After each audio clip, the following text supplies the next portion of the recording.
Good morning, everybody. As a courtesy to your fellow media members, the coaches, and student athletes, please silence your cell phones at this time. Also, a reminder that recording press conference video on your cell phones is prohibited. We'll have 2 mic runners in the room. Please wait for the microphone to reach you before asking a question. We ask that you provide your name and media affiliation each time you ask a question.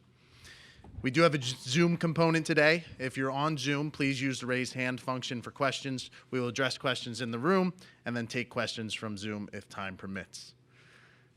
Now joining us are members of the West Virginia Mountaineers, head coach Steve Sabins, student athletes Gavin Kelly and Chanson Cole. Gentlemen, congratulations on a fantastic season and making it to Omaha. We'll begin with a brief opening statement from Coach and then open it up to questions for the student athletes. Just super excited for this group of kids. They've worked so hard and sacrificed so much to be here. It's really important for this state and the university and our community. So to be able to do something as a unified group and represent our state is really important to us.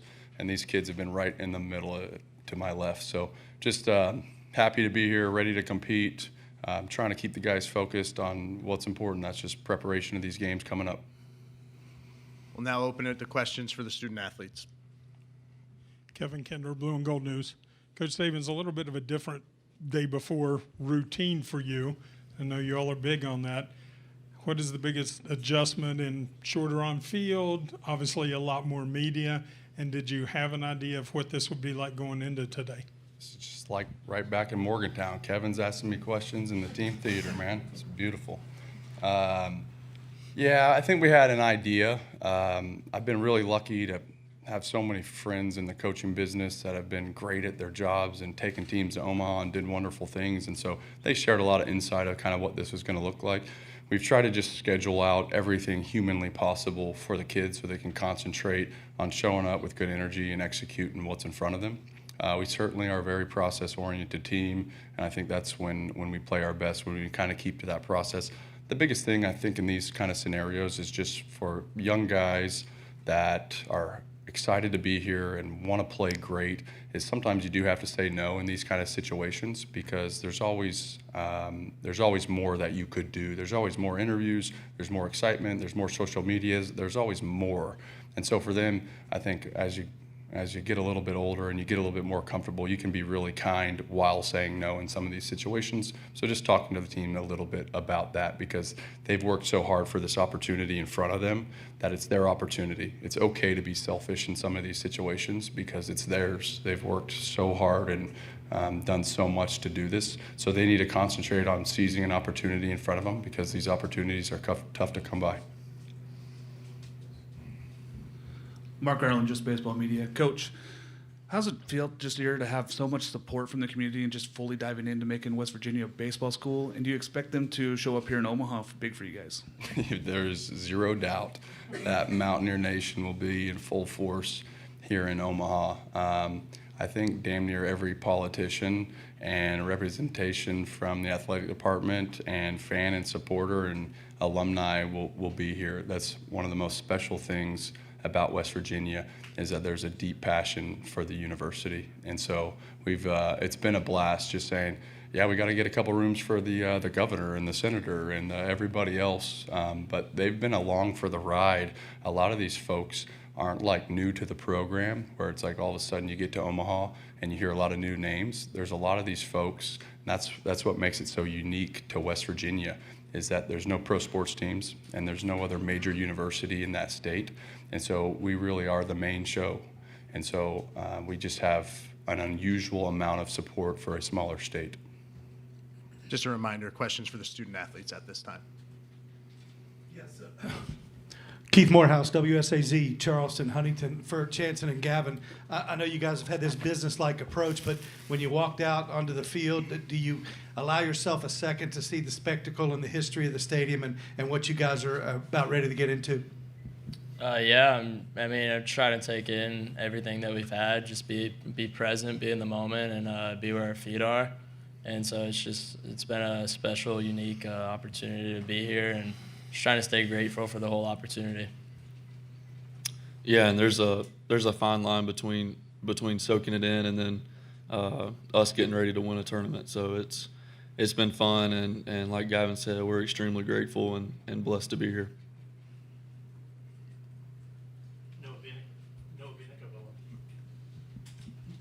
Noah Bieniek, 11.7. There we go. Question for Gavin. You catch and play second base at a very high level. For the aspiring college baseball players at home watching on ESPN this week throughout the College World Series that are undecided or contemplating playing two positions at the next level, what advice would you let them know, and kind of explain how you've gone about it at West Virginia? Just be an athlete. At the end of the day, it's you're playing an athletic sport, so just be an athlete overall. And then the coaching staff has done a tremendous job with making sure that I'm sharp and confident in both positions, whether it's a certain practice being at one position or splitting time at both. And so just preparation and being an athlete. And choosing West Virginia. Noah Darling, College Baseball Central. Gavin, as I was talking to Ben out there, you said that he's the best. I'd just like you to elaborate on that. What does Ben Lunsman bring to this lineup?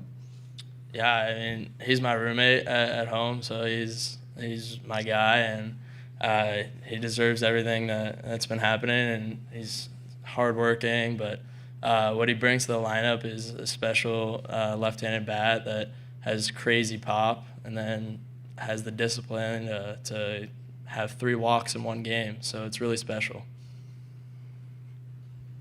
Jake McKeever, College Baseball Central. For Chanson and Gavin, y'all played at Arizona State late at night. Y'all came through the losers bracket in the regional. Y'all had the rain delay. Can you just talk a little bit about the adversity this team's faced and how it's going to make y'all closer? Yeah, I mean, I've said it for a while. We're a gritty bunch of guys that we're tough to kill, and our offense is relentless. And then pitching staff's one of the best in the country, so it's really hard to beat us even whenever we're down. And I think all of that just proves how gritty we are and how bad we want to win, not just for ourselves, but for the whole state of West Virginia. Gavin, Mitch Sherman from The Athletic. Coming from Pittsburgh, kind of rival country of West Virginia, what was your perspective on Mountaineers growing up, and what made you want to kind of dive into all of this and everything that comes with it from the fan perspective? Yeah, so growing up, I didn't really have a college team that I followed or wanted to go to. And early on in my, I guess, high school career, my parents helped me realize that the coaches are going to be the ones that raise me. So the coaching staff stood out huge in the decision on where I was going to go. So that's why I ended up here. And then coming here, it's the hatred for Pitt has been real, and it's been special to be a part of. Hey guys, for both of you guys, Dick Estrelli, WestVirginiaSportsBackHere.com. You guys have essentially became celebrities in the state. What does that mean for you guys that all your hard work is finally, well, not finally, but getting recognized state level, that you guys, all those practices, all that stuff, it's translate to now? It means a lot to all of us. We talk all the time about electrifying a state, and we've done that up to this point. And yeah, I mean we're all humble and blessed to be able to play for a whole state and just win some ball games.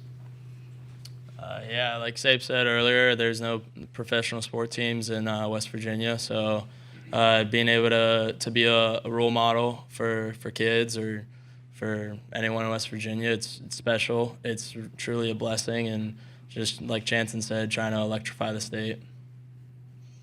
College Baseball Central, guys, it feels like for both of you, the Cincinnati series stood out as one that kind of got you. There was some weather, maybe some illness, maybe some sickness. What did you learn through that series, and how have you turned the corner since? I mean, it's baseball and it's life. Adversity happens, and anytime adversity happens to us, we have a say in Advantage Mountaineers. We're gonna battle through it as a group of individuals, and I think everybody on this team knows we're playing for something bigger than ourselves. So it's a lot easier when everybody can kind of come together and get through it together. Yeah, I mean, if I remember correctly, we could have had a chance to sweep that series.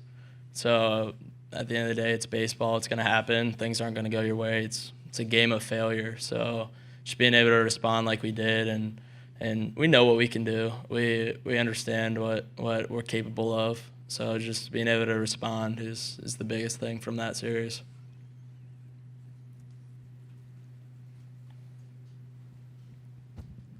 Greg Carey with West Virginia Metro News. Chanson, you have self-described your mentality kind of as boring. How do you ensure that a boring mentality carries over to the biggest stage of college baseball?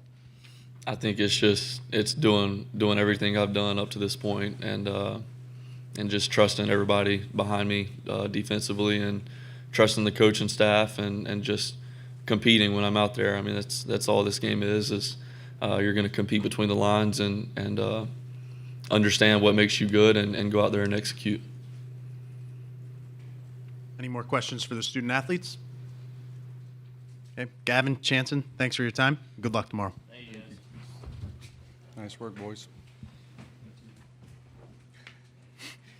Appreciate that, Gavin. Thank you.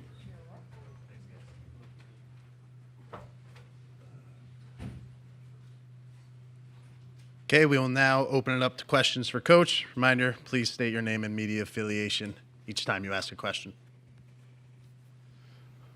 Yeah, Steve, Eric Olson with the Associated Press, right back here.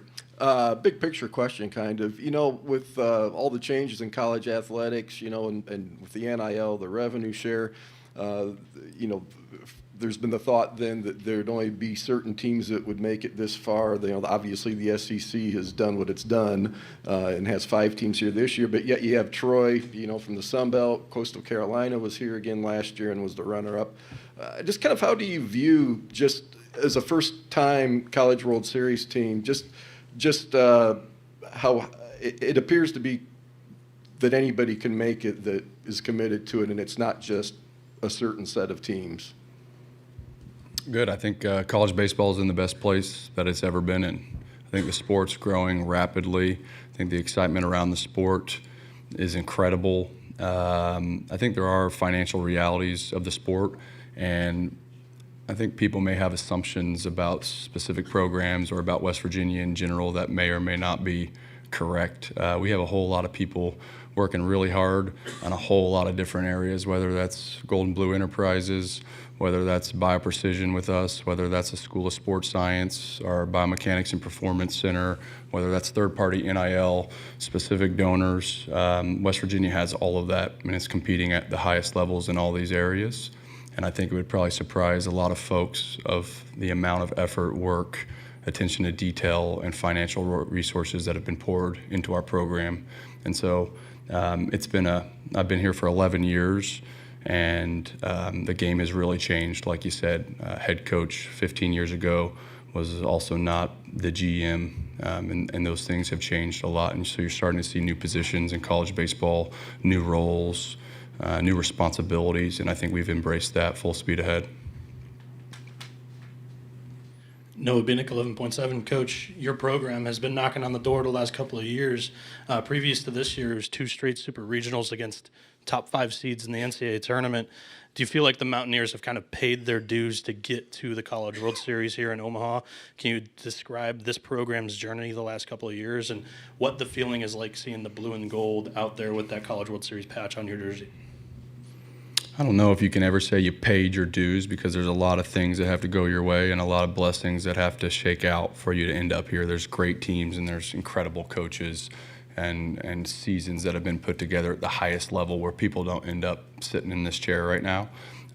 It's certainly been a build. I could give you the whole recruiting pitch that I've been selling kids on for 11 straight years, but in 2017 we cracked through to the regional for the first time in 21 years. And then in 2019, we hosted a regional for the first time in 65 years. And I think that kind of put our program on the map nationally to some extent. And then now we've been to 4 consecutive NCAA tournaments, 3 consecutive super regionals, and now in Omaha.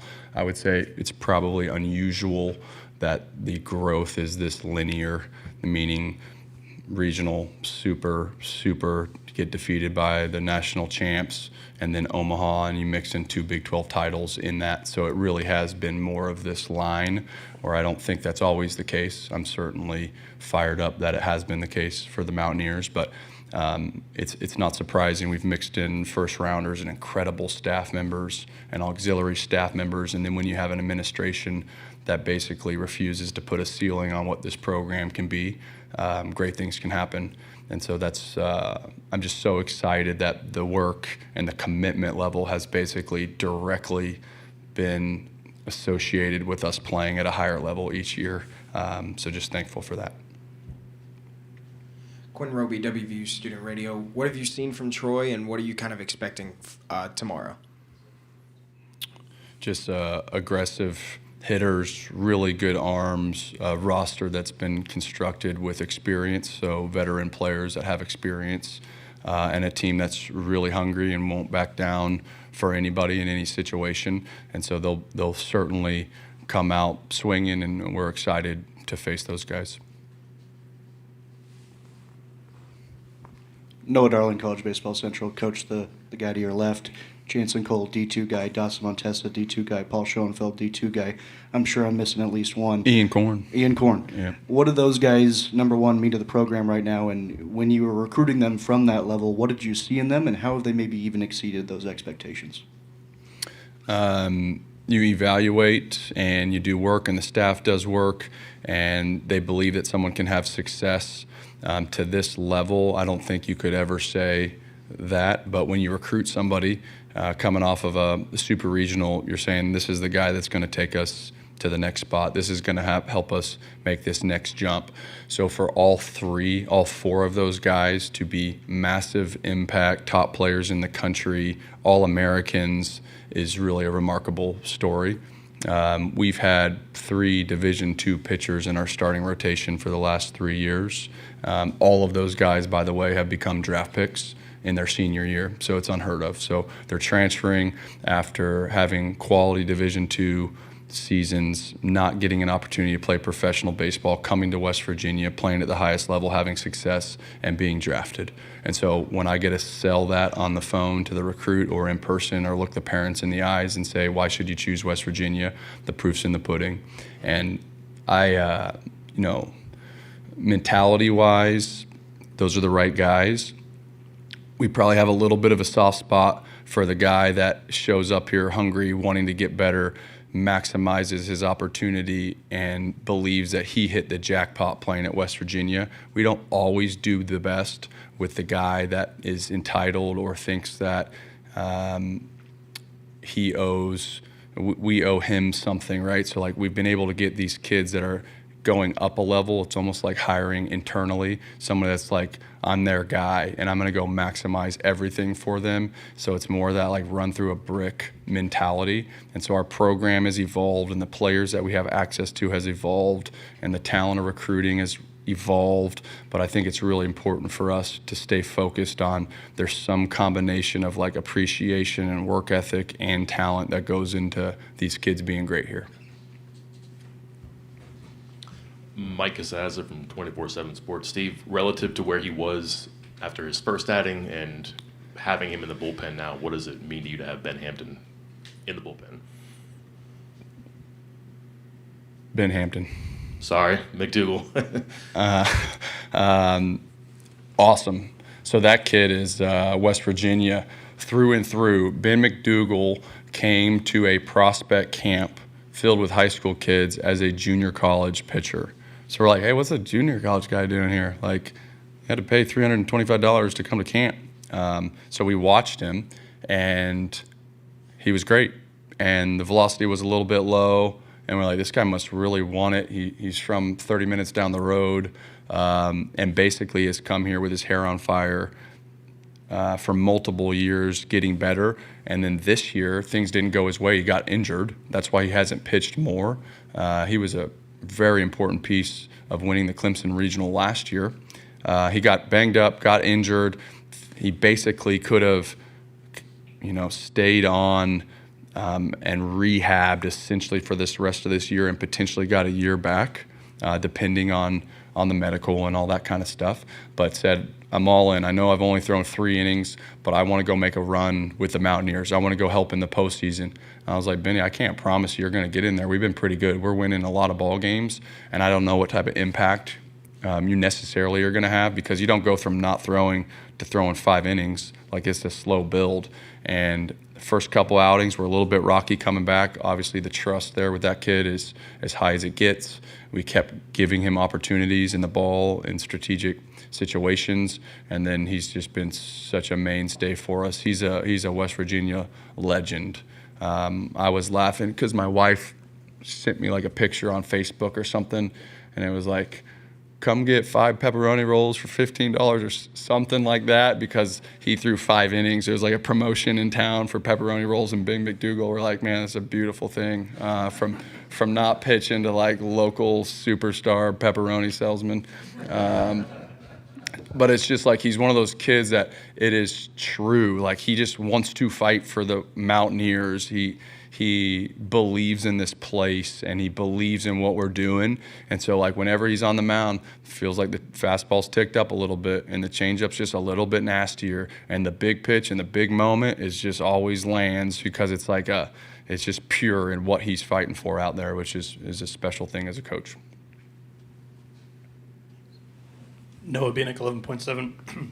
Coach, fans of college baseball have gotten familiar with the idea of pitching labs on every campus in the country, but at West Virginia, you guys have a biomechanics lab, and it not only works with your pitchers, but also your position players, and you get some MLB players coming in and working out of the facility often, like Paul Skeens and alum Alec Manoah. Can you detail kind of the role that's played in your program, and plus how you plan on using the biomechanics here in Omaha? Yep. So we have a cutting-edge technology lab that's equipped with motion capture cameras and force plates that are inlaid in the ground for the pitching mound and the hitters, the batter's box as well, with TrackMan and radar system in every cage. And we have a company that's called BioPrecision, and BioPrecision has really helped us kind of take this thing to the next level. Not only do they work with our players, but they work with players outside of West Virginia. So everything that we offer in that lab is also accessible to professional players and amateur players. And so that's a real game changer for us. Probably the biggest difference between what we're doing, technology is one thing, and then kind of the buzzword is, can you make any of that actionable? And the reality is that I'm a baseball coach, and we build rosters, and we work to get players better, but I'm not a biomechanist, and I don't know how human movement actually works. And so we went and we were able to hire a PhD in human movement, a full-time biomechanist, who now also teaches a class in the School of Sports Science. So the School of Sports Science had this huge part to basically say, we want to partner with WVU, and we want to partner with the baseball program, and we want to create experiential learning opportunities for students. And so people way smarter than me basically got together and said, one of those things I talk about, everybody being all in, you got everybody all in on our program. And so we went and hired the head biomechanist from Tread Athletics, which is a world-renowned lab. So she was servicing probably 3,000 or 4,000 different athletes, working with all these coaches, doing remote training, all this stuff. And she was responsible for creating reports and making all this information actionable. And the sales pitch was like, well, you want to work with 35 athletes and teach a class and be a professor versus and be part of a team and make a run to Omaha? Or would you like to service 4,000 athletes and never see any of them and not really work with them face to face? So for her name's Courtney Simkowick, it was kind of a no-brainer. She's like, I want to be part of a team, and I want to win, and I want to be in the dugout, and I want to make a difference. And so that's probably the biggest separator. And I don't mind sitting here and talking about it, because it's one of those things, like, you can have the roadmap of being good, but actually implementing that process of what we've done is essentially impossible. And she's a unicorn, right? A PhD in biomechanist that's a baseball rat that wants to be in a dugout and be at practice all day and grind, and like those things aren't, you can't just go create that person or that system. Not every school has a School of Sports Science that has 30 students working in the lab and want to create graduate assistantships for that. Not every administration wants to partner with external academic unit, right? So there's like all these things that have to fall into place, and I feel like we've been able to just kind of bring all that stuff together and create something that is truly unique to West Virginia, and that's why some of the best pitchers in the nation are choosing to come here. McKeever, College Baseball Central. Coach, Gavin used the phrase hard to kill. You've mentioned gritty, blue-collar guys.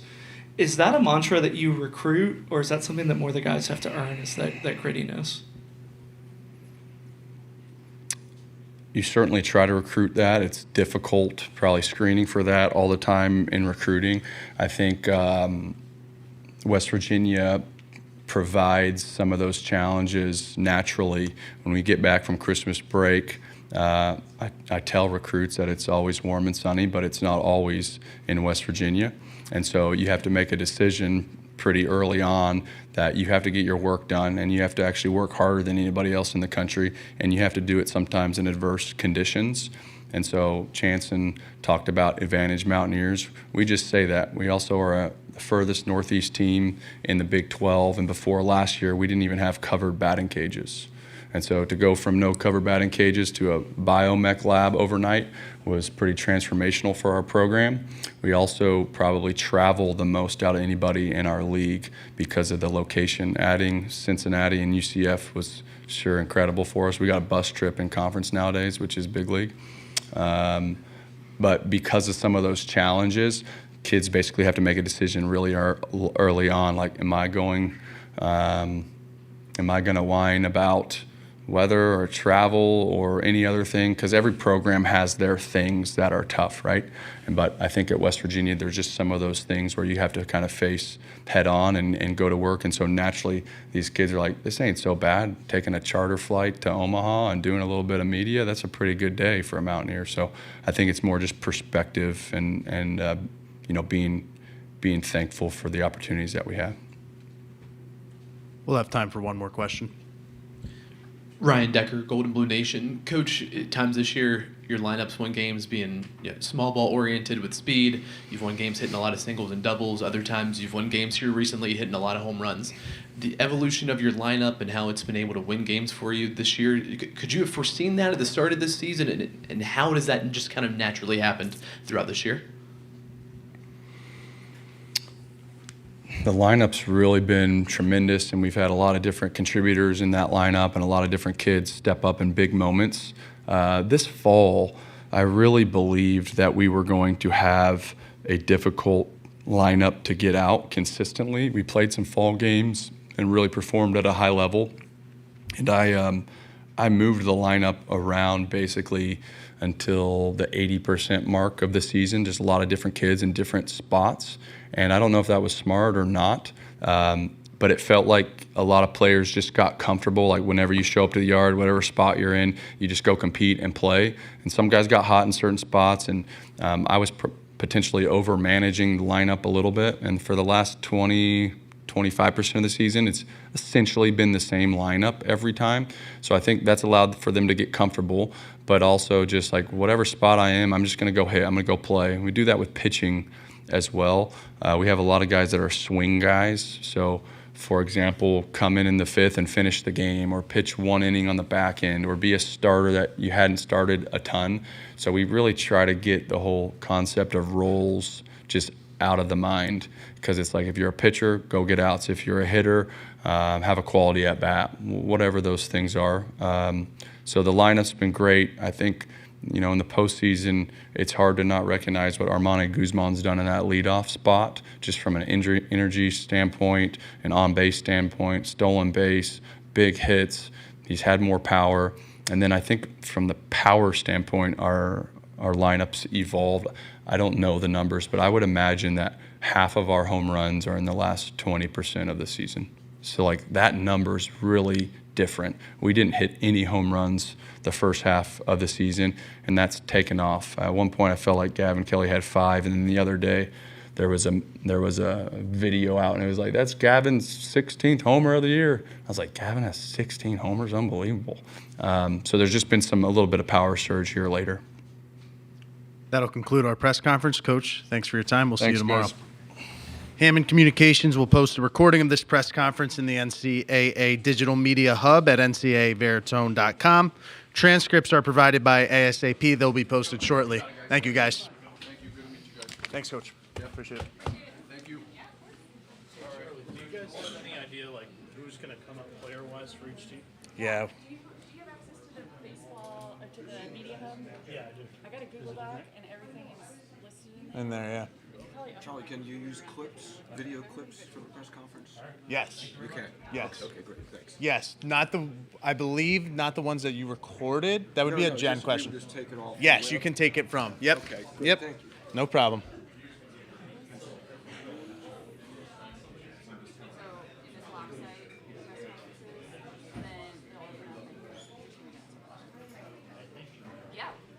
Sorry I didn't email you after last. I know. I was thinking. I saw you out there, and I was like, okay. My daughter had surgery basically right after I got home. Oh, That kind okay. of distracted me for about a month and a Yeah. half. And then it got to like October, and I was like, I had just a ton of crap going on. Right. So, Right. Well, good to see you again, though. definitely. Yeah. I'll be in touch this year, I promise. Okay. Cool. How's everything going? Good. It was a good year. Yeah. I'm excited to be back out here. Good stuff. Yeah. Can't Where complain. do you live? Are you in? I'm in Saddlebrook, New Jersey. It's a nice spot. Yeah, it's not bad. It's not bad. It's a little. I come from the suburbs of Pennsylvania, so it's a little bit more crowded than I'm used to. But I like it. Yeah, I can get to the city easily. Yeah. I'm happy to not be there now with this World Cup. Like, I'm happy to not be here for a couple weeks with how bad the traffic's gonna be. Yeah, I have no desire to go into the city during any. Right, I know. And I find soccer fans to be insufferable. So just bunch of morons. Yeah. And that so many of them use that sport specifically as like a vector to racism, just and Right. anti-Semitism. Yeah, yeah, yeah. Being a Jewish person, not a fan. Yeah, I hear you. But so it goes. Yeah. Well, good seeing you. Good to see you. I'll be seeing you out, right? Yep. Great job. Thanks. Off to a hot start. Yes. A couple of things, if you Yep. don't mind. I don't mind anything. Yeah. When they do this questions for all the student athletes, can you pick? Chance, will you take that first, and then Bob? You want me to work from in to out? Yep. That'll just help us get the shot and also get the mic up.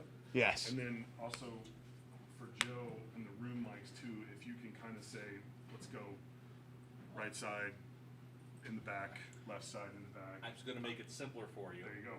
Just a gesture. Okay. To that reporter. Like, all right, go ahead. Okay. I got you. Not necessarily verbal, just the general point that I know. So you know, okay, mic on. Yeah, this is here. It was Here, a minor here. thing, but we're picking up the rhythm. Yeah, perfect. Yeah, it's a rhythm thing. Once we get in it, we'll be fine. And I thought that was great. But just a Cool. couple of, anything you can do to direct it a little more will help us back there, and it'll be much clearer. Awesome. Here. Thank you. That was an awesome turnout for our first one of the day. Yeah. Like, Yeah, it was.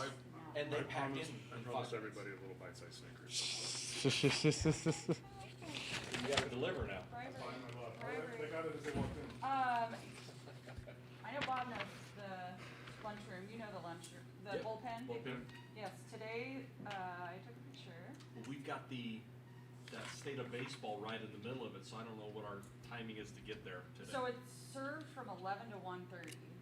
So you got Jade kind of got World. 30 minutes between, but they should okay. allegedly have to-go boxes down there, so you could at least grab something and bring it back. Beautiful. Today is salad, build your own sandwich, chips, pasta salad, cookies. All right. So 11 to 1:30, and then when you get down there, Had me a cookie. You have a key card to get in, but otherwise just bang on the door. Oh, you got a key card. Everybody's got key cards. Well, let yourself in. You'll be good to go. Build your own. Bring your own. I didn't get it. Bring your own sandwich, but we'll give you some Jabe. pasta. Yeah, perfect. Well, that worked out great.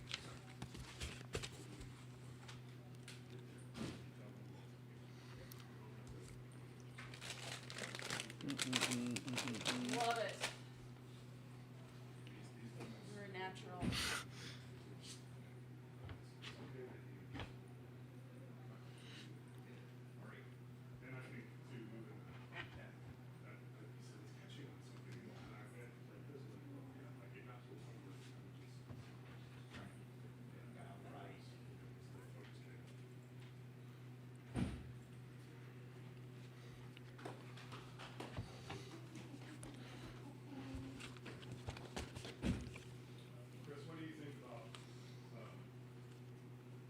4 to the left, or would you rather move everybody over? Or do you want them over one? I'm asking. Yeah, lighting's better over to the left. Over to the left? Got it. Oh, it is? Really? Okay. Just a little. Oh, for the end guy, Yeah, for definitely. the end guy. Yeah. I remember now that we've always left a blank space between moderator and coach. For something that started a few years ago, but yeah, this makes sense. Yeah, well, that's fine. What about then when they just only bring 3? Like or where Miss we had them. Where we had them was fine? Yes, given Okay. that space is great, but if we lose light at the end of the stage, let's move them this way. Gotcha. Yeah. Perfect. 1 down, 8 to go. 8? Wait, what? There's 9 baseball total, now. yeah. Sorry. Oh. Then there's that meeting later tonight. No, I'm kidding. I'm kidding. Yeah. You come back at 11 for a There's meeting no tonight? meetings tonight. Okay. Tonight we are.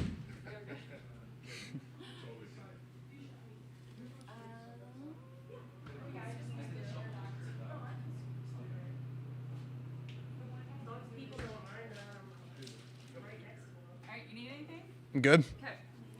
I am good.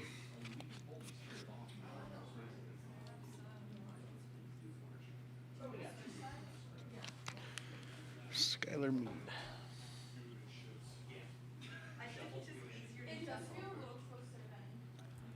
I kind of noticed. I kind of noticed that too when I saw you squeezing over there. Oh. I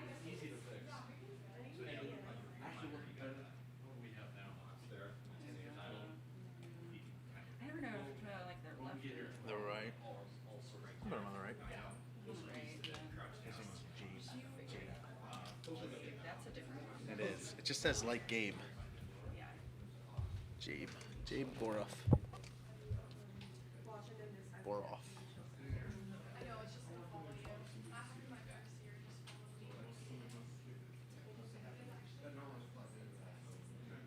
Yeah, I walked in as we started, and I walked in.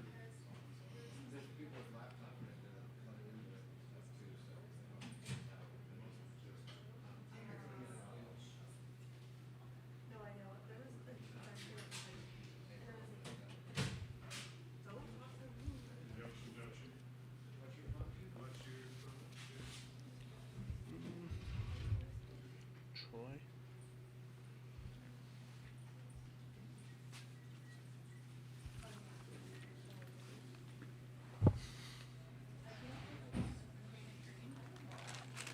Looks like they're free in that box right there. Good.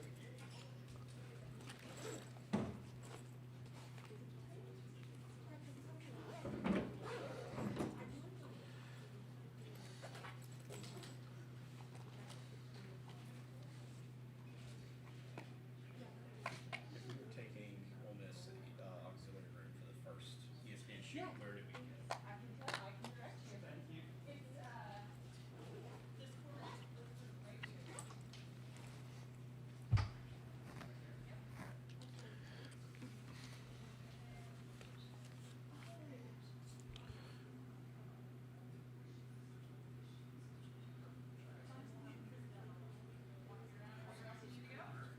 You're very welcome.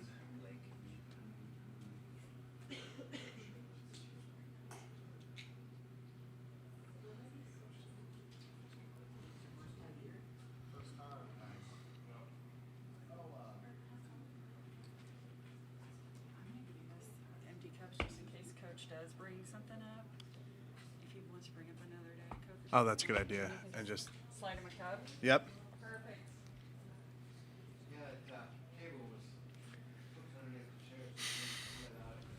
We fixed some of that yesterday, but one of the power was running from the ground. Yeah. And I was like, excuse me, sir. I want to get to the field. Field? Yeah. I think everybody else in my district. Yeah.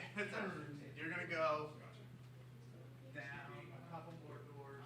You'll see a door on the left that says dugout, or on the right that says dugout. Field.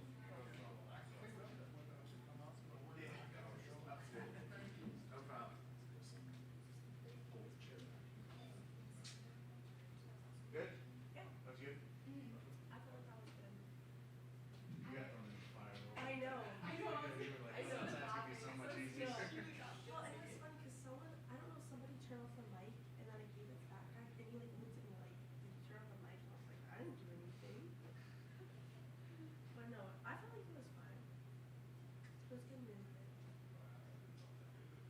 there's a lot of media for. Yeah, there's a lot of local guys here. Travel well. So. Ain't nothing else to do. Yeah. Have you ever been to West Virginia? My mom actually went there though. I've never been there. There ain't much to do in West Virginia.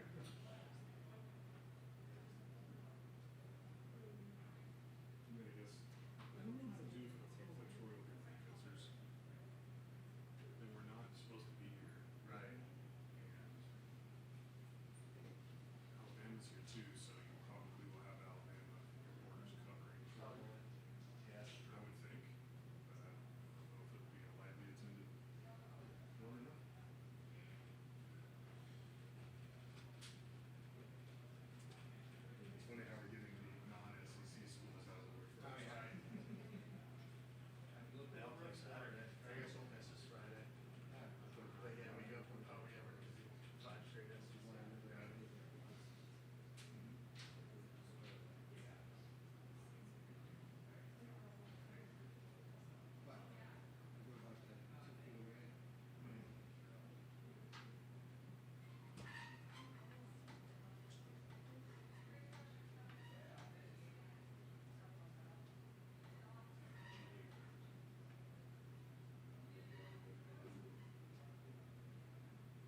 I was saying it right.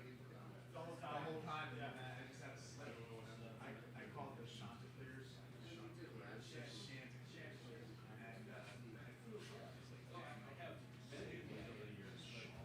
One last time, say it with me. Chanticleers.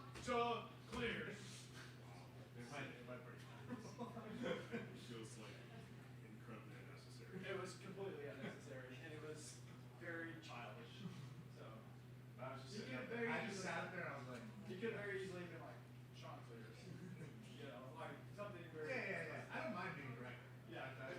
He could talk about the microphones. I don't mind. He could have handled it. He showed himself a lot that weekend. So so that week. So.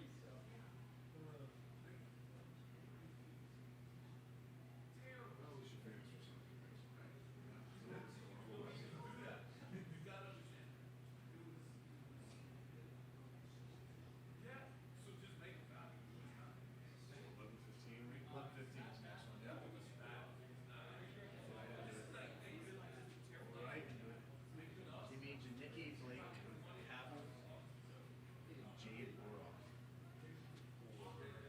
No pronunciation guide on there. No. On for the last. What do you think? It's Boroff? Got it. Boroff? Boroff? I think it's Boroff.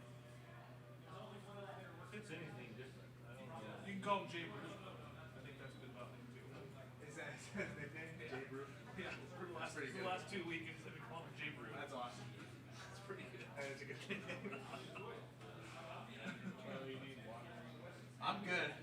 Jen's got me set. She keeps me stocked up. I got my pretzels just in case I got them. From Jordan to me, Okay. I was like, I really don't want these. And he probably threw them at you and walked right away. Pretty much, and then I was like, yeah, Charlie watches Seinfeld. Here's the line.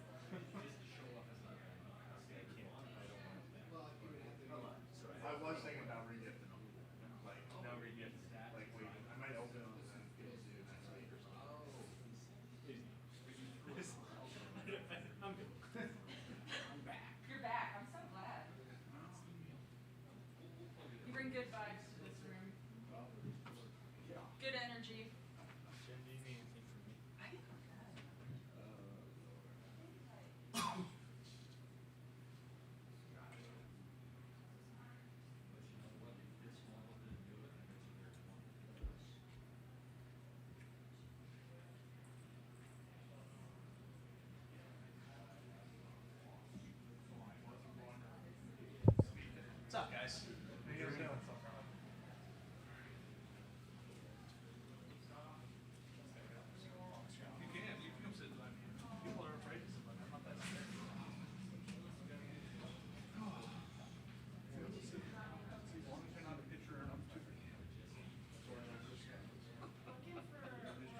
guys doing? Good. Oh, yeah.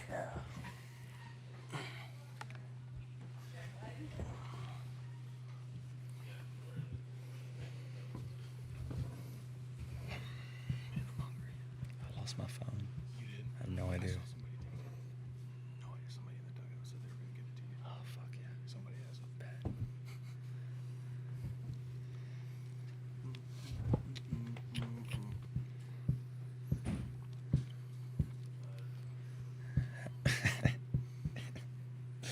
Everyone's so quiet. I know, right?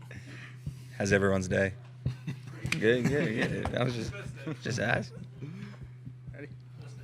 It's best day for us. Maybe not. Yeah. Now I got to talk to you guys. All right, good morning, everybody. As a courtesy to your fellow media members, coaches, student athletes, please silence your cell phones at this time. Also a reminder, recording press conference video on your cell phones is prohibited. We have 2 mic runners in the room. When the mic reaches you, please provide your name and media affiliation each time you ask a question throughout the press conference. If you're joining on Zoom, please use the raise hand function for questions. We'll address questions in the room first and then move to Zoom.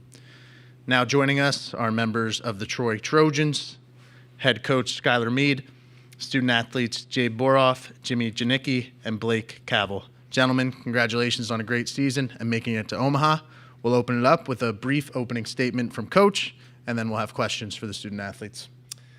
All right, yeah, this is certainly a great welcome to the great city of Omaha that we have had over the last nearly 24 hours.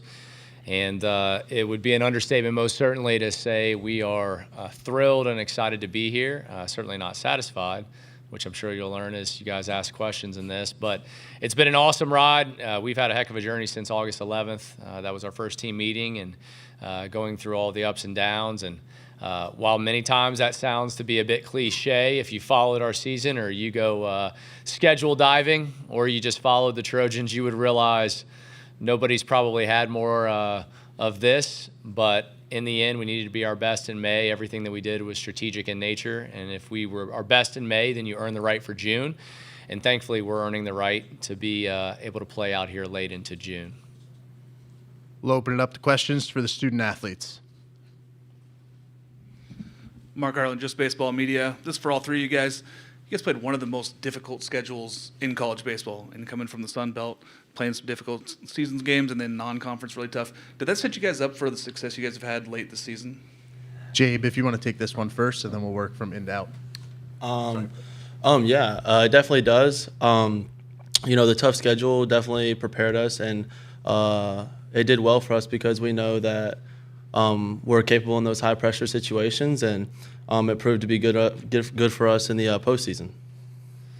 Yeah, speaking of that, like, why wouldn't you want to play those teams? You want to play the best of the best. You want to compete against the best of the best, and we've been doing that since, when was our first game? February 16th, from the get-go. Mercer, who was a great team, all the way to the last game of the season against Southern Miss, from the get-go. That's who we like to play, and it actually worked out in our favor, so it was good.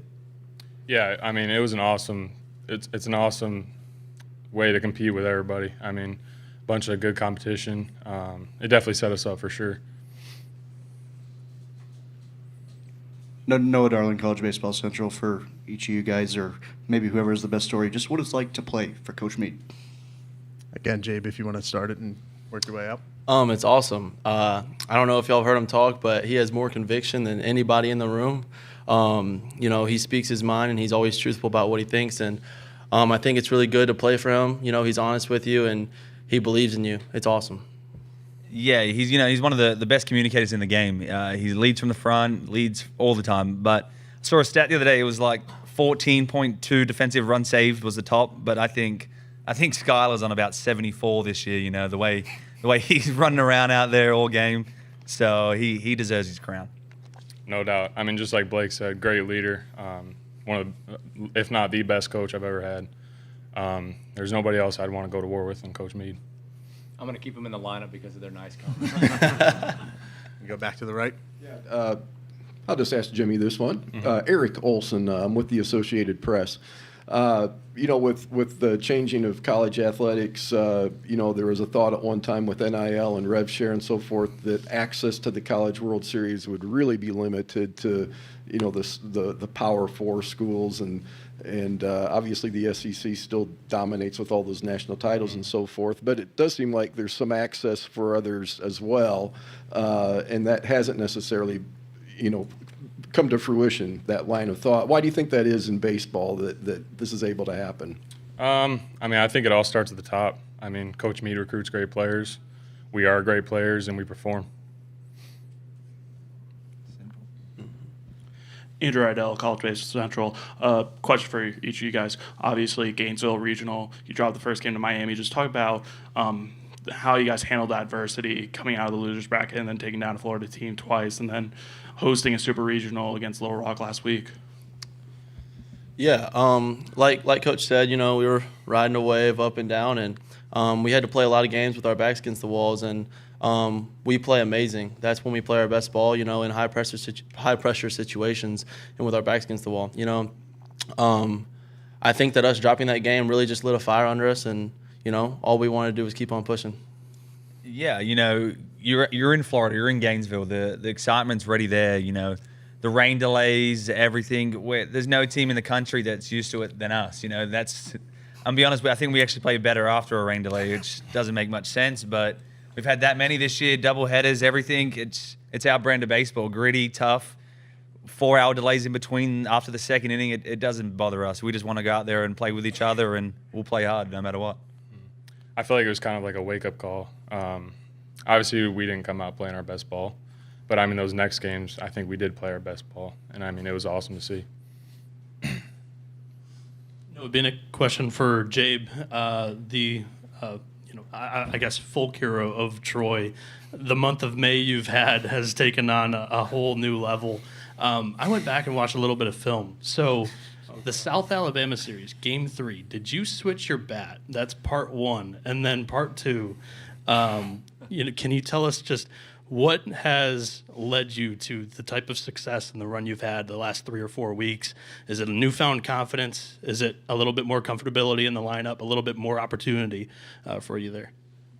Yeah, so I definitely did switch bats, but oddly enough, they're actually the exact same bat. It's just a different paint. It's the exact same thing, but you get a little superstitious sometimes, and you're like, man, I went to the managers and I was like, my bat has no hits in it. I just went 0 for 3.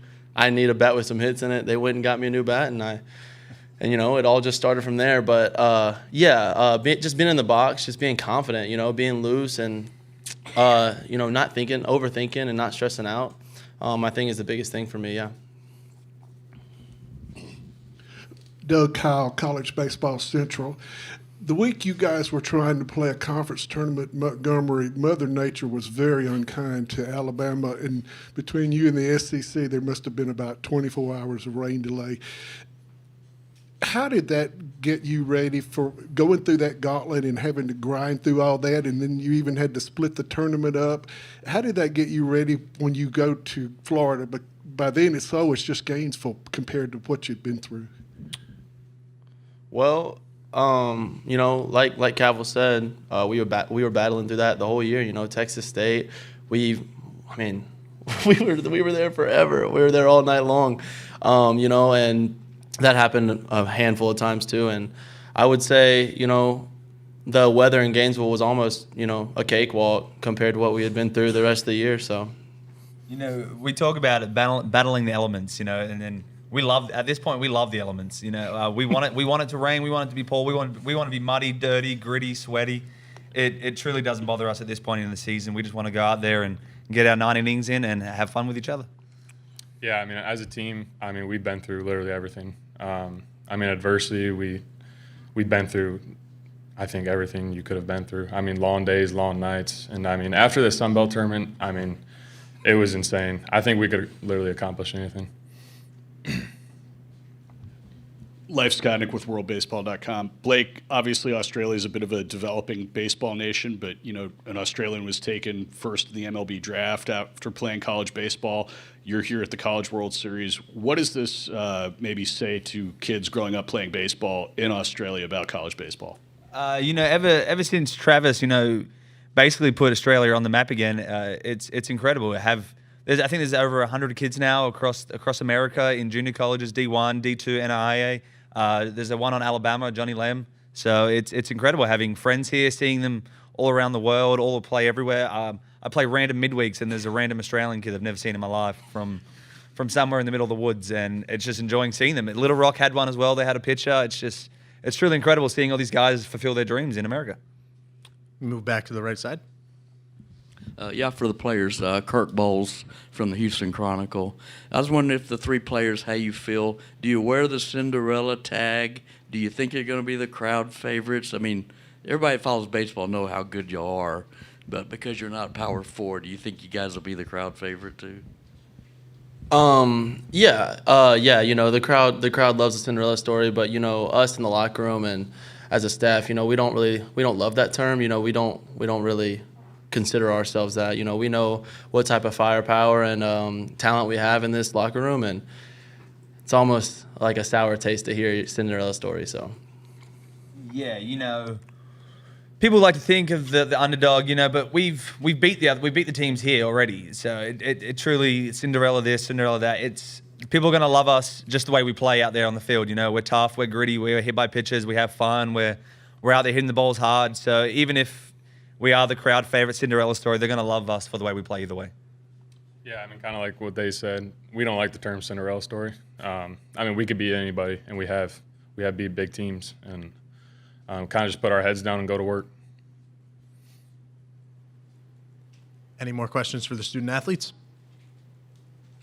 Okay, Jabe, Jimmy, Blake, thanks for your time. We'll see you tomorrow. Thank you, guys.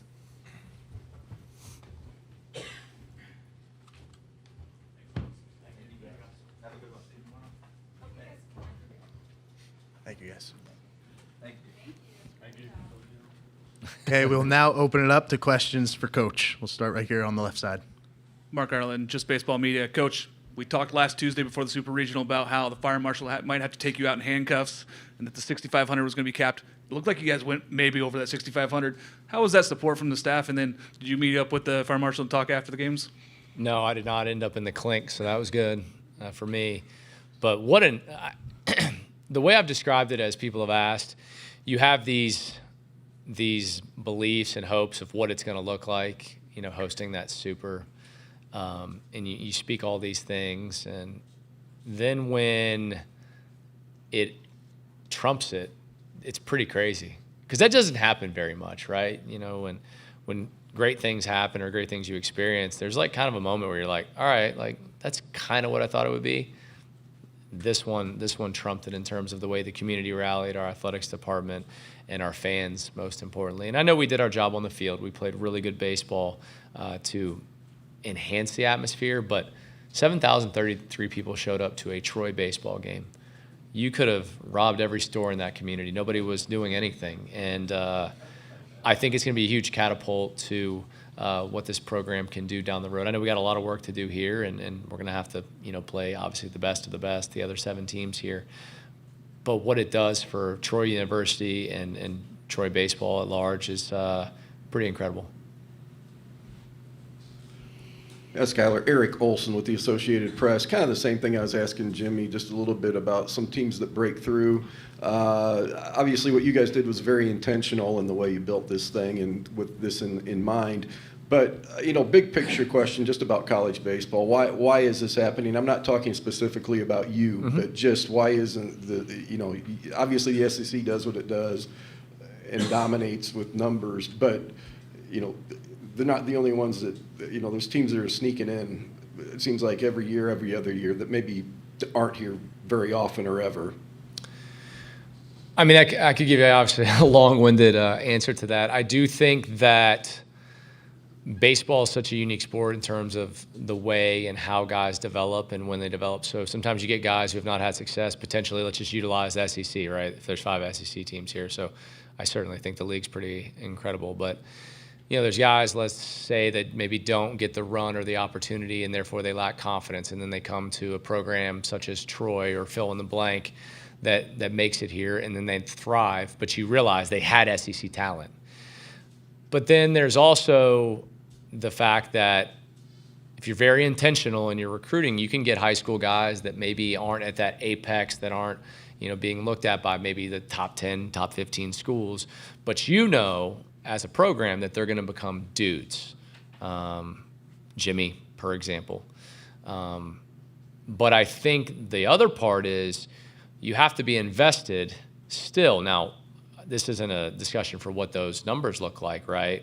I mean, I know it's not specific to what you're asking, but you have to have support, but you also have to have the right kind of kids that are truly loyal, And look, I know you're saying not specific to us, but we haven't really got, as I like to say, in terms of the transfer portal, okay? I'm not saying we won't, and who knows what happens after this ride, whenever it ceases to exist anymore.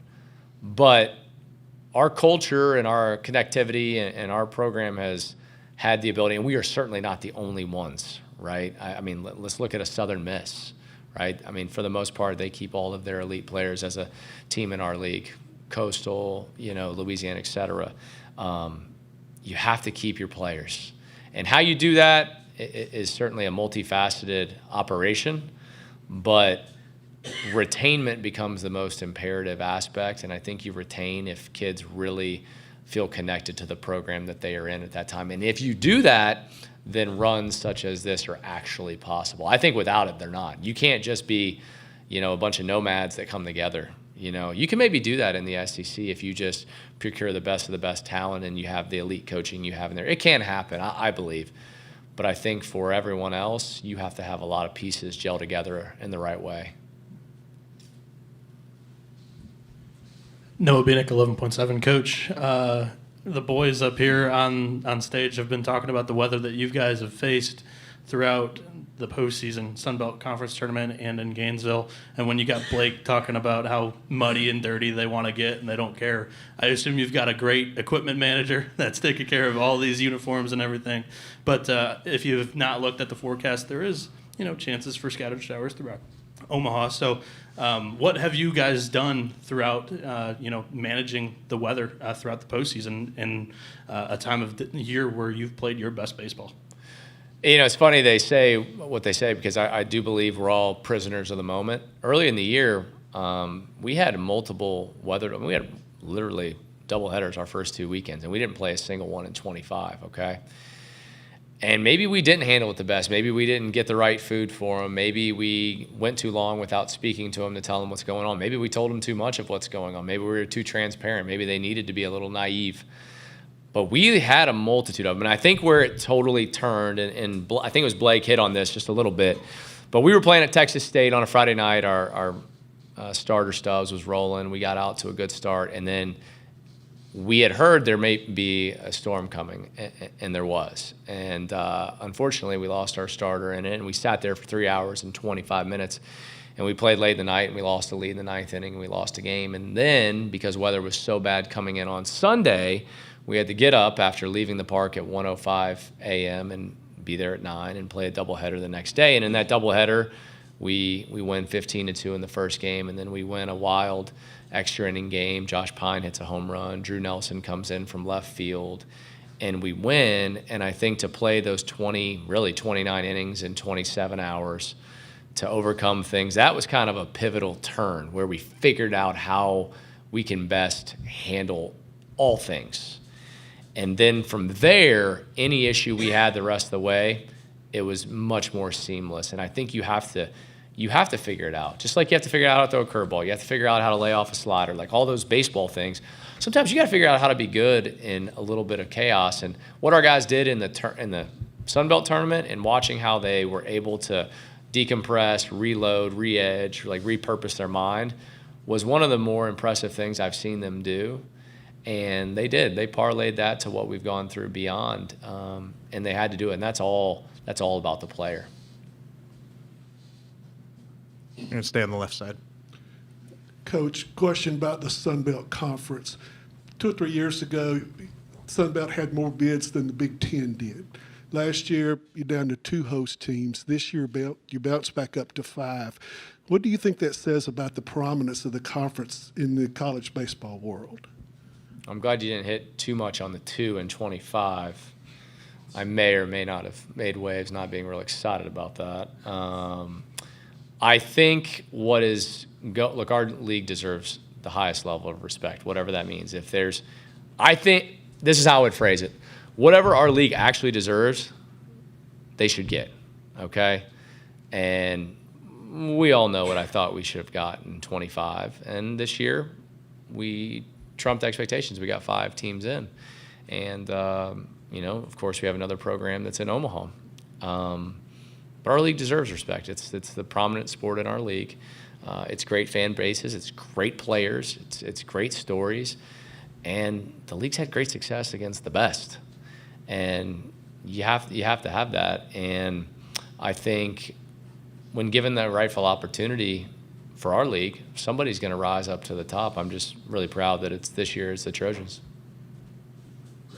West Virginia Metro News. Coach, a little bit of a two-parter here. A, have you settled on a starting pitcher for tomorrow? And B, what has stood out to you about West Virginia over these last 4 or 5 days that you've had a chance to kind of deep dive into the Mountaineers? Absolutely. So we're starting Benjamin Stubbs tomorrow, senior left-handed pitcher.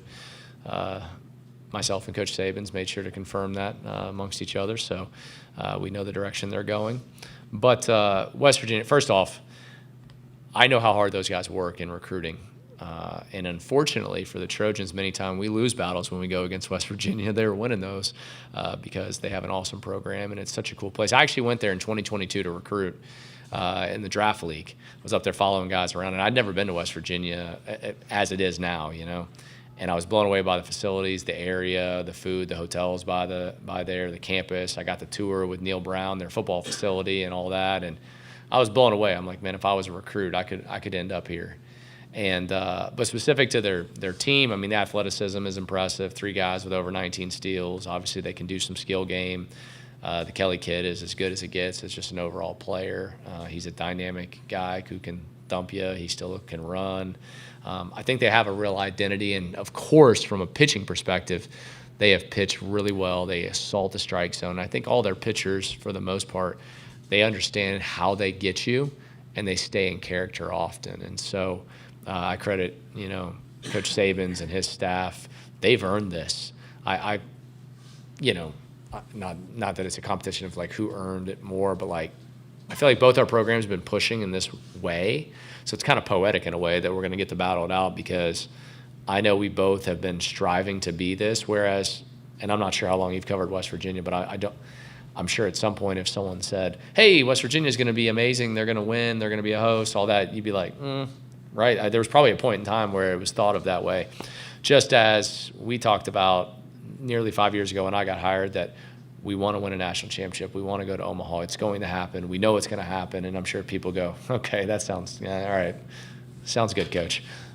But it's happened for both of us, and I think both of us have truly earned it by the work and the hours and the effort that's been put in by everyone that's involved in the program. Take one up front. Andrew Idell, College Baseball Central. Coach, when we talked in Gainesville after the Rider victory heading into that Sunday against Miami, you said you're going to just feel out the pitching, you're going to get weird with it. Can you talk about just how the pitching stepped up against Miami, taking down Florida twice, and then rolling into that Little Rock Super Regional? The pitching really did. These guys have been tremendous. We have been beating them. By we, it's all of us, but me, just beating them into submission about, how they lock in their daily activities, how they visualize what it is they need to do. Maybe some guys changing what they need to do. Between myself, Coach Ross, Coach Gaines, who are the ones that are, with the pitchers all the time. That's been a huge, huge thing. Not that we never did that, but maybe I've just been a little more mean about it, which resonates for our guys. So I have to be mean, even though I'm a very nice guy and I'm generally happy as it is. But these guys have been good. They've just been good. And we've had good stuff. I mean, as you guys have either seen or watched, in that final against Florida, Hayden Smith comes out there and he's been awesome. He's a lefty. He's throwing the ball 88, 92, and then we bring in Stubbs, and he's ripping 98, and then let's go Thigpen, and he's 94, 96. We don't throw bums out there.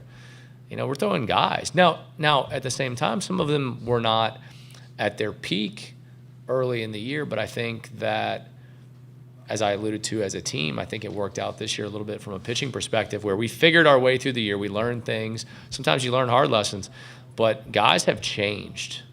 You know, you mentioned seeing, you know, Jabe and the bat. I know sometimes with pitching it's a little different. But if you were to watch some guys, you'd be like, oh, that wasn't what he looked like in February. I think the eye test and how they go about it test has really had to change. And it's tested us as coaches. It's tested the players. But those guys have really stepped up, and I'm really proud of what they've done to assist in the process of getting us here. We have time for 2 more questions. Jacob Renner, Baseball America.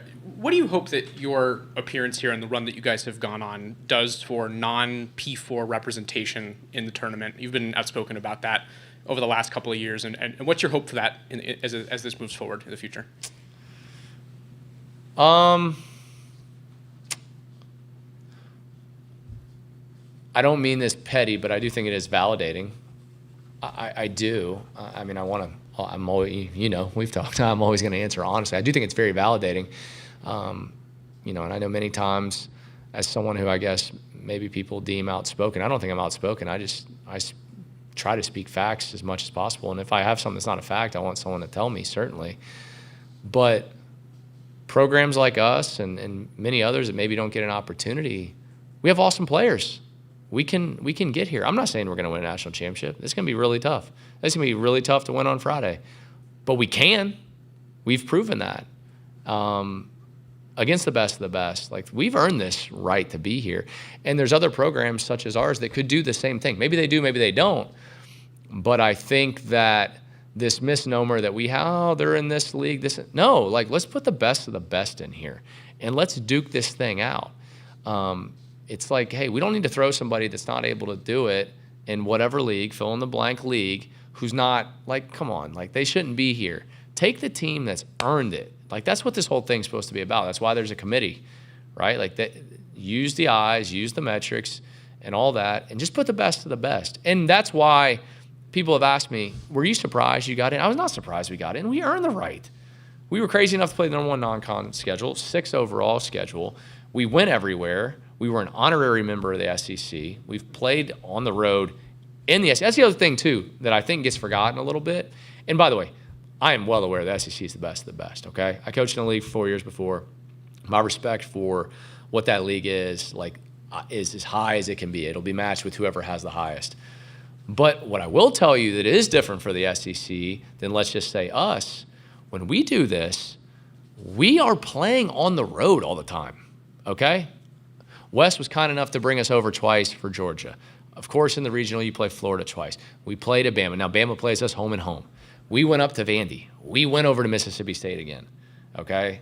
Not to mention all the other teams, but just as it pertains to the SEC, it's not like we just go, hey, Wes, can you bring, you know, Trey and Danny and the boys and come over to Troy, like on Tuesday? Like, let's do it.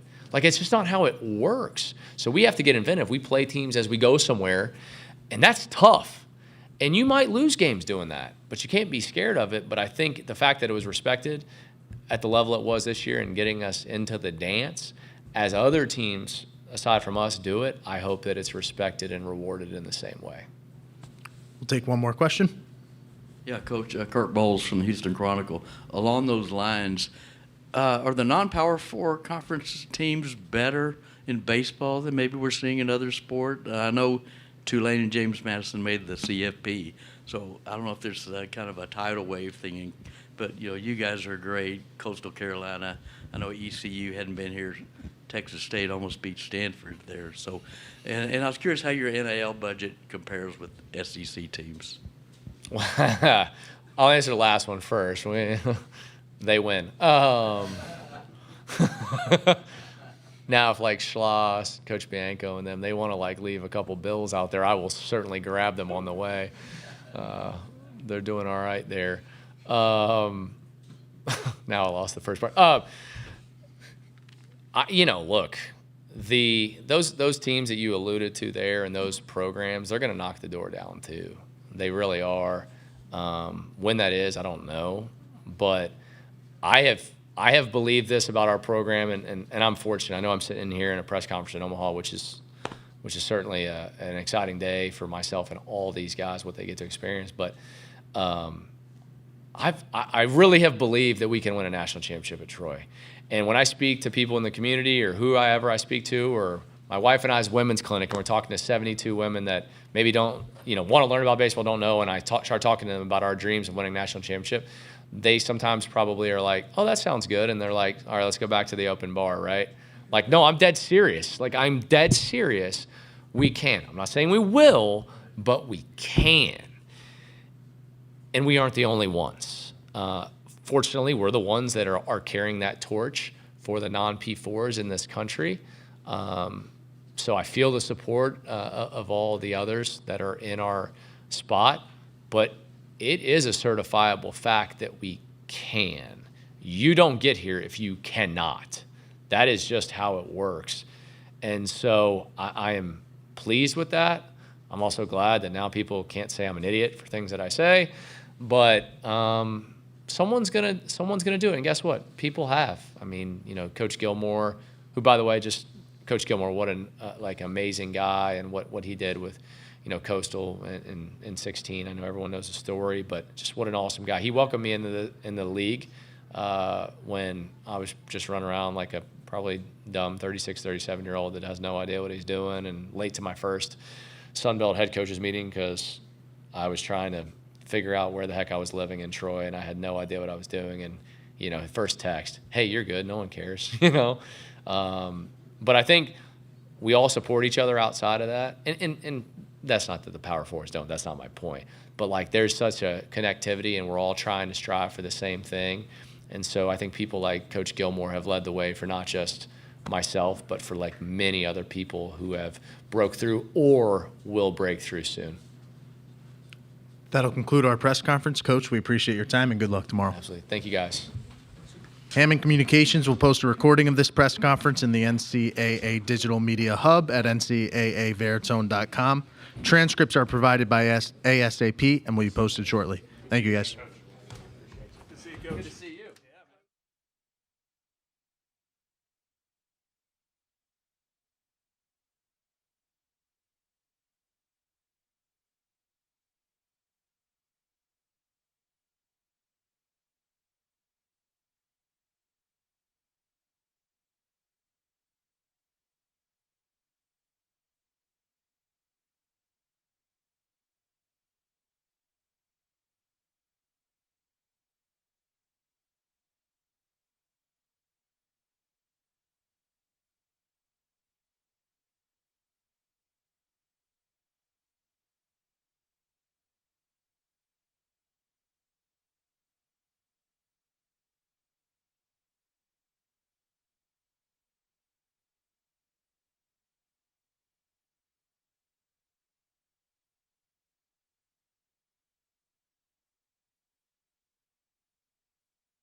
Good afternoon, everybody. As a courtesy to your fellow media members, the coaches, and student athletes, please silence your cell phones at this time. Also, a reminder that recording press conference video on your cell phones is prohibited. We have 2 mic runners in the room. Please wait until the mic runners reach you to ask your question, and please provide your name and media affiliation when the microphone does reach you. If you are joining us on Zoom, please use the raise hand function for questions. We will address your questions if time permits. Now joining us are members of the North Carolina Tar Heels, head coach Scott Forbes, student athletes Jason DeCaro, Gavin Gallagher, and Jake Schaffner. Gentlemen, congratulations on a wonderful season and making it to Omaha. Coach, we'll start with an opening statement from you. Yeah, thank you. Honor and a privilege to be here. Thankful that we're here. These guys put in a lot of work since August 17th. They're the reason that we are here. Phenomenal group to coach. A lot of thankfulness for them on how they've gone about things and how they've worked. And again, to see the joy on their faces is very rewarding. As a head coach, but also as a coaching staff. These guys are ready. They're coming out here to play well. There's no doubt in my mind that they will. And I'm excited about just jumping on their back and staying out of their way. We'll now open it up to questions for the student athletes. Start up here on the front. Mark Garland, Just Baseball Media. This is for Gavin and Jake. Gavin, you've had a lot of postseason success yourself individually. What's it feel like to be here now and take that with you as a team? And is there anything, Jake, that these guys have taught you and made you be better ready for this postseason? Yeah, just very fortunate for the opportunity. We have a great program, great culture. So we're deep in the postseason a lot. Fortunate to be a part of that for 3 years now. Being here twice, it's unbelievable opportunity, and it's a great experience every single time. It never gets old. Just showing up to the field, that playoff environment, atmosphere, it's really awesome. So I just try to channel that. Yeah, we have a lot of new guys in our lineup, so it's great when leaders who have been there before, like Gavin and French, can really calm us new guys down and really tell us to be in the moment and take it all in and don't take it for granted. So it's been great. For Jason and Gavin, Spencer Haskell, Inside Carolina, you guys were 2 guys that were here when you made it 2 years ago. Is there anything, are you bringing anything different, anything you learned from your first trip around that you're bringing into this one? Yeah, I think just coming here with a mission, not getting caught up in everything that's going on, because it's easy to do that. There's a lot of extra stuff that you can do, and a lot of that can be distractions. So just staying focused on why we're here and just keeping the main thing. Yeah, I would say slowing things down. Remember coming here in 24, and I don't really remember much of it. Just it just felt like we landed, had a couple of good practices, and then before you knew it, we were on the plane back home. So just really try to slow things down and hopefully be here for a couple days longer than we were last time. Michael Coe, WCHL, ChapelBro.com. Jason, your last start against USC was obviously outstanding. How long did you give yourself to enjoy that before moving on to your next start here in Omaha? Honestly, it was the next day. I knew we had to win in order for our season to continue, so I was kind of over it pretty quick. And credit to all the guys that played that day and how they were able to pull that one out. So I'm just excited to be here and ready to go for tomorrow. Scott, curious, Noah Weisskopf with Target 24/7. How much are you leaning into Jason and Gavin's experience and allowing them to sort of talk to their teammates? And how are you balancing using their experience versus also wanting to share your experience being here as well? Yeah, obviously that's important, but there are a lot of guys who haven't been here. So my job is to be upfront and honest with them. Like Gavin just said, if I recognize the same thing, I don't really remember that much as well. So I learned a lot from 24. And if you want to come out here and you want to have success, my job as the head coach is to remind these guys why we are here. While it's an honor to be here and it's hard to get to the College World Series, it's even harder to win it. And you don't want to look back and say, woulda, shoulda, coulda, we didn't do this, we didn't do that. We watched some documentaries this year about Super Bowl teams, for example, that it took them a year because of all the distractions and they had to get back to win it.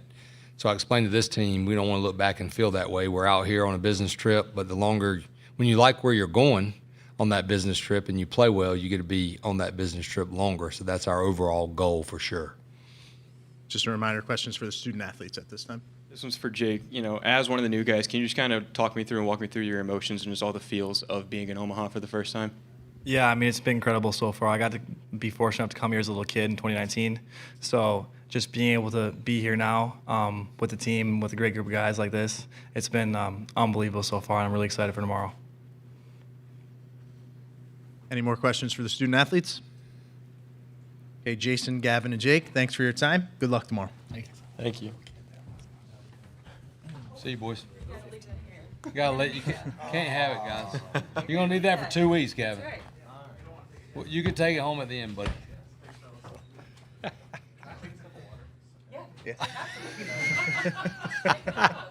Thank you, guys.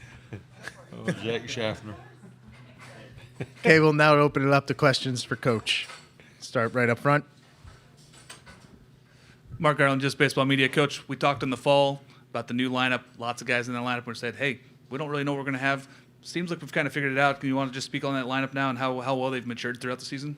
Yeah, you know, I don't feel like our lineup's gotten enough credit throughout the season, and that's helped us. These guys play with that chip, so hopefully they won't write too much about how good our lineup is. We do believe we have a good lineup. We feel like we've gotten better. We can pressure you. You know, we walk, we hit by pitch, we got some speed. But then a credit to my coaches, Coach Jackson and Coach Wiersbicki. We also have Brandon Martirano, who's coaching now here, finished his degree. Kyle Datcher's great players. They played here in Omaha together. And I see how hard they work to help these guys improve, learn plate discipline, get their A swings off, get better on the bases. So it's become more of a complete lineup, and they feed off each other, and they know if the guy has to walk, the next guy can do it. And it takes a little while when you have new players, but we felt like we had a chance to have a pretty good lineup and put pressure on defenses from different areas. But again, I know how much they spend in those cages and on the field, so that's a huge credit to the coaching staff. Nick Dioli, College Baseball Central. Coach, there have been 23 different teams that have reached Omaha in the last 3 years. You guys are the only team that has come back. What does this say about your program and the model of consistency you've brought with this program?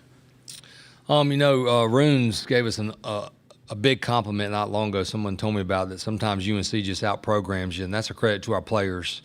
We do take a lot of pride in how we do things. But when you talk about a program and culture and standards, it's everybody. It's not just the coaches, it's not just the players, it's the support staff, it's the administration, heck, it's the chancellor, it's everybody. And we have felt that extremely strongly, even more recently at UNC in this new landscape of the craziness that's going on with the transfer portal and NIL.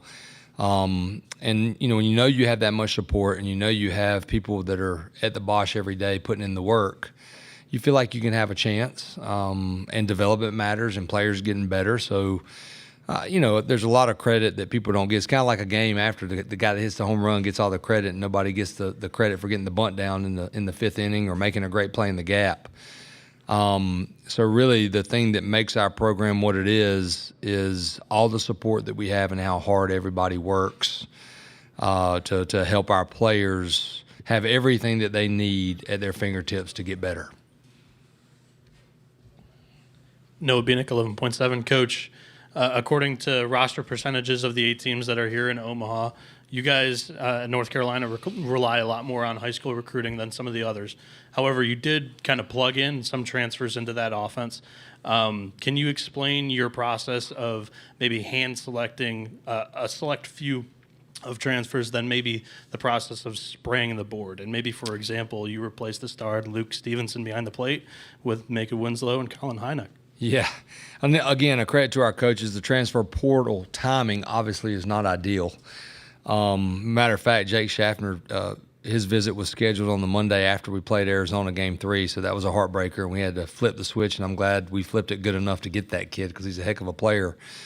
But, you know, you look at roster construction, obviously your resources matter. Our administration has stepped up and helped us more there. But we say it all the time. We use 2 words, me and my staff, is patience, because we want to get, you know, we don't want to just jump the gun right out of the gate when the transfer portal opens. Really 3 things. It's patience, it's getting the right guy all the way around, not just the talent, but they got to have character. They have to have makeup, feel like winning matters and those type of things. And then we still have to get great high school players and try to get them through the draft the best we can, especially on the mound. It's not easy for kids that talented. We'll go through it again this year. We like our high school players that we have committed, but we're going to fight the draft for them. And then just, recognizing what your biggest needs are. And this year, for instance, we felt like we returned the bulk of our pitchers, and we had to land certain type players off the transfer portal. We identify them, thankfully, that they picked us. Not all of them picked us. We had some battles that we lost. But as our resources grow, hopefully we won't lose those battles. But, you also can't be afraid of the transfer portal and say it can help you. It can help you stay old as a more mature player. And those more mature players, when you combine them with some returners and you bring in a Caden Glauber, a Tyler Howe, and a Jackson Rose, they help them understand what it's going to take.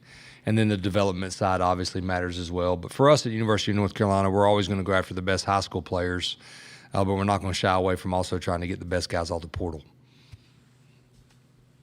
Leif Skotnick, WorldBaseball.com. Scott, piggybacking off of what you were previously asked about returning here, what is you guys being the only team to make it back in the last 3 years? The 23 other teams have come and gone. What does that say about the parity in college baseball right now? That's the great thing about this game. And I know people think it's going to change because of money. I don't see that because you got the great equalizer in this game, and that's the pitcher. And if that pitcher's on, your season over just like that, no matter who you're playing. We saw that in 2017. We were loaded. And Davidson knocked us out. They were an older team. They had been together for a while, and they had one or two pitchers that if they were on, man, it was a tough day. And there's a lot of great coaches that work really, really hard. And I think the portal has made a difference too. You can stay old. You look at Troy, they've taken advantage of the portal. Skyler's a heck of a coach, but if I'm in a smaller school, I've been there before, all of a sudden I can have a 1-year roster that I can take advantage of and have a bunch of 21 and 22-year-olds as well. So I think that's really good for college baseball. And the other thing about being here is you have to be careful saying how much experience matters. It doesn't hurt. But my first year here in 2006, we hadn't been in I don't know how long, I think 89. Next thing you know, we win 3 games in a row. We're playing Oregon State in the finals. So my goal is just try to get the guys present. But I love the parity. I think it's awesome. And it helps as a coach, like no matter who we play, you have to show up or you get your tail beat.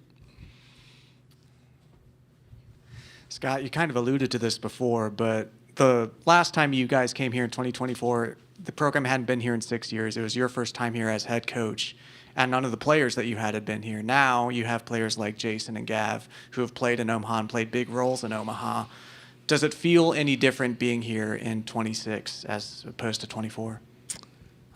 Yeah, honestly, it does. I don't really know exactly, what that is. I'm always honest with our players, so I need to be honest in here too. It's different. Your first time as a head coach, you're probably I had been a head coach a little bit, but your head might be spinning a little bit more now. I'm just kind of like I've been a head coach for a while, and I preach to our guys: you stay process oriented, and you keep winning, and you keep finding ways to win. Eventually, you get somewhere. Hopefully, you'll knock the door down. So for me, I'm more stepping back and saying, okay, how do we just find a way to be even better when we're there? Sometimes you do everything and it doesn't happen, but I feel like the biggest thing for me is the same as Gavin said. My job when we get the team here, and my job as the head coach is not to just be in Omaha. It's to do all I can, not leave a stone unturned. I've been saying that to our staff, and I reminded them, hey, we've done this all year. Let's don't be happy. We're meeting today as a coaching staff, and we're still going to have free time and take it in, but we just wanted to have the same approach as coaches that we've had all year to get our guys here and not leave anything left unturned when we play Ole Miss, and then we'll go on to the next game. Scott, kind of going off of that, don't leave any stone unturned, you talk about how difficult this format is to win, and this weekend kind of mirrors that of a regional, but with the day off in between. I'm just wondering how, if at all, does the coaching approach change when you have the day off in between games? Yeah, 100%. That's the plus of having been out here for me. We're going to go get it. We'll announce one starter. We have another starter ready, but my goal and our goal is to win tomorrow because you have that day and it gives you rest, and that rest is vital and it helps you manage your pitching. So I've learned the hard way, being out here a lot, making some decisions based on the next day. I'm not going to do that, and I haven't done that all year. I feel like there are certain times in the game that's the biggest moment, and we're going to try to, if it's a pitch and change or it's a pitch hitter or whatever it is, that's what we're going to go for it. I can tell you that. Scott, how, if at all, do you feel like the size of this ballpark plays specifically to your team's advantage? The balls are mighty hard now. The ball is going to get out of here more. Depends on the wind. I do like the fact that we can defend at a high level. We hit a lot of doubles, but it's not like we haven't hit any home runs. And the park matters. I'd have to go look and see how many home runs everybody has, but I think if we're playing a smaller park, we're over 100. But, the fact that we can pitch it, and when we're on, I feel like a true ballpark is good for our team. I've never liked a bandbox where you give up a fly ball to right field and the ball's automatically gone. I'd rather play in a ballpark like this where it's true you got to hit it to get it out of here. But if you make good pitches, it's not a fly ball that's just disappearing over the wall. At this time, we are going to take a question from Zoom.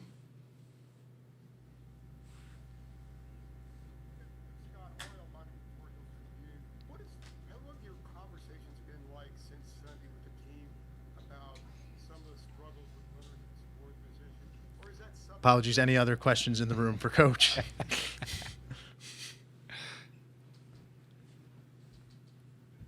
On the left side.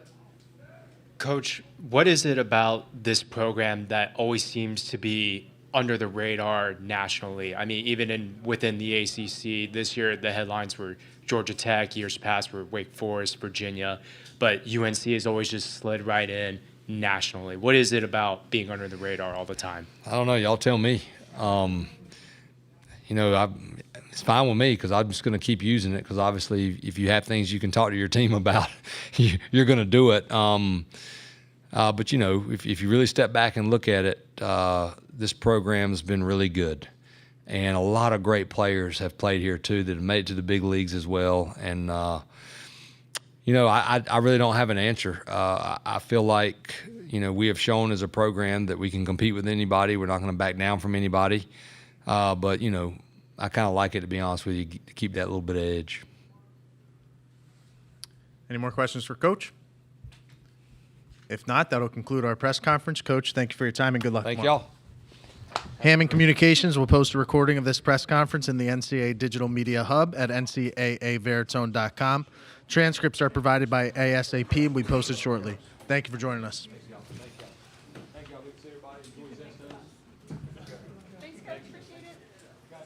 Check out it.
Really low.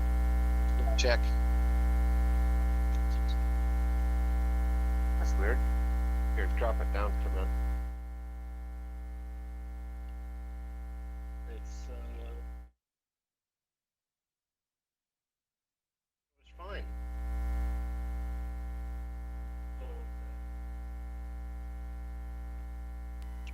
Try it now. Check, check, check, check, check, check, check, check. Check 1, 2. Nope, still the same. Check, check, check. Check, check, check, check. Let's try a different cable.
Check, check, check, check. Much gooder. Much gooder. Check, check, check. Oh, yeah. Meow, meow, meow, meow, meow, meow, meow, meow, meow, meow. Check 1, 2, check 1, 2. Test 1, 2, 4. 1, 2, 4, 7. Or is that the way it goes?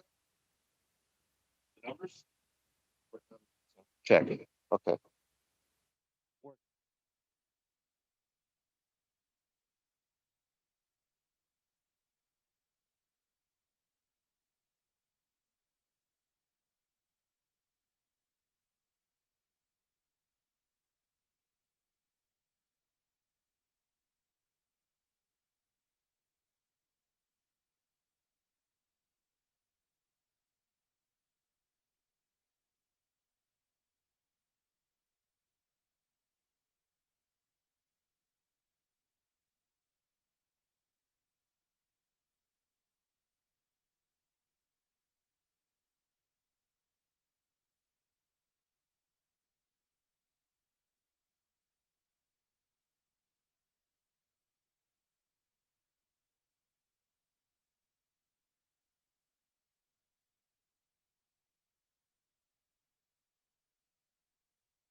Good afternoon, everybody. Thanks for joining us.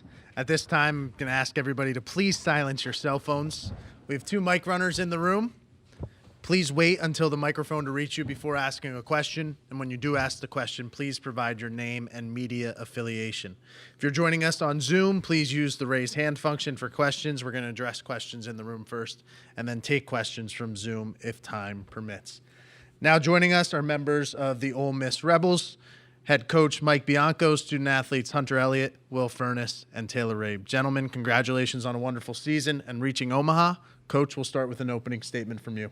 Well, I think like everybody that you get to this point, you're just, excited to be here. It's obviously a long journey for every, program to make it to Omaha, the pinnacle of college baseball. But then once you get here, travel and all the media obligations that they just went through, now I know they're excited and ready to play baseball. We'll open it up to questions for the student athletes.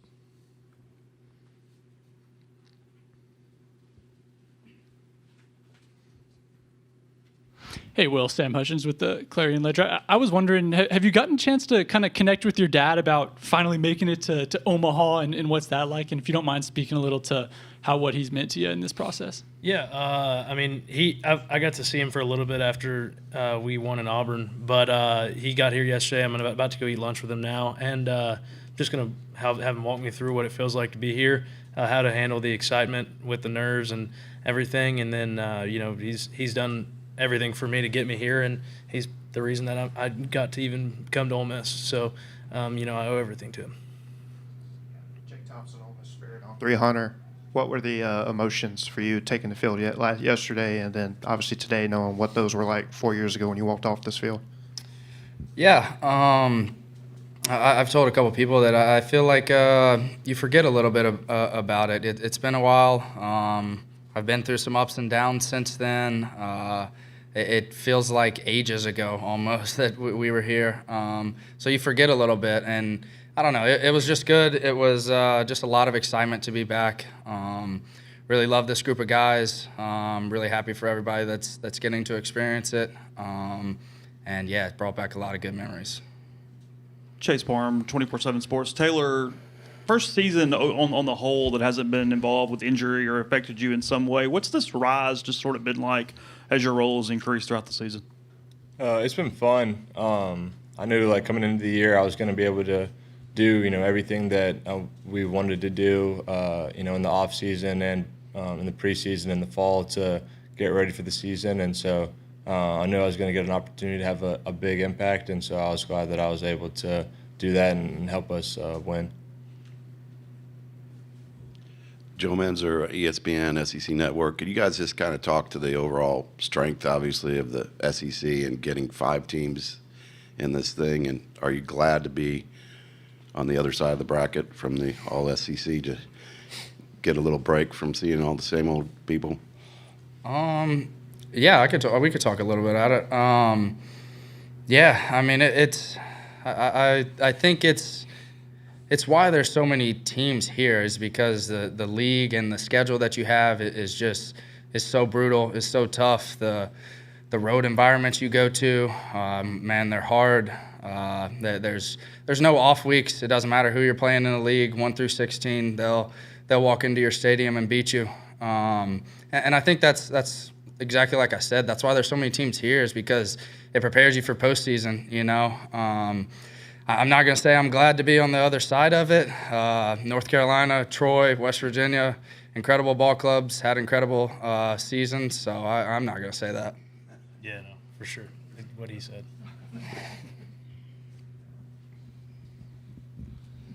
Mark Arlen, Just Baseball Media. Hunter, any wisdom you've imparted upon these guys about what it takes to be here and pitch at the big moments? And then Taylor, anything that you've taken from Hunter this season to kind of build yourself up and be ready for the postseason? Man, no real getting the guys together and letting them know, hey, I've been here, so this is what you need to do. That's not really what I've done. They've asked some questions, and it's more, man, just having success here is about doing what we did in Lincoln, doing what we did in Auburn, just winning the big parts of the game, doing the same thing. And I think that's why maybe sometimes people come here and aren't the same, is because they try to play a little different. It's a bigger stage or whatever. But no, it's doing what we've done all year. That's why we're here. So we're good enough to have success here. Yeah, I think when I first came here as a freshman and met Hunter, I kind of looked to him for the answers to, how to get to Omaha. And I don't necessarily think that you learn that by coming here, but I think that kind of like he said that one thing that I've kind of learned from him and is that a trait of really good teams is that you don't really, win or lose if you get swept, or if you sweep someone, you don't, try to change everything up or do anything very different. You just stick with your process and continue to try to improve the things that you need to improve and be the same guys every day. And so I think that's something that Hunter's kind of taught me and that I look for in the teams. And, when we had some struggles this year, I just tried to keep the morale, like, we don't need to panic. Like, we're still a really good team, and especially in our league, like, people get beat every week, and that's not a reason to start to panic. Noah Beanick, 11.7. Question for Will. Ole Miss has faced one of the tougher paths in the NCAA tournament to get to Omaha, going to the Lincoln Regional, playing Nebraska against their home crowd, and then playing in Auburn against two record-breaking crowds for the Tigers there. Offensively, it feels like you guys have added a little bit more of an element to gain leads early, and it's not necessarily using the long ball, because you guys know that you can hit the ball very far, but talk about adding a little bit more contact to that lineup lately. Yeah, I think it's just kind of more. I think hitters elevate their game in the postseason, not necessarily trying to, but just knowing that, like, forgetting and really just moving past bad ABs is huge for a lot of hitters, and it's really hard for people to do that. In the postseason, you kind of have to do that, because for every AB could be the one that breaks the offense through and helps you win the game. So really just a lot of people battling every pitch. We've just really wanted to get it done for our teammates, and we've gotten some runs in at the right times. I think we have a lot of runs scored with 2 outs, and runners in scoring position. Seems like we always are finding the big hit, which is. It's really big especially for postseason, and the way these guys are throwing it. It's really, you don't really have to score too much to win, which we want to score 20 runs every game and not make it a sweat. But while we're waiting to do that, we're just going to try to make sure we win every pitch and try to get runners in when they're getting to scoring position. Any more questions for the student athletes? Take one from the back first. Then we'll come up front.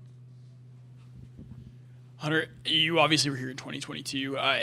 Are there any similarities between this group and the group that won it back then? Yeah, absolutely. It's more similarities off the field. Obviously, on the field, we got great pitchers, we got great hitters, things like that. But I think, man, this group is one that's stuck together. This group's one that's a little older. We have a lot of experience, good, bad. Both types of experience. And the main thing, man, this group really loves to be together.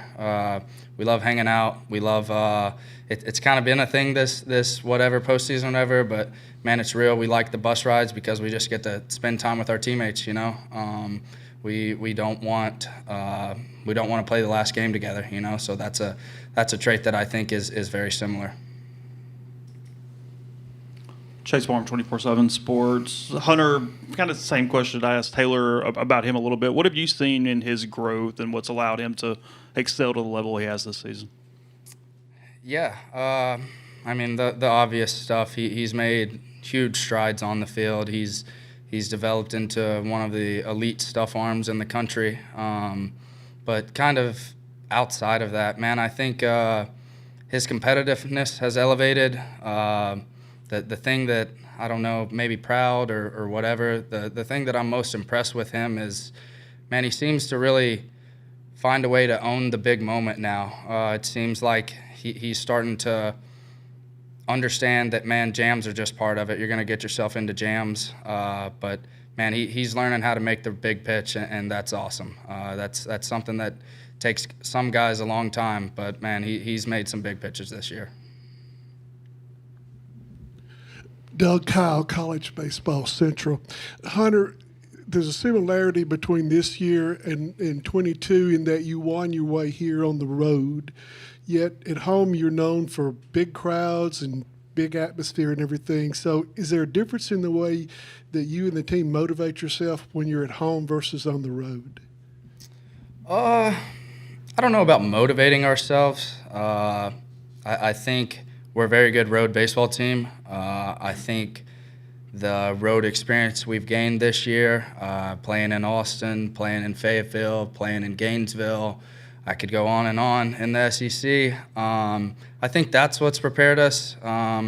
This team really enjoys kind of quieting road crowds. I think this team kind of enjoys the big moment, kind of enjoys the rise of the opposing fans, and then we really like quieting them. I'm not sure. I wouldn't think that it's going to be like that because Ole Miss fans travel pretty well here. But yeah, I mean, no difference. We enjoy playing on the road, but man, we love playing in front of our home fans too. Any more questions for the student athletes? Hunter, Will, Taylor, thanks for your time. Good luck tomorrow. Thank you, guys.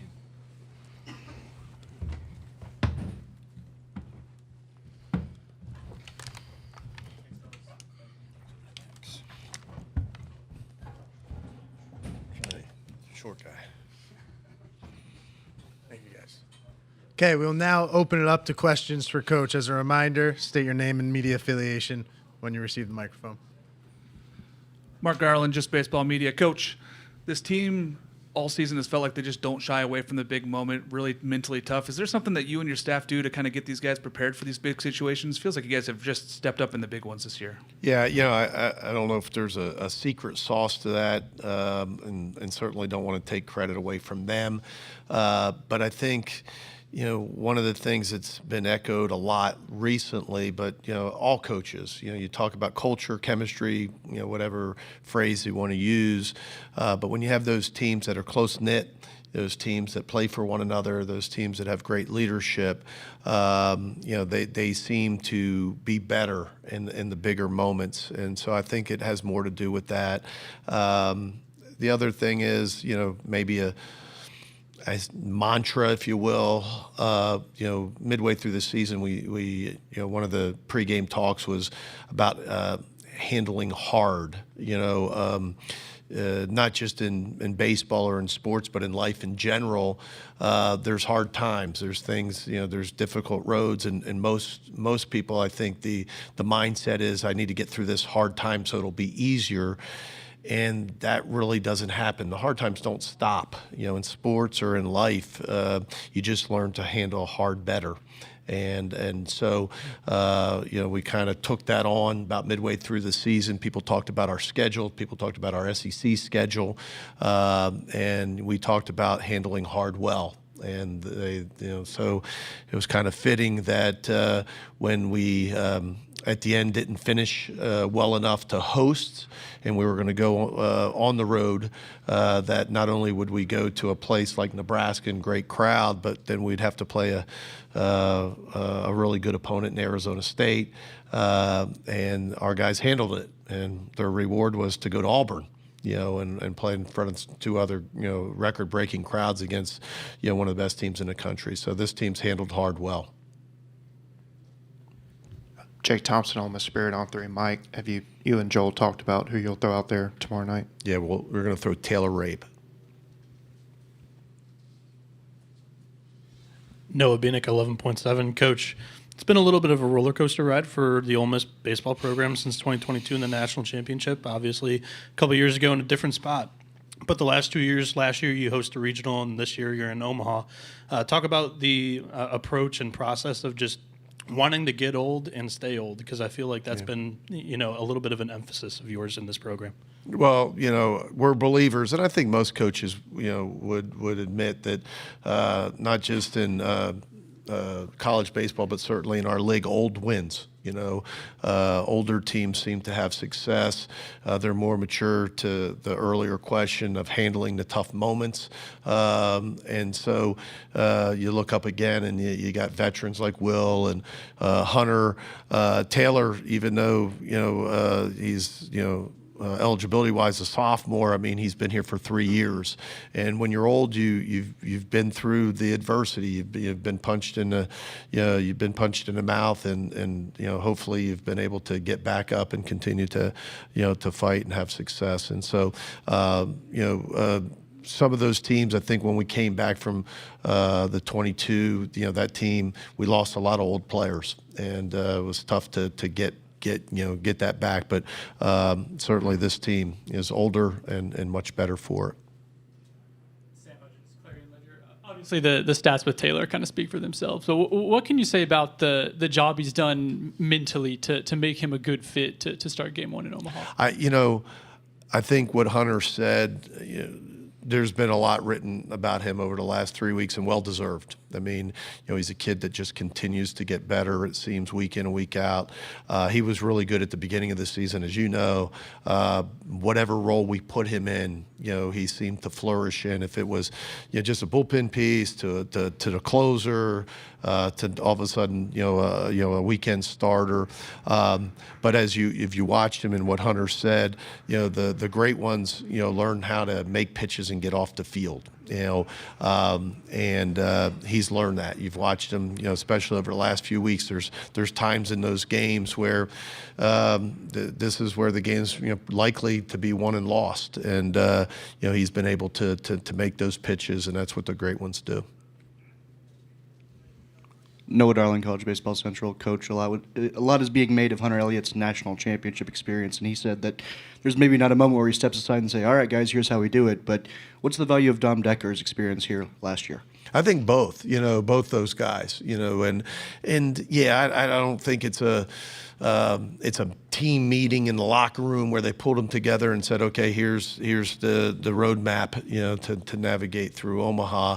But I think, and I would imagine, as a player, you're looking at Dom, you're looking at Hunter, and that's what leadership is a lot of times, just how they respond in those moments, what they're doing, and so yes, a lot's been said about Hunter, and obviously it should be. He's a national champion. He's the last remaining guy off that team, but Dom was here last year, and so I think both guys have shown tremendous leadership, not just in the last week or so, but throughout the season.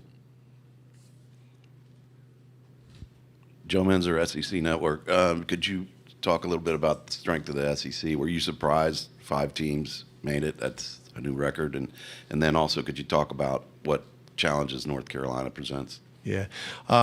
First, it probably sounds pompous, but I'm not surprised. We were here in 22. There was 4 teams, and 2 of the other 4 that weren't SEC teams were Texas and Oklahoma. And so in our league, as Hunter said, and he's right, and we've said it over and over, nothing prepares you more for postseason than the Southeastern Conference. Great teams that play in great environments, and we say it all the time, if you don't play well in our league, you lose. I mean, it's as simple as that. You have to play well. It doesn't matter who you're playing, where you're playing. If you don't play well, you lose in our league. And so that's the two-edged sword, right? It's very unforgiving through the 30 games. But what that 30 games does for you is it weathers you. It thickens your skin, and it prepares you for postseason. As far as North Carolina, the question I think was to Hunter earlier, are you happy that you're on the side that doesn't have all the SEC teams? And a lot as coaches we joke that, hey, we can't wait to play somebody outside of our league, but playing a team that's 72-2 in North Carolina, I don't know if it's a great reward, and obviously sarcasm there, but man, they're good, and they've had a tremendous year. I think they lost their first weekend in conference play, and then ran through another really good conference 9 weeks in a row. And there is no weakness. They pitch at a high level. They hit at a high level. They're tough to strike out. They steal bases. They do everything well, and they're experienced as well. So. Mm-hmm. Noah Bieniek, 11.7. Coach, when I asked Will the question, I used the term contact, and that's probably not the correct way to phrase it. It probably should be timely hitting. And I think when you look at the phrase timely hitting, who embodied that most, and your super regional was Braden Randall. You inserted him into the outfield, and he came up with a couple of big plate appearances in that super. Outfield is more spacious here in Omaha at Charles Schwab Field. Do you plan on continuing to do that throughout the College World Series? It's certainly an option. I don't know if I'm ready to say that or release a starting lineup, but Braden, that didn't happen just in the super regional. He'd been taking fly balls for a couple weeks out there, really since we left Hoover in the SEC tournament, where he had we only played one game there, but he probably had 3 or 4 really good at bats, better than anybody on the team.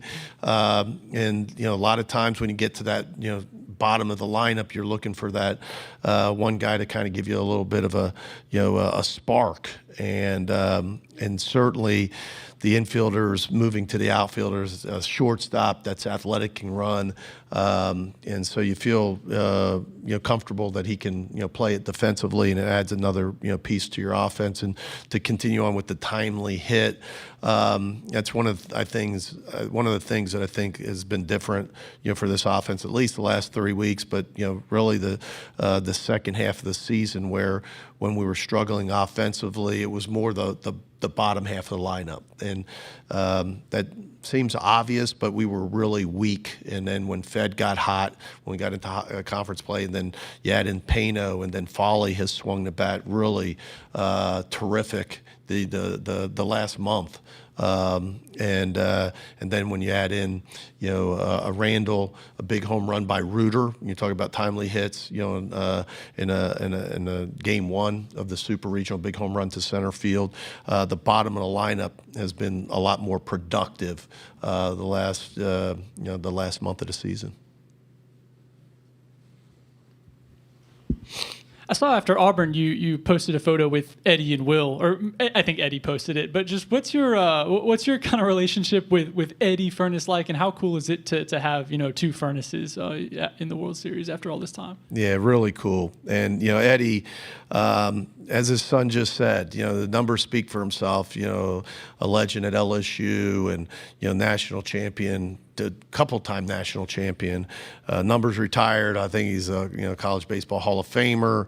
All the accolades, and not just at LSU, but in the Southeastern Conference, and that says a lot.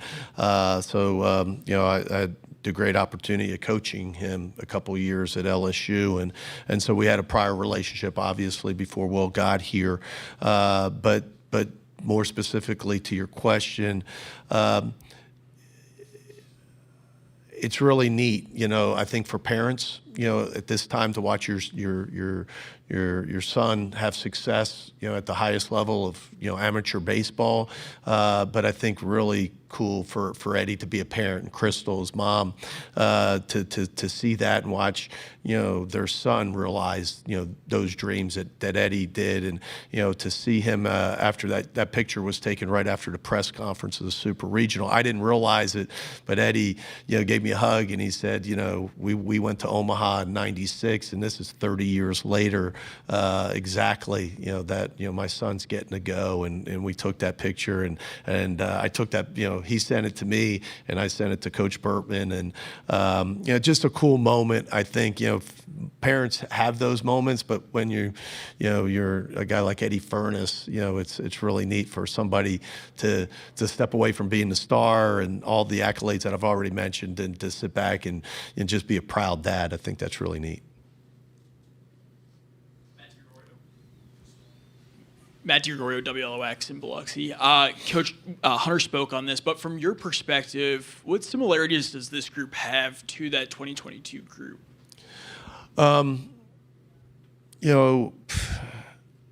Different in a way where that team was the proverbial last team in. This team knew they were going, to postseason all along. Different that team played really well, 22 at the very beginning of the season. We were ranked number 1 to start conference play for a couple weeks, and then for about 4 to 6 weeks in a row, 4 to 6 weeks, we lost and fell to 7-14, and the rest of the story. This team, never got to that elite level during the season. We played well, but it was a hard road. As we said, the schedule was just brutal through the 10 weeks. I don't know. You hear all the time it was the most difficult. I'll let you guys decide that, but certainly, it was a tough road through those 10 weeks of conference. But they handled it. The similarities is the leadership, the oldness, that we talked about, the veteran leadership, how much they cared about one another, how much fun they have with one another. That means so much. And that's the stuff that's behind, the curtain that you guys don't get to see. Most of the time we don't know that, right? You don't know how close-knit a group's going to be. You don't know the leadership until you get going into the season and you have the adversity and those types of things. But I would think that's the biggest similarities is, that was a neat team to be around, how much they cared for one another, how much they liked being with one another. And then you had guys like Elko and Bench and Graham that were great leaders on that team. And here you look at, Utermark, who's like Elko 2.0. And then you got a veteran presence in Elliott and Furness, a guy that's been here for 4 years. And so those are the similarities. I think that they were great teams with great leadership. We'll take one more question. Noah Bieniek, 11.7 coach. It was previously mentioned, like post-game pictures. One surfaced of you wearing the Stormtrooper helmet. This team hits a lot of home runs, and that's the celebration that'll be across ESPN networks. What's the story behind it that you know of, and about the offense's approach? Just a word on that. Right. I'll connect the dots a little bit. I'm probably not the best one to answer it. We're in Gainesville. I don't know which day, but I'm going to guess it was day 2, and it was Easter weekend, so it was probably Friday. Went into one of the meeting rooms, and there's a Stormtrooper helmet on one of the tables, and I like Star Wars, but I only saw the first one and a little bit of the second one. That's a whole nother story. My family rags me all the time. But I know exactly what the helmet is. And I said, like, why is that here? And somebody said something like, hey, we're thinking about making that. And they were kind of, I think, testing me, like, would you allow it? We're trying to, maybe, and we were struggling at the time, especially offensively. Could that be, maybe our home run celebration, put the helmet on? And I think I surprised him by saying, sure, heck yeah, that's neat. And then when I said that and knew what was going to happen, the first thing that I went to was John Corello, our strength coach. You need to make sure like you're in control of that helmet because of the NCAA rules. You don't want that coming out of the dugout. And next thing you know, you get Judd Utermark to get kicked out of the game or something like that. And so Corello, our strength coach, is the one that's in charge of it, the only one that touches it, the one that hands it to the guy, and make sure that it stays in the dugout. But I think Judd's home run in Game 3 on Saturday night to tie it up, where we eventually win, that Game 3 and eventually beat Florida 2 out of 3 in Gainesville. Judd's home run was the first one to put the Stormtrooper helmet on. Was there something else? There was another part of that question. You did really good answering. All right, good. And with that, that'll conclude our press Thanks, conference, guys. Coach. We appreciate your time and good luck tomorrow. Hammond Communications will post a recording of this press conference in the NCAA Digital Media Hub at ncaaveritone.com. Transcripts are provided by ASAP and will be posted shortly.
Good afternoon, everybody. Welcome to the State of Baseball press conference. At this time, we ask you to please silence all cell phones as a courtesy, and also a reminder, recording press conference video on your cell phones is prohibited.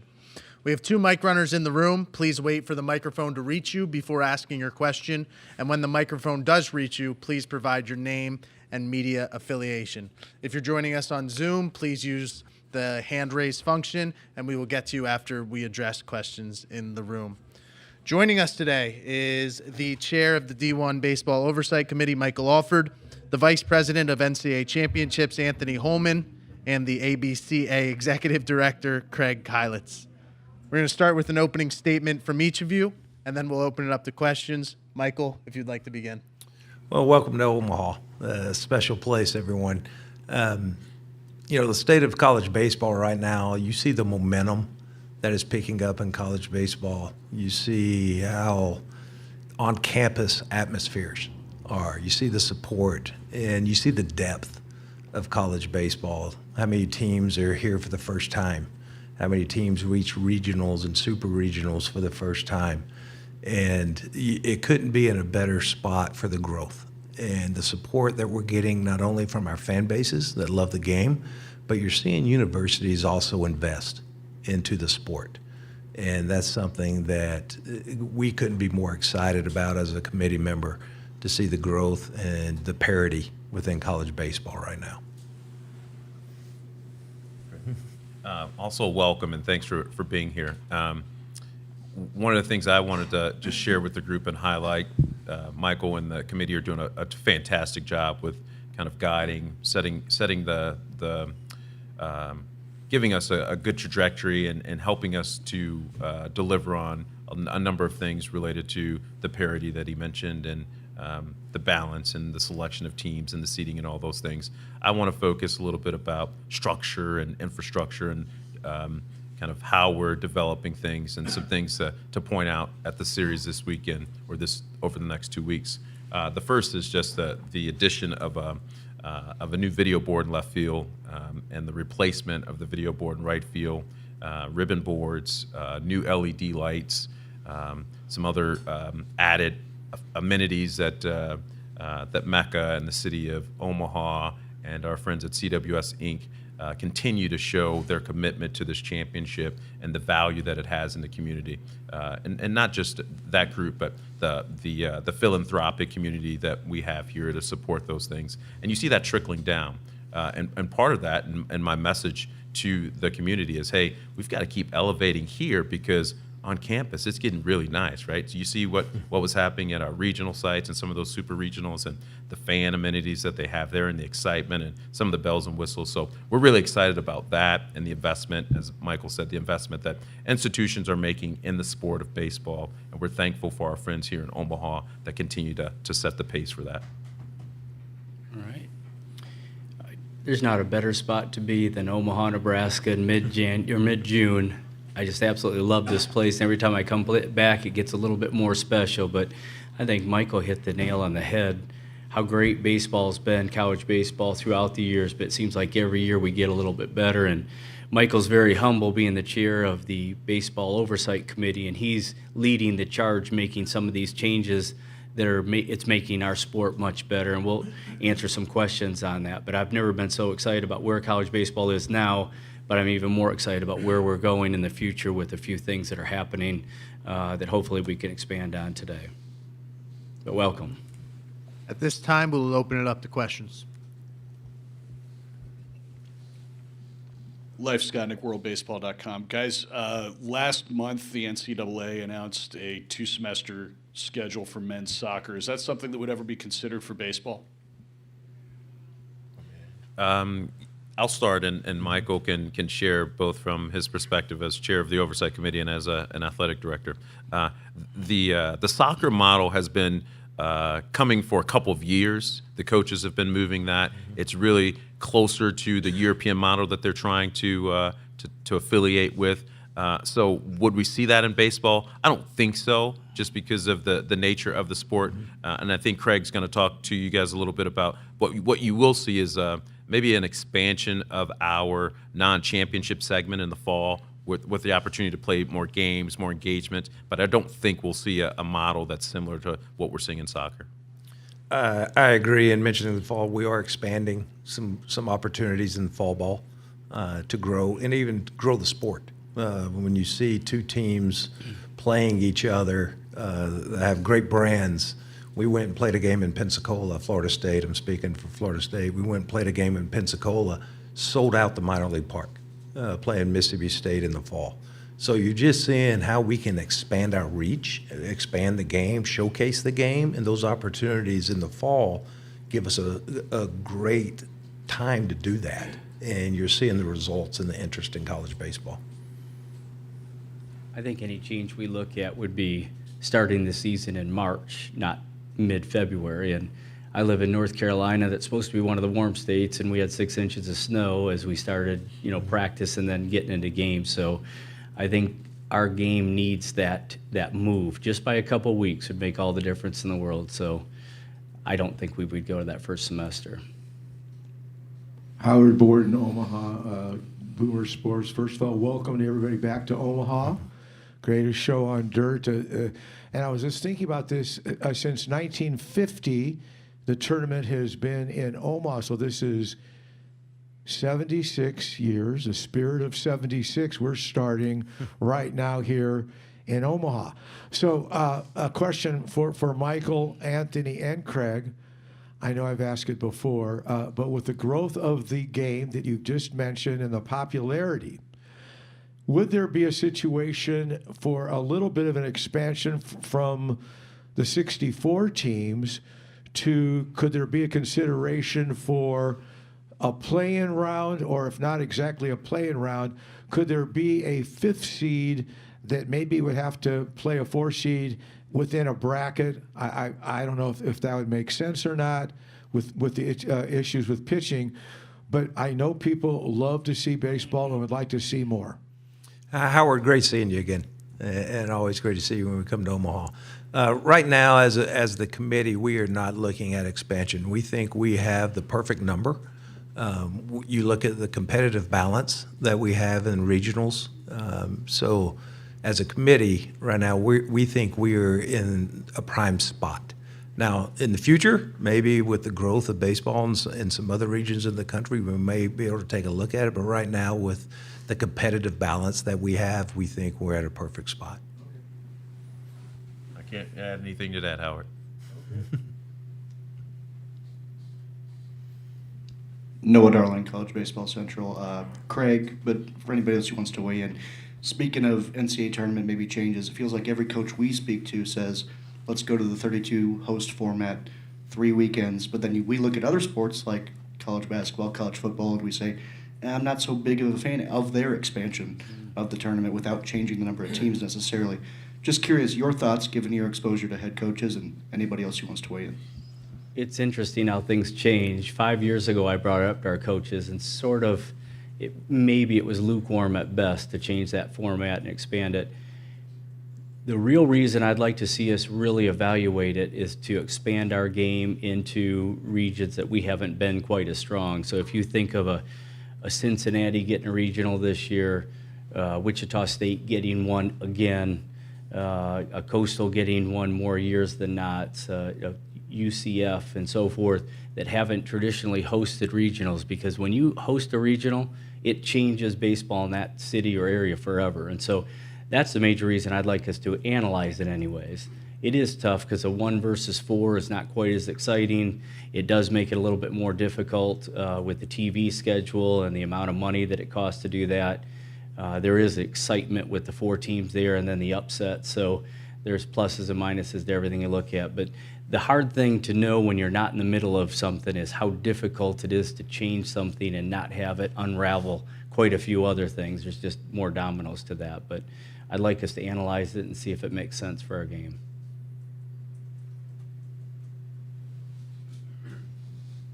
Kurt Bowles from the Houston Chronicle. Craig, or either you two gentlemen want to weigh into, you mentioned it was lukewarm at the time, and I assume you're talking about 3 weekends of best of 3, like normal regular season is played out. Is it gone from lukewarm to warm or really hot? you know, as far as supporting that, and as far as delaying the season 2 weeks or longer, how would that affect TV and ESPN and their wishes? Well, I don't know the second part of that question yet, as we'd have to sort of do our due diligence on that, and that would be more in Anthony's bailiwick on that.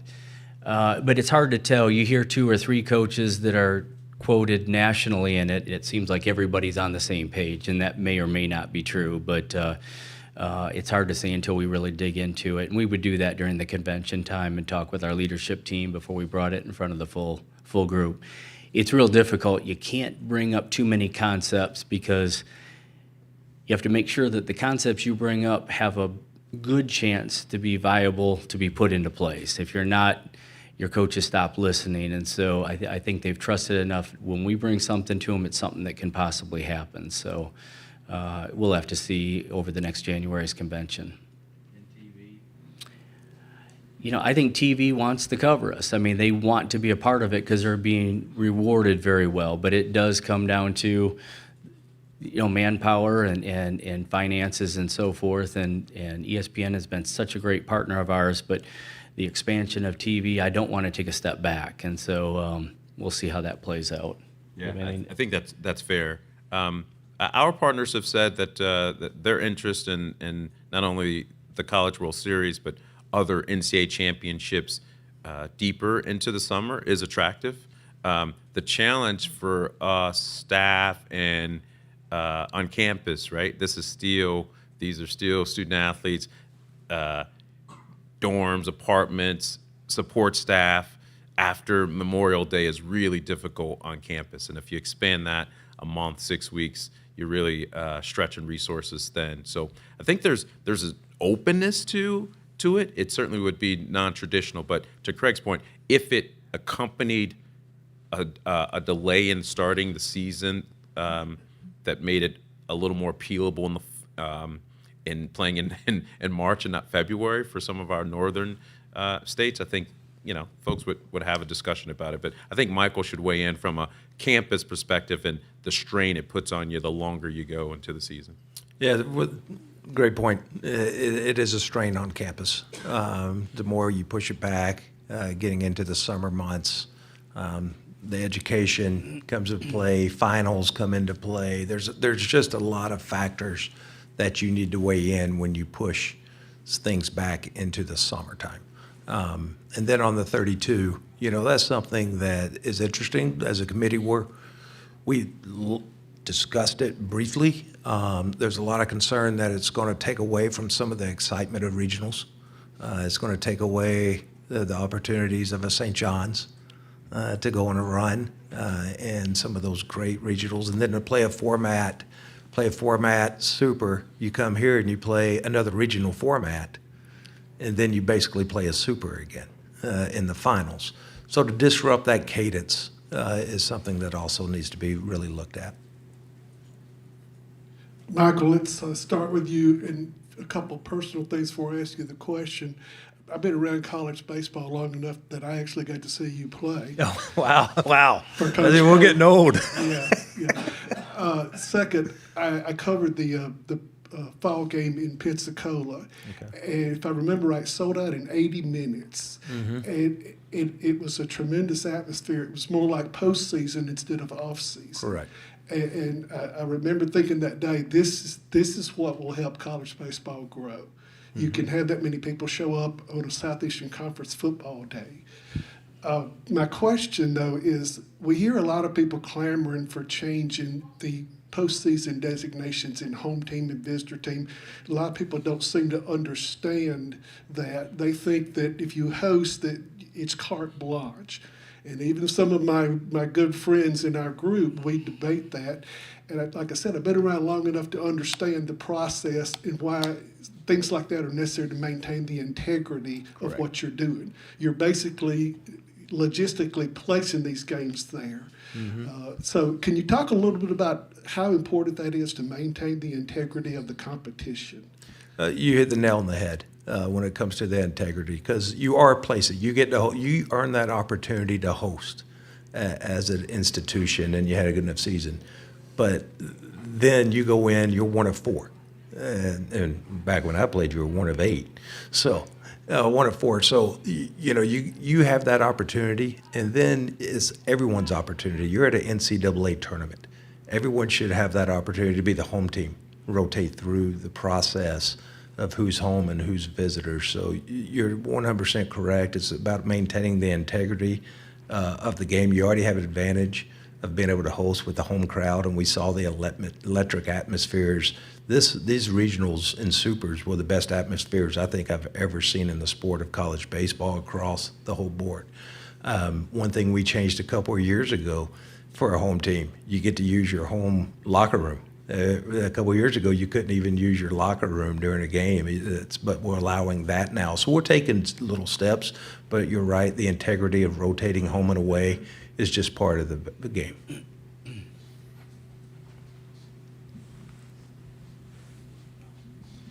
Noah Binnick, 11.7. I've got a cluster of questions that I'll kind of relate to each other. I'm going to start with Craig real quick. How long of the process did it take for DSR to get approved for the selection committee? And Michael, if you'd like to add, go ahead. It was fairly quick. They made a presentation to us in the national office of the ABCA. We thought there was a really good validity to their whole process. Just another RPI rating system we thought would be good. We brought them to the convention, met in front of our leadership team, and then Michael sat in the meeting and thought they were fantastic. And so then Anthony invited them in for the meetings, and they thought it was good, so they used it this year. And I think it certainly didn't hurt the process, but it's been interesting and give us another metric to look at. And it's interesting. This may be the least amount of complaints that I've ever had and the most compliments I've ever gotten on how good the field selection was. So it might have had a bearing, or it just might have been leadership with the director, but just another good metric. Yeah, it was something definitely we dug into. We like it. The more metrics we can have, it helped us separate maybe when you look at something that was odd. Somebody's RPI may be odd. Let's look at the KPI and the DSR and see what they say, because every once in a while in some of those metrics you do get something that kind of raises your eyebrow a little bit, and you dive deeper into it. And it just gave us another ability to really examine a team, especially when we're comparing teams, because when you're comparing 6 teams on the board and you're getting deep in, and you know me, I talk about eye test. And I won't watch games and really dive into the eye test, get past the metrics, but that is something that we definitely used a lot in comparing teams, and it helped us. So you mentioned that it was a fast process, and that's kind of what I feared, because when you schedule out, non-conference, for instance, and then you use the metric of non-conference strength of schedule in kind of narrowing that field. Do you feel like it was a little bit of a rug pull for some teams that scheduled in a way to strengthen RPI, or even not a tough schedule, but a team like Mercer who had 40-plus wins, regular season conference schedule, top 30 RPI, but this is the first year that we're going to use DSR and, weight it a good amount. Do you think that was a little bit of a rug pull on some teams that, scheduled in a certain way? 2 points to that. Our coaches weighed in and thought it was great, and they already had their scheduling done, so they felt good about it. And then the second most important thing, if we use their metric system to pick our teams, absolutely. But that was just a tool that they looked at and analyzed. So it might not have changed anything, and it might have given them a better look at 2 or 3 different teams. So with our coaches weighing in, not at all. Michael, question for you. So in the NCAA basketball tournament, we typically get a seed list 1 through 64 true. This year, it was announced that you guys were ranking 1 through 32 and the 2 seeds. First question is, did you ever release publicly the 132 rankings? And 2, the way that we understood kind of the pod system, the bottom half of the 2 seeds seemed a little bit weaker, and the 3s were strong this year. If you look at the records in the NCAA tournaments, the 2 seeds lost a lot of those opening round games against the 3s this year, and the inflated record of the 2s, a lot of those wins are against the 4s. So I was interested in what kind of weight went into the seeding of 17 through 32, DSR, KPI, RPI? What played the biggest factor there? Yeah, it's hard to say it without going team by team, of course, but it all factored in. But I think being able to rank them 1 through 32, that's where you saw the competitive balance of regionals this year more than ever. Being able to send some of those teams in a true 1 through 32. Now the pod system, going back in memory, really it kind of went 1 through 32 where we placed them. There was a couple instances where, and we ranked 1 through 32, not seeing the crossover. Well, you have a crossover at the same conference. And so, okay, now we're going to swip 1 and 2 and move them just 1 down. And that only happened a few times. So it was like a Virginia Tech going all the way out to UCLA. It was a true 1 through 32 ranking, and we thought it brought the competitive nature to this year's tournament for sure. It's important. You asked the question about releasing the 1 through 32, and I don't think it was no.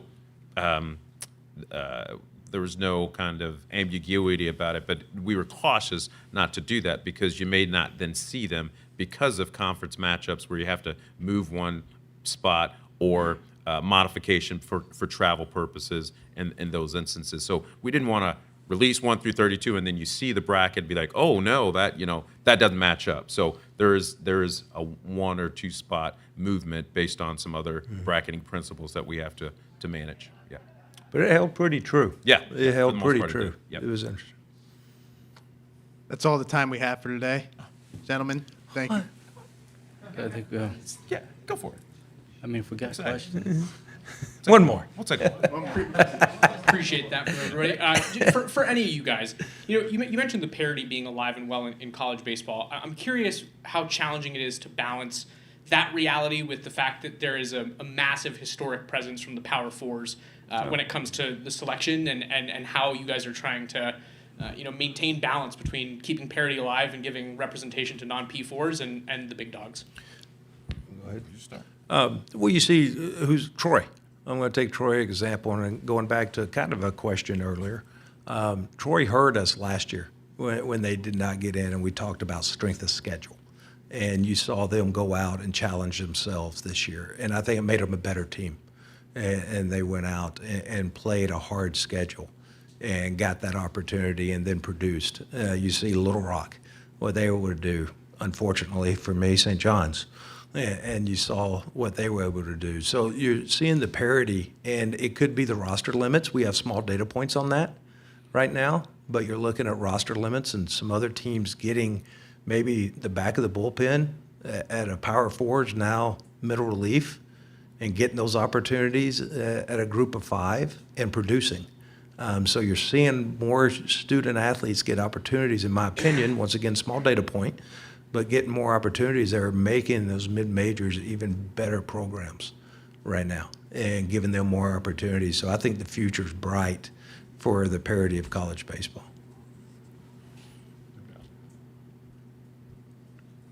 Okay, that is all the time we have. Gentlemen, we thank you for joining us today. Hammond Communication will post a recording of this press conference in the NCAA Digital Media Hub at ncaaveritone.com. Transcripts are provided by ASAP. Will be posted shortly. Thank you.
Good afternoon. At this time, we're going to ask all the media members and guests to please silence your cell phones. Also, a reminder that recording press conference video on your cell phones is prohibited. We have 2 mic runners in the room. Please wait until the microphone reaches you to ask a question and provide your name and media affiliation. If you're joining us on Zoom, please use the raise hand function for questions. We'll address questions in the room first and then take questions from you guys if time permits. Now joining us are members of the Alabama Crimson Tide, head coach Rob Vaughn, student athletes Tyler Fay, Brady Neal, and Justin LeBron. Gentlemen, congratulations on a great season making it to Omaha. Coach, we'll start with an opening statement from you. Yeah, obviously, man, 20 years in the making, 27 years in the making getting here. So really excited to be here. You know, what an unbelievable event already, man, just with all the stuff that's been going on. The town of Omaha and how they support this event is absolutely incredible. So thrilled to be here, but I think very quickly moving past that, you know, and getting through today and getting through the opening ceremonies tonight, which are going to be cool, but kind of turning our attention to a job to do. I think it's what this group's done all year is incredibly workmanlike in their approach and the way they go about their business. And, man, I'm excited for them to get to do that on the biggest stage. So as much as we're happy to be here, this is not the end goal, and we're looking forward to getting out Saturday afternoon and competing against a really talented Oklahoma team. We will now open it up to questions for the student athletes. Noah Binick, 11.7. A question for Justin. We see so often in college baseball where the stars don't necessarily get to this stage, the College World Series. I know Coach just mentioned this is not the end goal, but what does it mean to you to be out there with the guys practicing today, but also getting ready to play in the College World Series this year? Yeah, I think it's kind of amazing just to see how our hard work is kind of paying off. Obviously, job's not done, but it's kind of like we're right there, step in the right direction, and just kind of go ahead and finish the job. Mark Garland, Just Baseball Media. Tyler, tell me a little bit about what it means to be able to take the ball here, game one for you, for your team here, and how you guys have just got to this point where you just have full trust in the guys behind you too. Yeah, I mean, it's pretty awesome to be the guy that starts it off for us, but I think it really wouldn't matter who starts game one. Any of us have, they would get the job done. I think we've all been good all year, and yeah, really a lot of trust in the bullpen guys and the other starters, and yeah, just really exciting to be here for sure. Noah Darling, College Baseball Central, for each of you guys, whether he's coaching your position group or not. What does Coach Mike Morrison do for you, given his own Omaha experience, in fact, winning it all? Yeah, I'll go since he's my position coach. He's the man. Like, he's awesome dude, just full of energy every day. Same guy every day. He's given us some good insight on it. Obviously, he's been the one to carry his team and win it all and do all that kind of cool stuff. So just how to be in the moment, stuff like that. So he's been a huge help for all of us for sure. Yeah, I think honestly, for me speaking, he's just really taught me how to be a really good human being and how to really deal with all the pressure and just really enjoy the moment. I think that's what he was talking about when we were out there. He's like, enjoy all this media stuff and all this stuff because, I mean, it's going to be one of the coolest things you do in life. Joe Menzer, SEC Network. Tyler, could you talk a little bit more about just what it means to be here, having grown up, so close to here? And I believe I saw another interview where you came to here for games when you were a kid. Could you talk about that, please? Yeah, it's really special to be back here. I've come to probably 5 games in my lifetime growing up. I went to a game last year when we were back home after we'd already got knocked out, sadly. But yeah, being back here is awesome. I've had hundreds of family members and friends, and everyone text me and say they're coming to the game and they're going to come support. So yeah, it's kind of just surreal to be back here, full circle moment for me. So. Michael Stamps, Bama Central. On that note, what does it mean to kind of have some of your friends and family too, if they're going to be here to come and watch you for a big moment like this? Yeah, I mean, it'll be really exciting. I haven't thrown in front of a lot of my friends since high school, so a lot of my old teammates and stuff, and being able to see all of them and have them supporting me and the boys in the crowd will be really fun. Noah Binick, 11.7. Question for Brady. Your former program came here last year and did a lot of damage. Now this year, Alabama's in the College World Series, and you've been a huge part of the postseason success. Has this been kind of what you envisioned when you transferred into Tuscaloosa?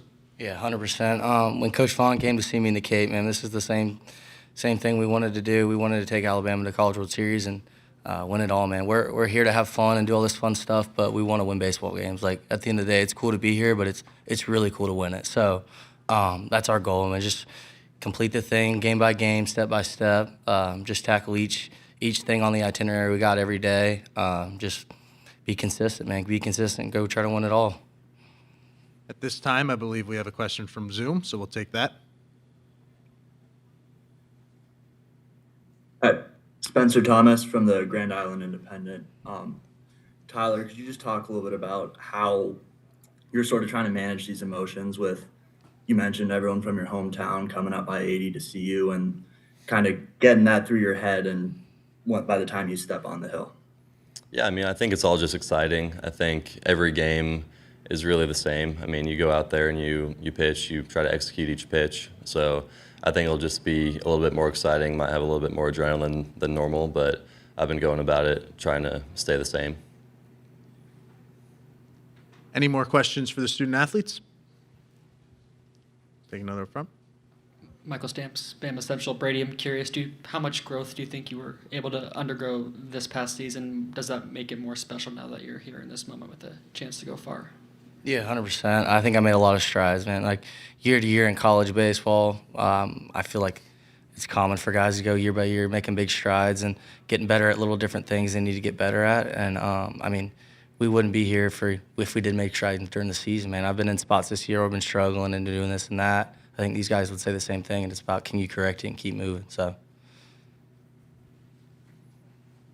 Could you guys just, I'm sorry, Joe Menzer, SEC Network, can you just talk about the gauntlet that is SEC, and is it kind of ironic you get here and now you're facing Oklahoma and it's an all SEC bracket?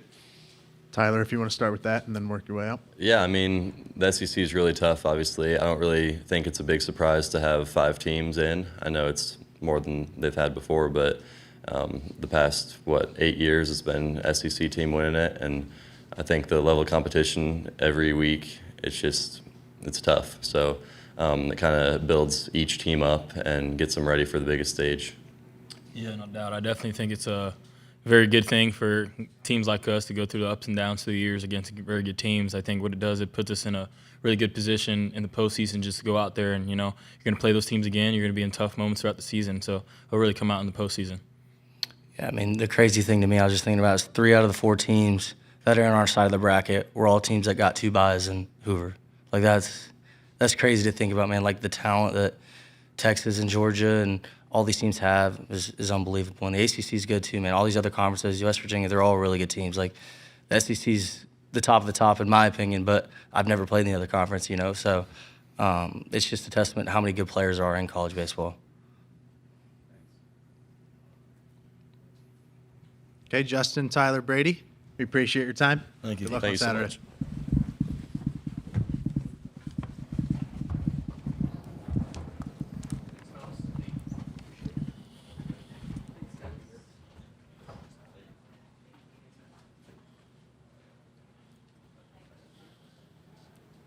Okay, we will now open it up to questions for Coach.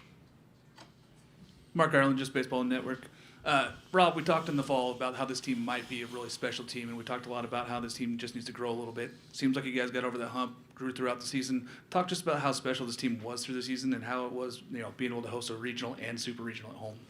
Yeah, we've shown these guys these videos of Kobe Bryant's press conference, there at the end when he retired, and in the Staples Center in front of all those people talking about the journey, and the journey is what matters. And, man, we all look at these trophies at the end, and you all want all this stuff, but, man, the journey is what makes life worth it, right? And I think for these guys, they've been through it a little bit in some really cool ways. You look at we lose opening night. We got beat opening night at home by Washington State. Opening SEC weekend, we got swept at Kentucky. And, man, nobody wants to experience that failure. My guys have heard me say time and time again that failure is a prerequisite to success. Like, it hardens you, it toughens you, it calluses you for what's to come if you let it, or you recede into your shell and you quit and start feeling bad for yourself. But if you use failure, man, it can really build you. And I think it's what this team did. And I think that's what makes them such a fun group to coach. Every one of you guys can go look at our stat sheet and you'd be like, that team shouldn't be here right now. And And instead, man, all they do is the strength of this group is the group. The strength of this team is the team. And I think that's what's made it such a rewarding journey for them. And to be here in this moment, to have the first team in 27 years kick the door down, be a team that represents toughness and grit. It's what Alabama is. That's the teams of the late 90s, man, that's what they were. They were talented, sure, but, man, they were tough, they were gritty, they were all those things. So this team is a very deserving team to get this team back to where it belongs. Noah Bieniek, 11.7. Coach, at Maryland, you guys were making big-time strides, and then you jumped to Alabama, and you're coaching in the SEC against some of the best competition in the country. Is this what you envisioned with your team out there warming up, getting ready to play a College World Series game at Charles Schwab Field?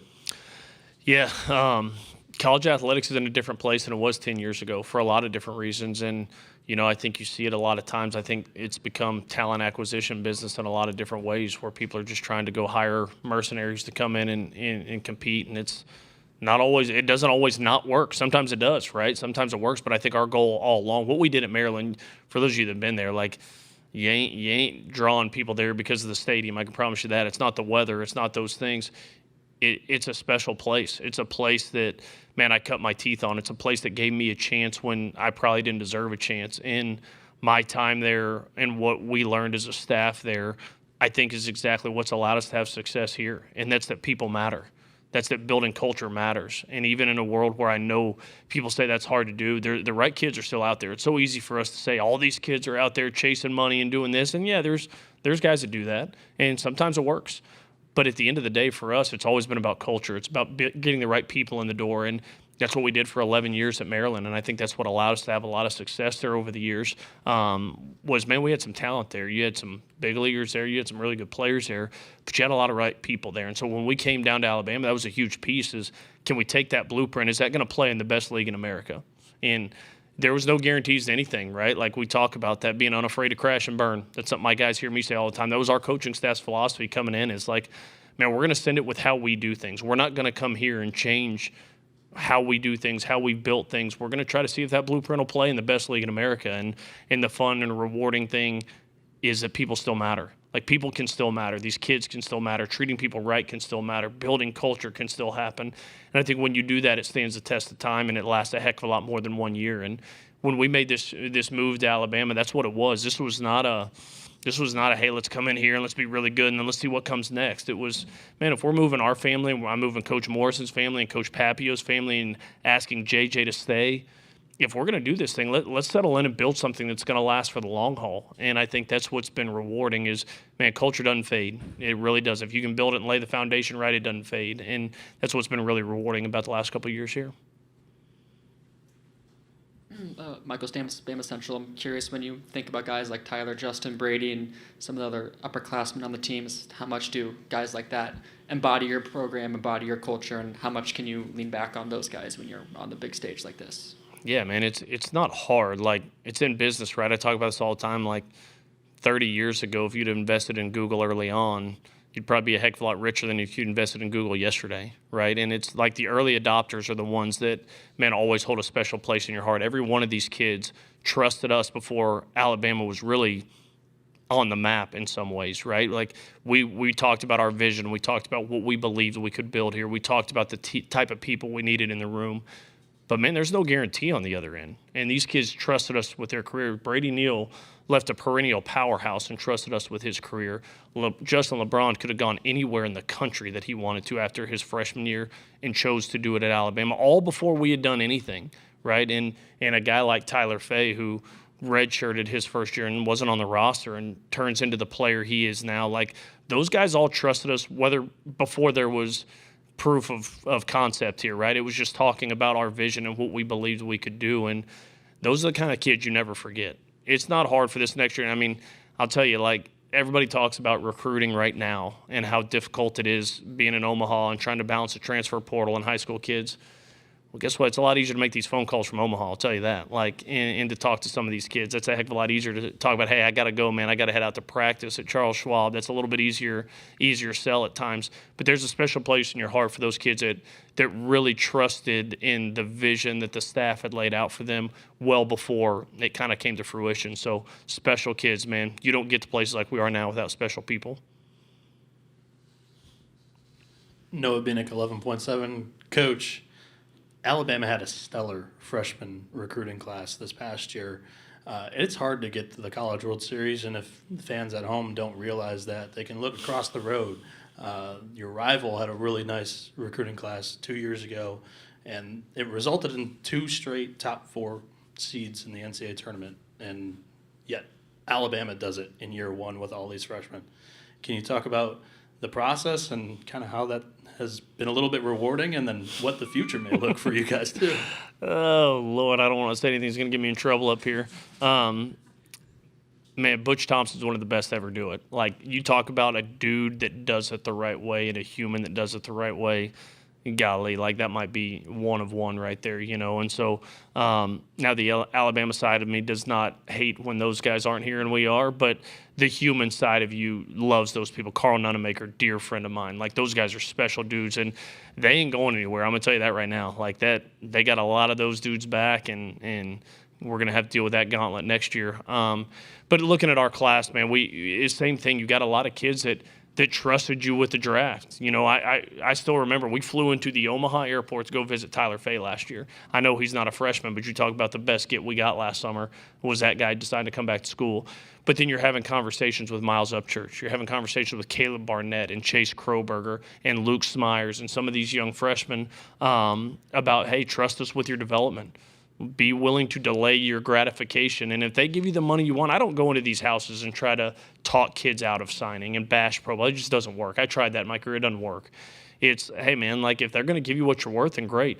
But don't sell a Ferrari for the price of a beat-up Ford. We've talked about that all the time with them. And I think these guys just trusted us with this. And you never know. Those guys are all going to be impact players here at the University of Alabama in their careers. You look at a guy like Eric Hines, who walked away from some money and came back to school, or walked away from some money out of high school, came to school, and didn't start for a while, and then works away in the lineups, now hitting in the middle of the order as a Tuscaloosa kid. Like, that freshman class is what allows us to look towards the future. Because as a coach, you're doing everything, right? You're trying to enjoy this moment. You're trying to prepare your guys for this. But at the same time, we're looking at next year, and we're looking at the year after that and after that. And so you're constantly kind of working through all of that stuff. And man, the one thing I can tell you about that freshman class is whether they've been huge contributors on the field or not, they're a huge part of why we're here, and there's a huge part of why we're not going anywhere.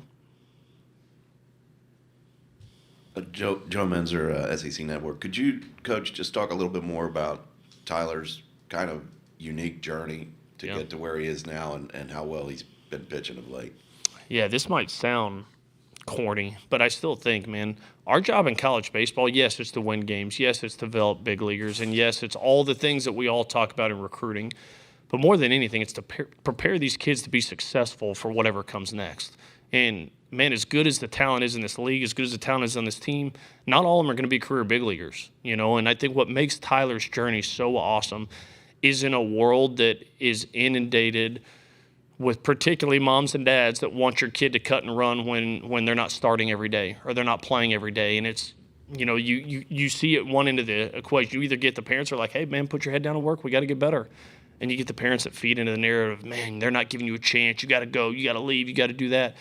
Tyler Fay's parents are unbelievably special people, which is why Tyler is who he is. And, man, there's not too many guys in the world we're in now that not only did he not pitch a lot his freshman year, he didn't pitch any his freshman year, and he stayed. He pitched a little bit out of the bullpen, and he stayed. We did some different things and finally got him in a starting role in year 3. Could have signed with a pro team this year if he wanted to and chose to stay anyway. And, man, the fruits of that are a no-hitter against one of the best offenses in the country in Florida, you know, starting and winning a regional championship and a super regional championship and going to toe the rubber in the College World Series. Like, that's why you come back to school. And I think the thing about him that makes him so special is regardless of whether Tyler's a 20-year big league or not, that guy's going to be a smashing success in life because when things get hard, he doesn't cut and run. He's not sticking his hand out looking for the next easy way and who's going to pay me more and who's going to do that. It's I'm going to put my head down, I'm going to work, and I'm going to get better. And, man, that's the benchmark of kids that play at the University of Alabama. That's how we go about our business. He is case study one of what it looks like to be an Alabama baseball player. And that's when things are hard, man, you dig in. And I think it's so easy for us as coaches to bash players for doing that. A lot of times as coaches, we do that too, right? Like that guy didn't hit 380 as a freshman, cut him, let's go get a guy. And that happens all around the country. I'm not saying it's never happened with any team I've coached. I get it. But, man, guys like him are the exact reason you believe in what you recruit. You believe in makeup. You better hunt makeup because that guy has that in spades, and that's why he deserves every ounce of what he's getting right now. And man, special kid. I could sit here and talk about him for hours upon hours. I love the kid. His wife is the best of the best. I flew my tail up here to Des Moines, Iowa in January, freezing my tail off to go to that wedding. And I tell you what, it was worth every single penny of that trip. Michael Stamps, Bama Central, just looking at Oklahoma, what are your kind of general thoughts on them? And then when you look back to your series with them in April and now, what do you think some areas of growth have been?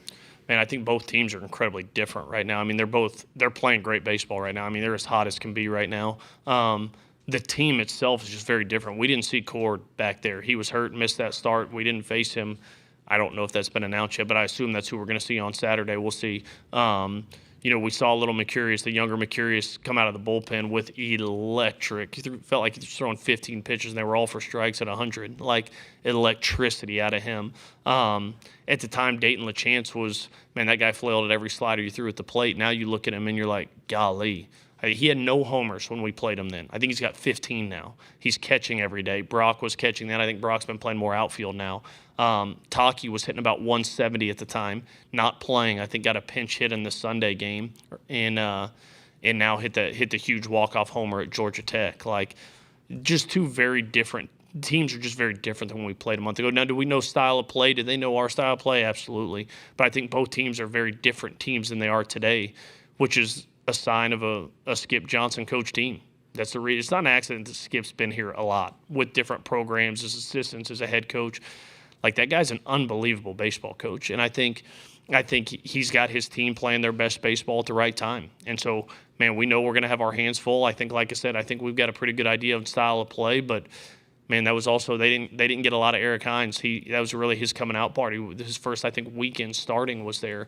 So we're a little bit different on our side too. So you got two teams playing really consistent, really good baseball right now, battling out at 1 or 2 o'clock, whatever time it is on Saturday on the biggest stage. So should be a heck of a show. Noah Bieniek, 11.7. Earlier, Coach, you mentioned JJ, your associate head coach, Jason Jackson. This program was in a much different spot a couple of years ago than when you currently are standing and sitting right now in Omaha, the College World Series. Talk about the impact that Coach Jackson's made on your coaching staff, but also the journey that this program's been on. Yeah. Yesterday before we left Tuscaloosa, I did a radio interview, and we talked about JJ for a while. And, man, like, I'm happy for all my coaches when we finished that thing on Monday afternoon, Monday late morning. But for him to get to hug him at the end of that was something, that moment I'll never forget. Because JJ and I didn't know each other before this whole thing went down. He took over a really tough situation in 23 and stepped in as the interim head coach and did an incredible job of leading that team to you can argue that team. I think I'm sitting there watching from afar, like I'm trying to get this job, and I'm like, they're gonna end up in Omaha. I ain't getting this job. Like, but I'm watching him, and I had some conversations with our AD Greg Byrne at the time, and he had asked me, he's like, hey, what do you think about JJ? And I said, man, I be honest, I know a lot about him. I've never had a conversation with JJ and taken over a program like this. I got to make sure I have people I trust. And so he's like, what if I connect you guys? So me and JJ had a conversation. I was in the hotel at Wake Forest. Me and him had a conversation. And, man, we spent the first half hour of that talking about our families. Not talking about baseball, not talking about pitching mechanics, talking about our families. I went back and watched every press conference of his from Hoover. And all he did, man, while people were heaping praise on him, was deflect it to the players and deflect it to other people. And very quickly I was like, golly, you talk about people that are cut from the same cloth. Like, this is my kind of guy. If we can do anything we can to keep him here, we need to do it. And he trusted me in a time that he didn't have to do that. That guy could have had some people calling to hire him that summer. He just led the team through a great thing. There were some big-time pitching coach jobs open that wanted to talk to him, and he chose Alabama. It's great. Man, it feels good when people come up and like, Coach, you've turned it around. You've done this. Jason Jackson started that. Jason Jackson started that 10 years ago. And what he did and his commitment to this place to stay when he didn't have to, he deserves every ounce of what he's doing here. And, man, like, what he's done with his pitching staff is nothing short of unbelievable, of the development. The only coach in the last, I think we're 6 years running now, to have a $1 million arm come out every single year. That's development. Every one of those guys are homegrown dudes from the University of Alabama that came in and worked their way through. Not a kid we got out of the transfer portal and sprinkled some magic dust on them for 6 months and turned them into a first rounder. Guys that went through his system for 3+ years and turned themselves into $1 million arms. Like, it's not an accident.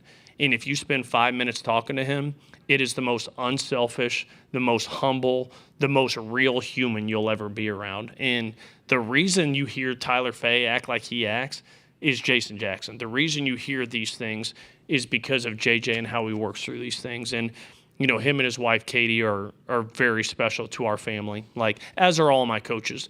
But Pap's been with me for 15 years. I coached him. Like, I've seen his journey all the way through. Mo came and trusted us in Maryland back years ago and has turned into one of the best dang recruiting coordinators in the country. JJ trusted a guy that had never coached in the league, that had never played in the league, when he could have very easily taken the safer route and gone to one of these bigger names and then these bigger things. He trusted a guy he didn't know with his family's future, and I have never forgot that. And, man, he deserves every ounce. Yes, I was excited for us. I was excited for our players. I was excited for our coaches. But not always in life do you get rewarded for doing the right thing. Sometimes you get punched right in the nose for doing the right thing. And to see JJ get rewarded with leading a team and a pitching staff to Omaha in a place that he's invested in far longer than I have is I'm so grateful for him. I'm so grateful for what he does, grateful for his friendship. Man, I could go on and on about him. He's a special human, and I'm just fortunate to get to coach alongside him every day. Time for one more question.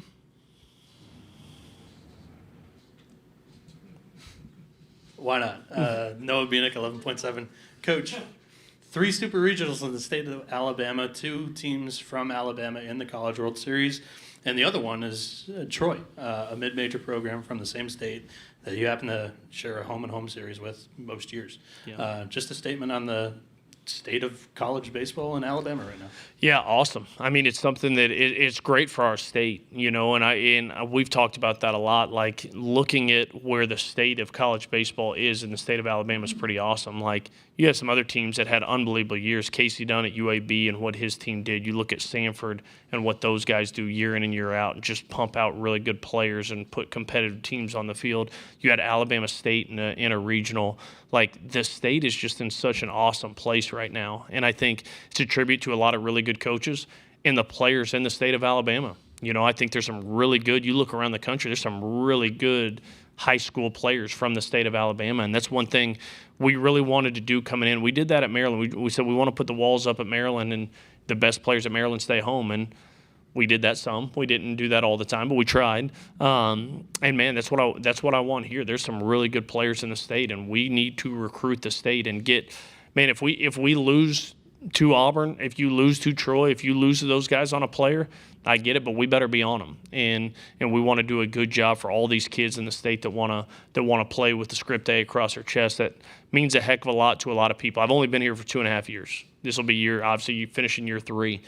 It took me about 5 minutes to realize how much that script A means to people. And I tell our guys, man, we have a responsibility every time we put that uniform on to leave it in a better place than we found it. And yes, Omaha feels great, but it's more than that. It's the style of play. It's how we carry ourselves. It's how we go about our business. The coolest thing is I will never forget this conversation with this guy named Brett Taft, who played here in the late 90s, who coaches over at ACA, one of Eric Hines' coaches in high school. And I remember talking to him outside of a field one time, and he was like, man, those teams in the 90s, they would just as soon fight you as they would beat you on the field. He was like, they were tough. We were hard-nosed, tough, gritty teams. And that's never left me. Like, that's what the state of Alabama is. That's what our university is built on. Coach Saban's teams, I promise you, those teams weren't soft. Yeah, they were good. Yes, they were disciplined. But golly, those guys would smash you in the mouth and tell you to like it. And that's what I wanted our teams to be built on. Yes, we want good players. We want all that stuff. But a prerequisite to that and us carrying the torch forward for the University of Alabama is the style and how we go about our business. So, man, what an unbelievable university to get the opportunity to work for. And it's not lost on me, man. I'm trying to steward this program well. This is not my program. I'm trying to steward it the right way, and the people that came before, the Coach Wells, the Coach Gaspards, like those guys, man, they deserve these moments and deserve to see Alabama in this place. So, man, it's a really neat thing for our state right now to have two teams here in Omaha. Like I said, you got a dang good one sitting at home right now, but I can promise you it won't be long before they're back here. And that's why I texted Butch in the middle of it. I said, man, let's get through this thing. Let's let Alabama and Auburn meet in the final. That'd be a heck of a show. So cool for the state, proud to be a part of it, and, man, just grateful for where I'm at right now. That'll conclude our press conference. Coach, we appreciate your time. We'll see you on Saturday. Thank you. Hammond Communications will post a recording of this press conference in the NCAA Digital Media Hub at ncaaveritone.com. Transcripts are provided by ASAP and will be posted shortly. Thank you.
Good afternoon, everybody. As a courtesy to your fellow media members, the coaches, and student athletes, please silence your cell phones at this time.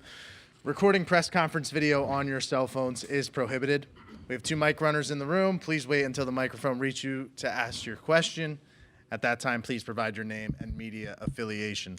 If you are joining on Zoom, please use the raise hand function for questions. We will address questions in the room first and take questions from Zoom if time permits. Now joining us are members of the Oklahoma Sooners, head coach Skip Johnson, student athletes Jackson Willits and Trey Gamble. Coach, we'll start with an opening statement from you before opening up the questions for the student athletes. Yeah, just really thankful for being here. Persevered through a lot this year. We played really good early in the year and went through some adversity throughout the year.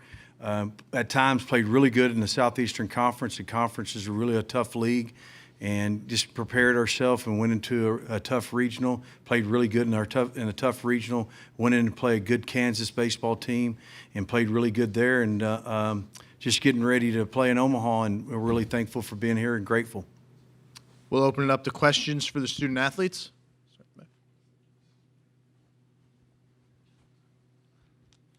Gentleman, Joe Gaither, BamaCentral.com. I'm wondering for each of you what you remember about the series in April against Alabama and how you have seen them progress through the year. Trey, if you want to start with that one. They're a good team, and obviously they took the series against us at home. I remember they got great pitching staff that locates and can really be crafty. I also know that they got some power on the offense. We're going to have to be ready to come and beat them. Yeah, I mean, they're definitely a good team, as is everybody that we played in our conference, and I feel like we believe that we're a good team, and we know that if we go out there and handle what we can control, we're going to be right where we want to be at the end of the day. So I feel like we haven't really focused as much on them as we're focused on controlling what we can control and winning that first pitch and then winning every pitch after that. Noah Binick, 11.7. Question for Jackson. Father's Day always revolves around the College World Series, and it's a little bit of a family business over there at Oklahoma Baseball. What's it like coming to Omaha with your pops and actually playing in the CWS this year? Yeah, I mean, it's pretty awesome to see for him to be on the staff and then him to be able to help me both as a father and as a coach, and to be able to have my back and help me in all the ways he's helped me along with all the other coaches. I feel like it's pretty big, and it's something I don't take for granted. Davis Cordova, Norman Transcript. Trey, I believe you've gotten a hit in every postseason game. Just how have you seen the offensive explosion become infectious throughout the entire lineup? It's been pretty fun. Having the whole offense click is obviously huge for us, but to be a part of it is something special. Not just me, but this guy next to me. We've had the talent all year to be able to do what we're doing. Sometimes it didn't click, like Skip said. We're just excited and ready to go that it's clicking now in such a big moment. Hey guys, John Hoover, Sooners on SI.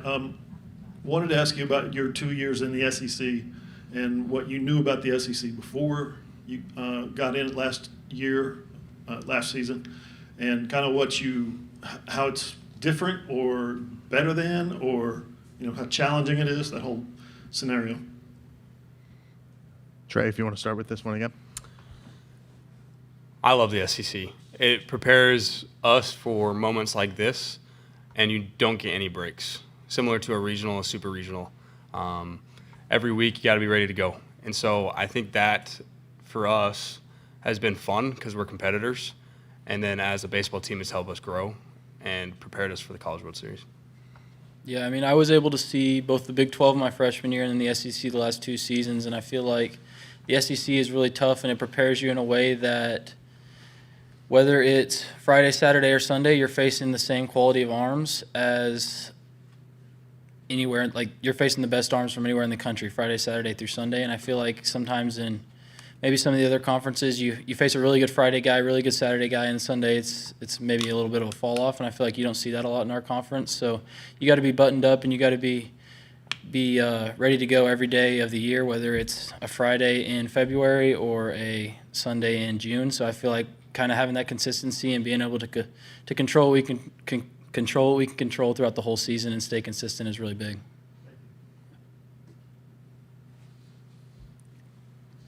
Noah Bieniek, 11.7. Question for both of you. You can answer. I believe of the 8 teams in the College World Series this year, you guys were the only ones to bus to Omaha. If the team can do it, why can't the fans? Can you guys give a little bit of a statement on to Sooner faithful to show up for the College World Series this year? What would you guys have to say to them? Our fans have been great all year. We love them. My parents go to every game or everyone that they can, and they've been able to mingle with all these great people.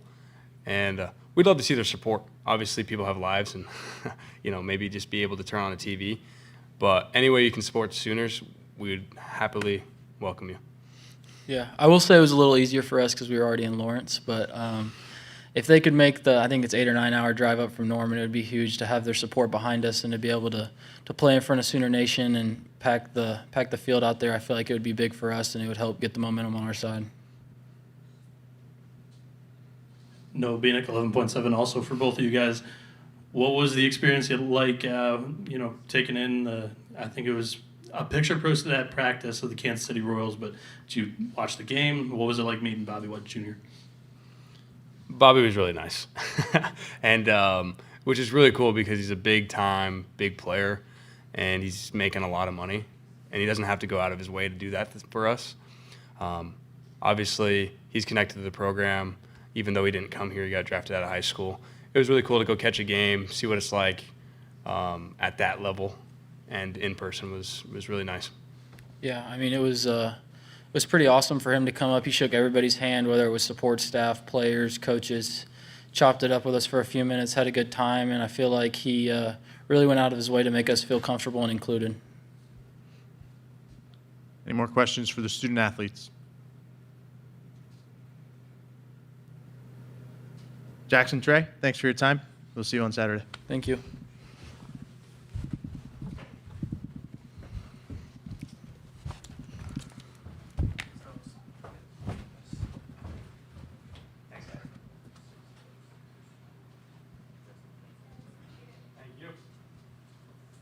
Cal, okay, we will now open it up to questions for Coach Johnson.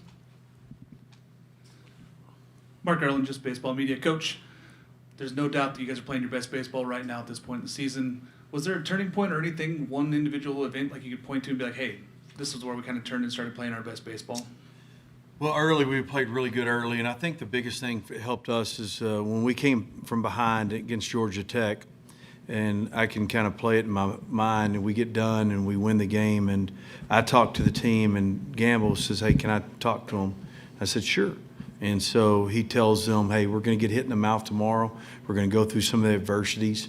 And I think that kind of made a lot of those guys comfortable, made the pitchers comfortable, it made the team comfortable. Like, hey, we just got through coming from behind and we got hit hard. And I think it freed them up, and they just started believing in each other, even the guys that were on the bench. And what I mean by that is when we start the first game of the year, everybody's happy because everybody's getting to play inter-squad, right? And then you start making lineups, and the guys are not getting to play.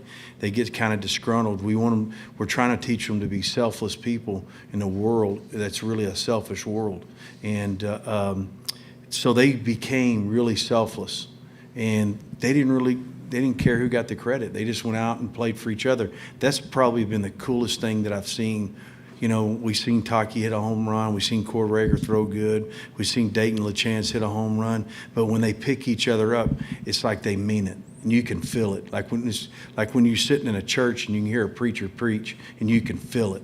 You can feel it. They really care that much about each other. And that's probably the coolest thing for me. Wins are wins and losses are losses. But when those kids start pulling for each other like that, when in a world that it's really selfish, it's pretty fun to watch. Take one from the back. Coach Joe Gaither, BamaCentral.com. What were your key takeaways from the series in April against the Crimson Tide, and how have you seen both programs really progress in the last month and change? I really hadn't watched them the last month. I've been trying to deal with other teams week to week, but they're really good, well coached. We've got a really good pitching staff, really good Friday night starter, one of the best shortstops in the country, an older team. I think the right fielder is also a catcher. He's a big time hitter.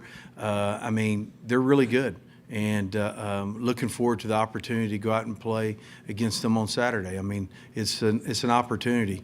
There's no doubt about that. They're good, and I think we've been really good, and I think these guys are starting to they thought they were good. Now they're starting to believe that they're good.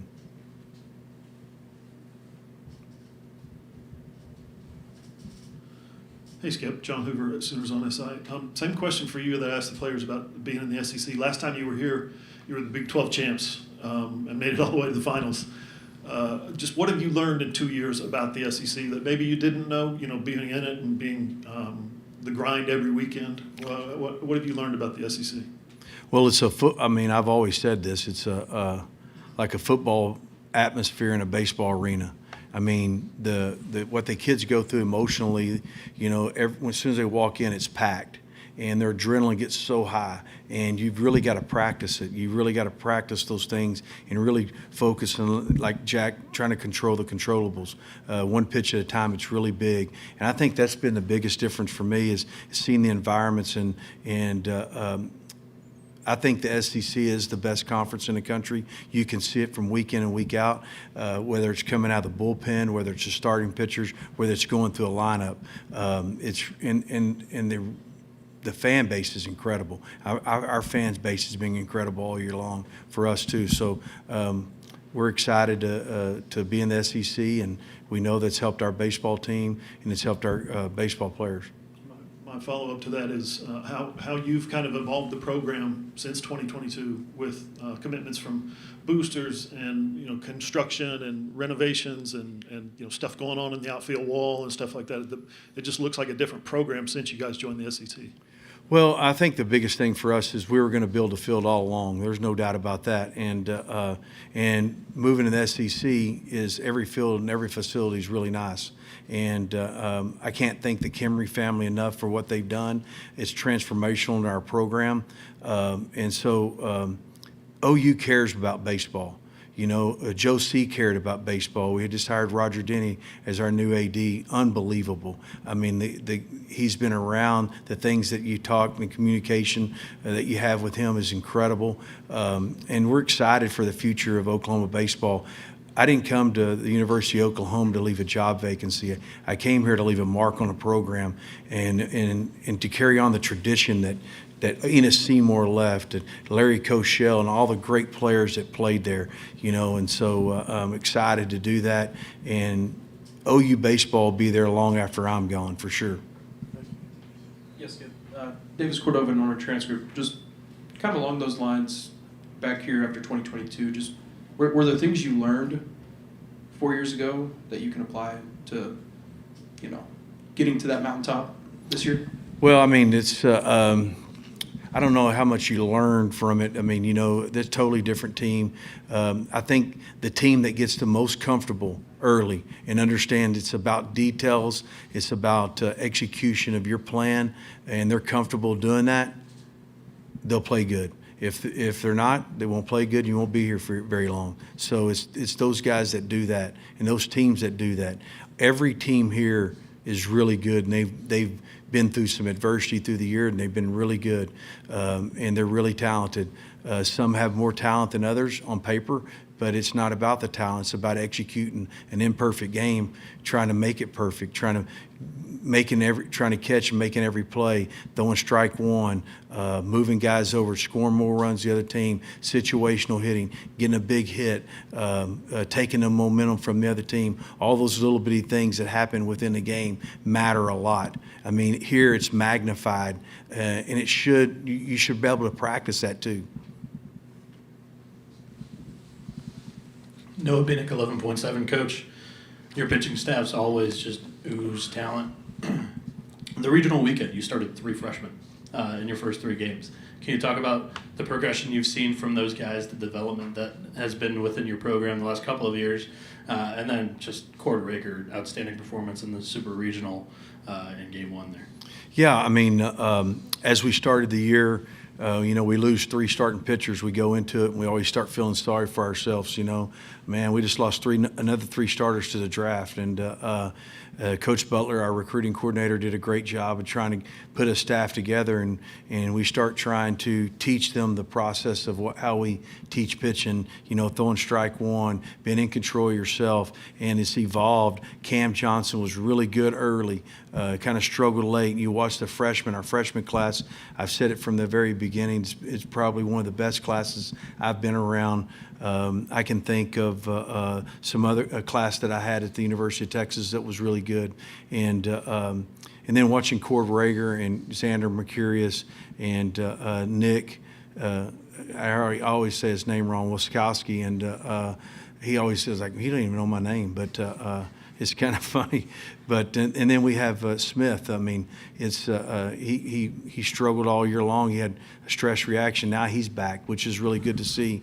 We're not afraid to put him out there. I mean, that's the biggest thing is our players have confidence in them because they faced them in the fall and they knew how good they were. And going into it, Xander had been thrown out of the bullpen. What Xander did the other day, people don't look at him. He threw 3 really good innings. I mean, it's pouring down rain. The NCAA don't know what we're going to do. We stay there till 11:30 at night, because we don't know if we're going to play or not. We're trying to figure that out. We can't figure it out, and we go home. And him to throw that inning when he came back was really big. Because it settled us down as a team. And got some more big hits, and we're here today. But yeah, we're not afraid. I don't consider those guys freshmen anymore. They've been through the gauntlet of the season, and now it's just kind of stay out of the way, make sure they understand what their routines are, take it one pitch at a time, try not to get too emotional, throw it down the middle of the plate. Maybe they hit it at somebody. Michael Stamps, Bama Central. I'm curious when you reflect on the last month or so over SEC play leading into the postseason. Just where do you think your team's grown the most up until this point? Probably they've grown the most being selfless, helping each other. That's what I said earlier. I think that's where they've grown the most. I mean, they've played really good baseball. We finally played. We pitched, we hit, played defense the other day.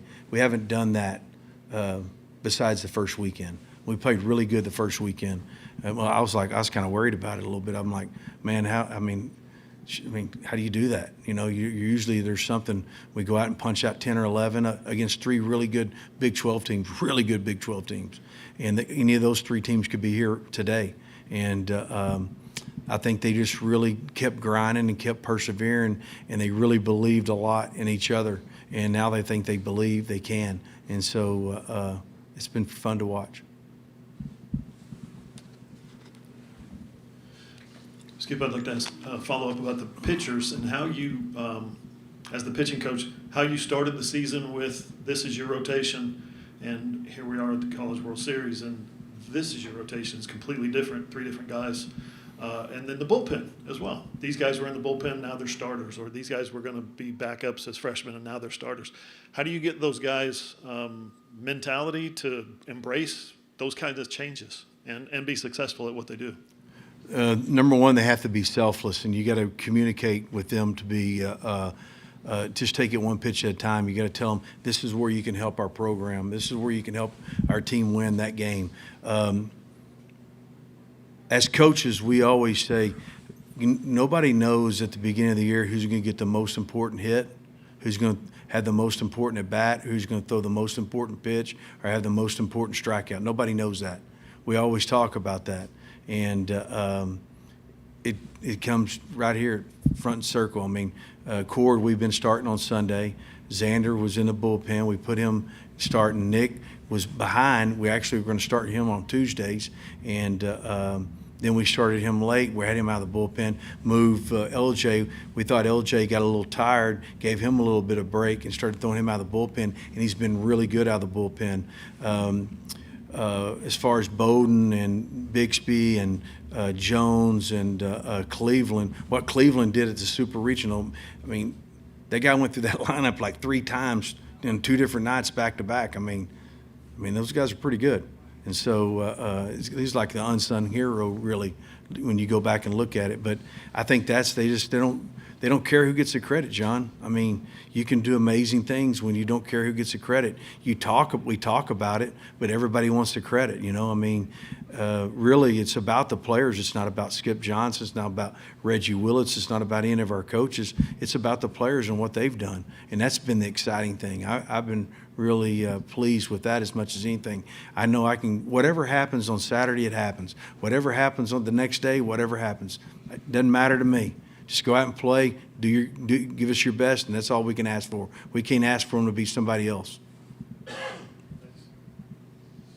Noah Bieniek, 11.7. Coach, stemming off of the pitching questions, the battery mate. I mean, last year, Easton Carmichael, one of, if not your best sticks in the lineup, and then this year, Dayton LaChance has kind of picked up right where Carmichael left off. I think some programs would dream of a smooth transition, at least offensively, at the catcher position. Can you just talk a little bit about LaChance's impact on this year's lineup?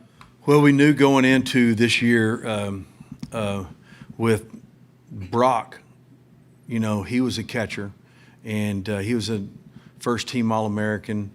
Coach Butler went out and found him, and LaChance played for my son at McLennan Junior College, where Jimmy Crooks played as well. We knew that LaChance was going to be a good player. We knew that he was going to be coached the right way, and so getting him the transition.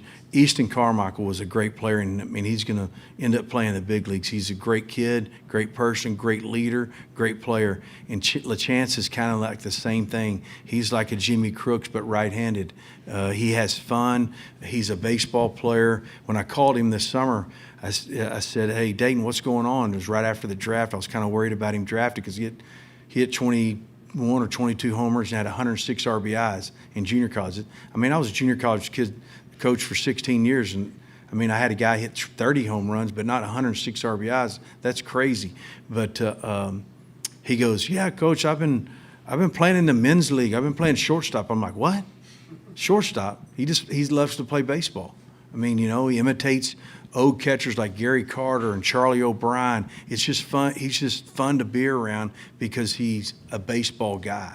And Brennan Brock is uber athletic. I mean, he runs a 6'4". He hits with power.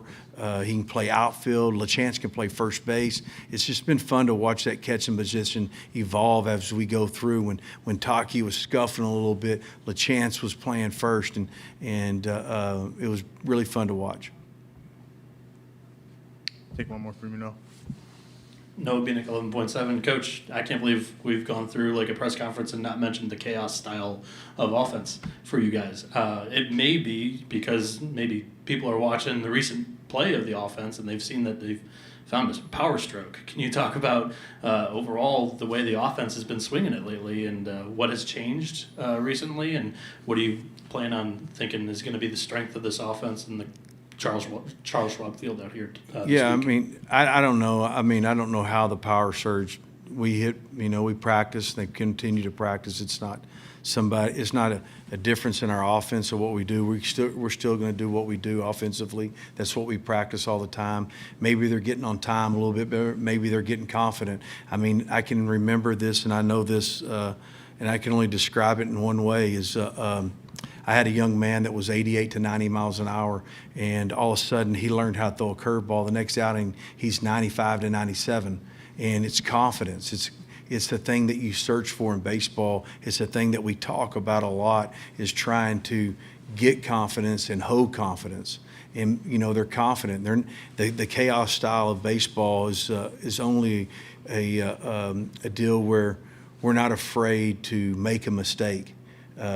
It happens. The game's not perfect, and really that's kind of how we go about our business. We're going to try to run. We're going to bunt. We're going to hit. We hit home runs now. I mean, who knows? I mean, the bats, the balls. I could go in a whole conversation about the bats and the balls and exit velocities and stuff like that.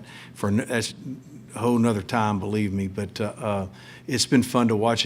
It's really what kind of college baseball is getting to. Is I'll never forget this. We're in Nashville, and we're playing the Sunday game. I get on the elevator, and there's a father and a daughter, and they go, hey, Coach, we really liked the game last night. And I'm like, man, it was 13-10. How'd they like the game? I mean, I'm like 2-1 or 5-2, 13-10. Like, you know, I'm like, and they paid $44 each to get in the game. I'm like, 13-10. I was like, that's what our world wants to see, home runs. They want to see somebody jump up and down.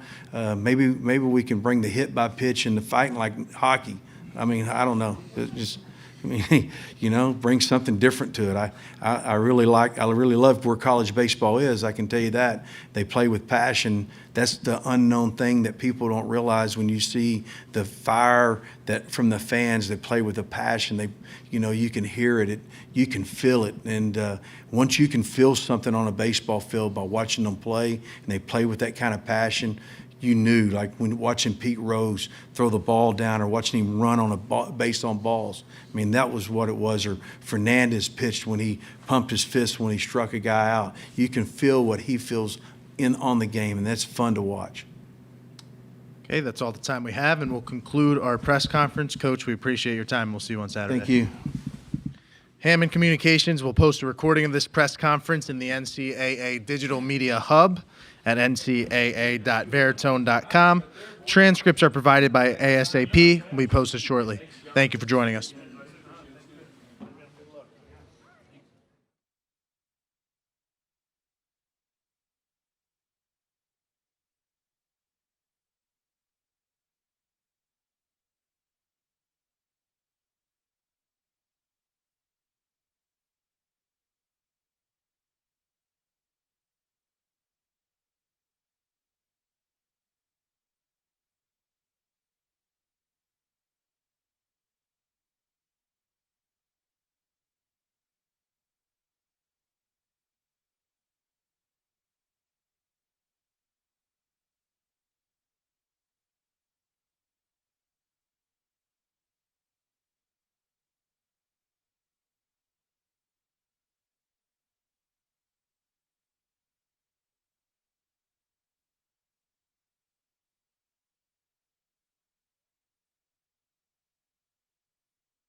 What's up, fellas? How you doing?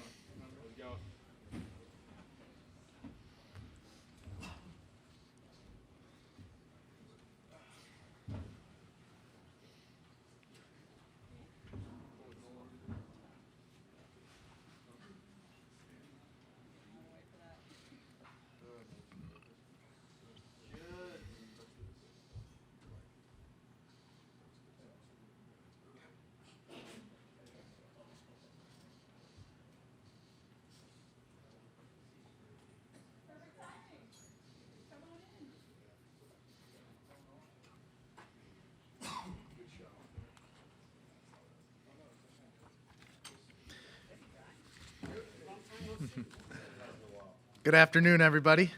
As a courtesy to your fellow media members, the coaches, and student athletes, please silence your cell phones at this time. Also, a reminder that recruiting press conference video on your cell phones is prohibited. We have 2 mic runners in the room. Please wait for the microphone to reach you before asking your question, and please provide your name and media affiliation each time you ask a question during the press conference.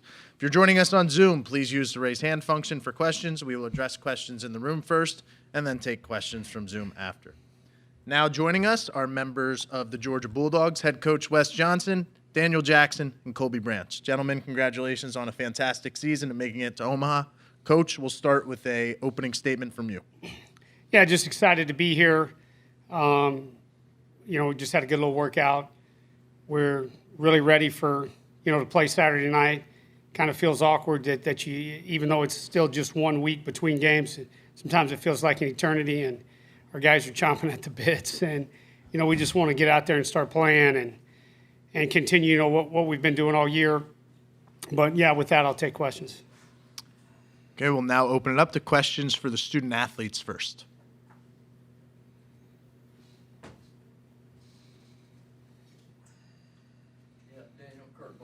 Houston Chronicle. I was curious if you'd compare yourself and Carson Tenney, how you guys are alike and how y'all might be different.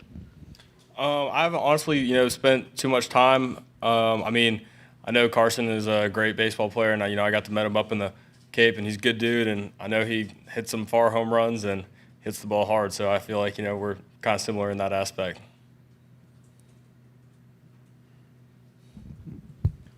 Mark Weiser, Athens Banner Herald. Colby, I understand you saw your brother this morning. I'm curious, what it's like to be here with him and, how special that is. Yeah, we went out and played putt-putt this morning at about 11. Got to see the 2 younger brothers as well, Carson and Cooper. They're pumped to be here. It's just a great deal, with your family, and a great moment, to spend with your family and recognize what a cool accomplishment that is, this is for everybody in the family. I got to follow up. Who won? Well, I walked in on hole 5. They were already there. So man, I know. I'll go ahead and give the follow up there. If Kyle got a microphone for the press conference, he'd say he won. But I walked in on hole 5, and that's the truth. Nothing but the truth.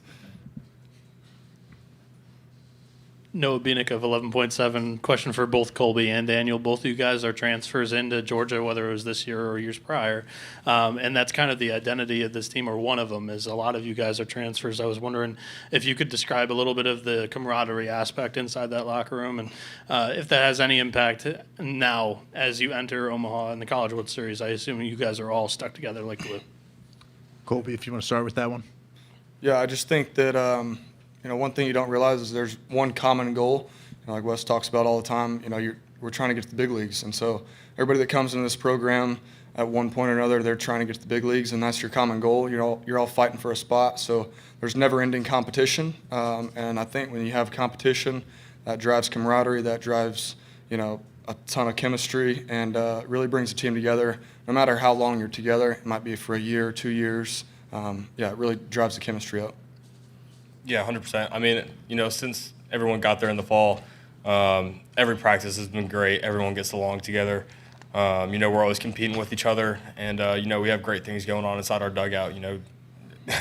As funny as it is, like the whole Sour Power thing with the candy strips. That's like a big thing that has brought us together just because it's been fun. We go to Buc-ee's. We load up. We have tons of different ways we get along, and love this team. Lawrence Price with TNT Sports. Colby, you being the oldest of 4 brothers, or you, one of the four, and you talking about putt-putt earlier. How has that molded your leadership, being the oldest of that group and now being a team captain in your role now? Yeah, I think, in ways it's similar. You got to lead the way. You got to, do something that, your brothers might not have done. Going into college baseball, as a freshman, I didn't have a brother to mold that after. And so with Kyle, Carson, and Cooper, they're all going in different roles and kind of hoping just to be a good role model for them.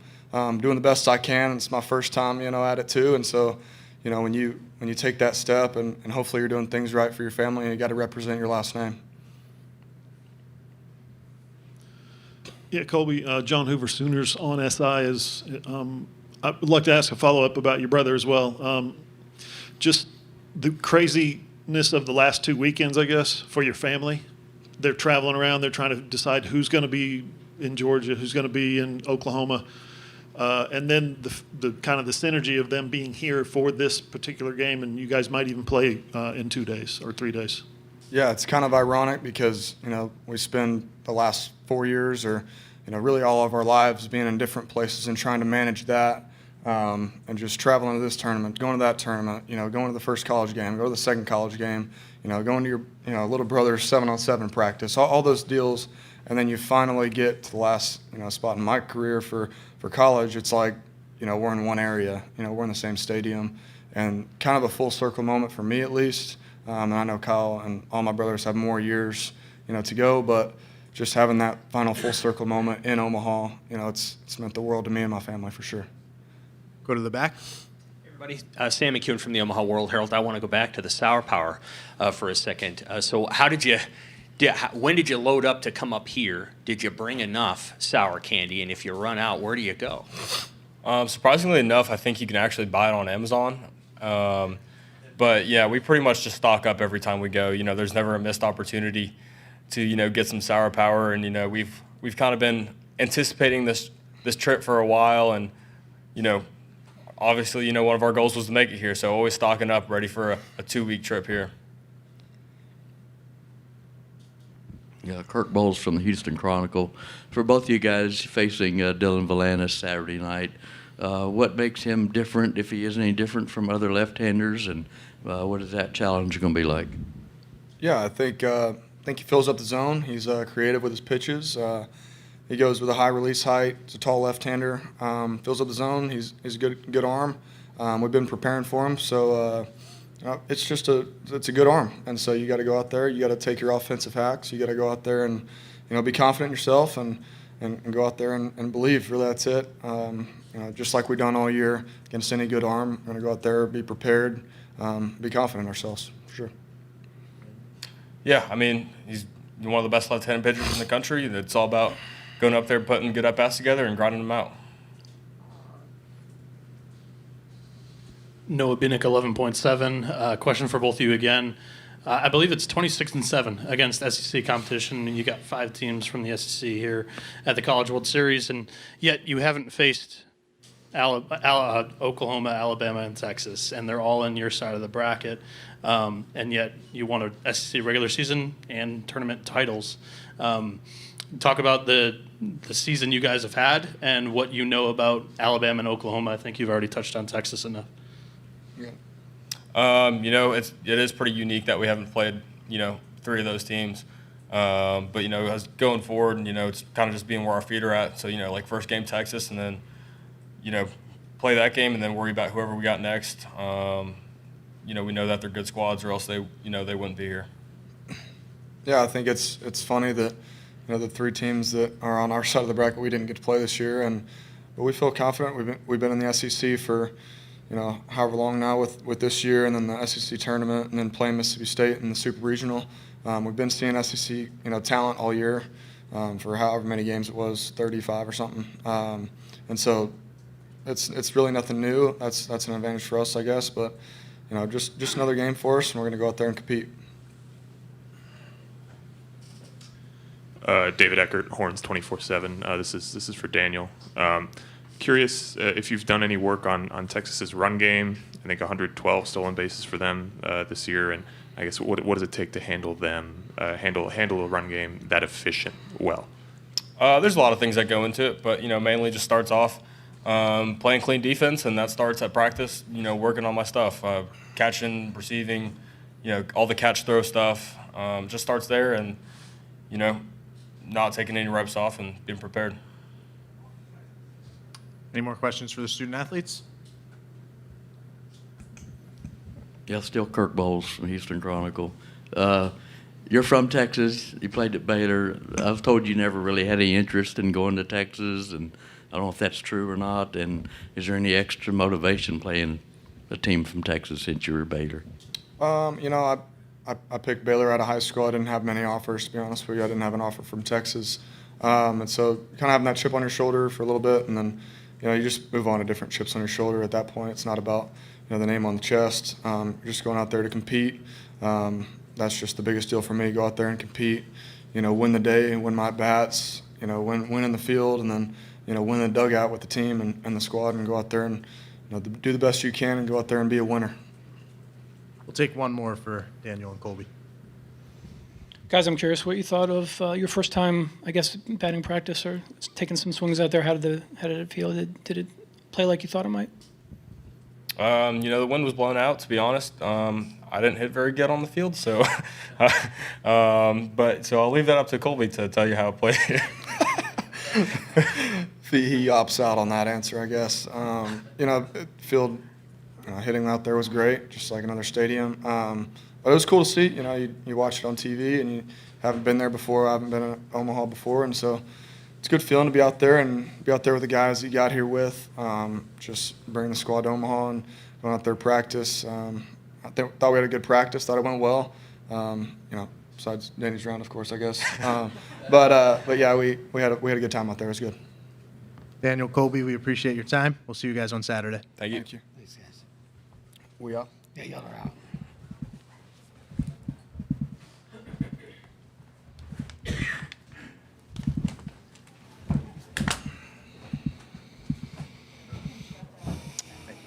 Thank you.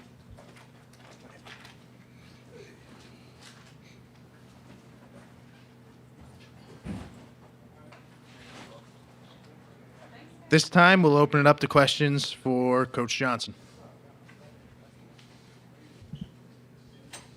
Noah Bieniek, 11.7. Coach, if I recall the story correctly, back in 2023, you were here in Omaha recruiting for Georgia. And if that is correct, how is it like this year recruiting for Georgia, playing in the College World Series with the Bulldogs? And I'll have a follow-up there, too. Yeah, I don't think it's changed. I mean, we're just in that time where, for whatever reason, we have portal season open right now. There's a lot of debate around that, but it hasn't changed. I mean, you wake up and you've really got to, you better have a good time management plan. You got to work on, obviously, getting prepared for Texas, and then you've got to work on getting prepared to replace your team, making phone calls. So I don't think it's changed a ton from what I was doing then to what I'm doing now. Over your first 3 years at Georgia, you've been one of the more aggressive head coaches using the transfer portal. Is it a rewarding feeling getting to this stage with Georgia? Well, yeah, of course. I mean, I think any time you get here, it's rewarding, right? Whether you've done it with high school kids, junior college, or portal. I mean, it just means that you've got the right guys, in whatever your process is. And I mean, you get guys like Kobe Branch and Daniel Jackson, and you get those type of players, and you're able to bring them in and develop them, continue to develop them, help teach them how important culture is in your clubhouse, and then winning starts to take care of itself. Yeah, Wes, Kirk Bowles from the Houston Chronicle. You guys just had a tremendous season from start to now, and you're the highest remaining seed. Do you feel like the way y'all won that super regional and being the highest seed, y'all are the favorite here? Yeah, we don't get into that. I mean, to your point, we're 28-7 now against Southeastern Conference teams. It's been tough. It's good, but that doesn't mean baseball's a game that doesn't care what you did yesterday and doesn't care what you're doing tomorrow. You better win today. So we don't ever look at favorites, underdogs.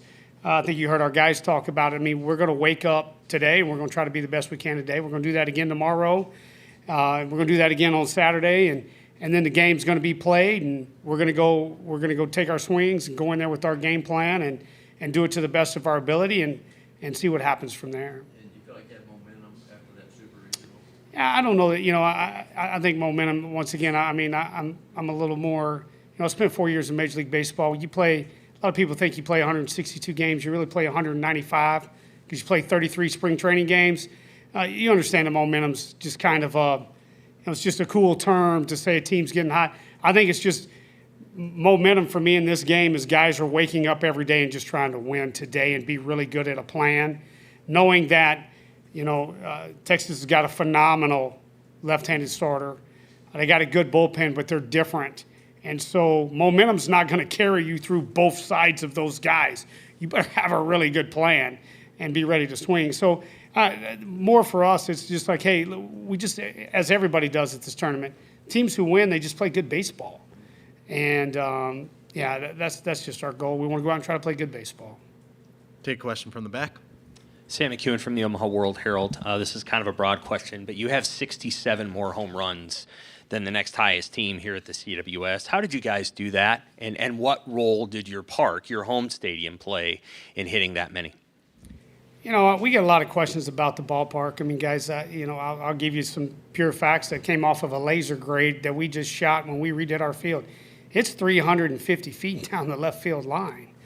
I'm pretty sure we're not in Denver where it's elevation. It's 375 in our gaps. Yes, there's our right field for about 40 feet short, 40 feet down the line, meaning short. Yeah, it's 306 to 330 in that little pocket. But other than that, our ballpark's big.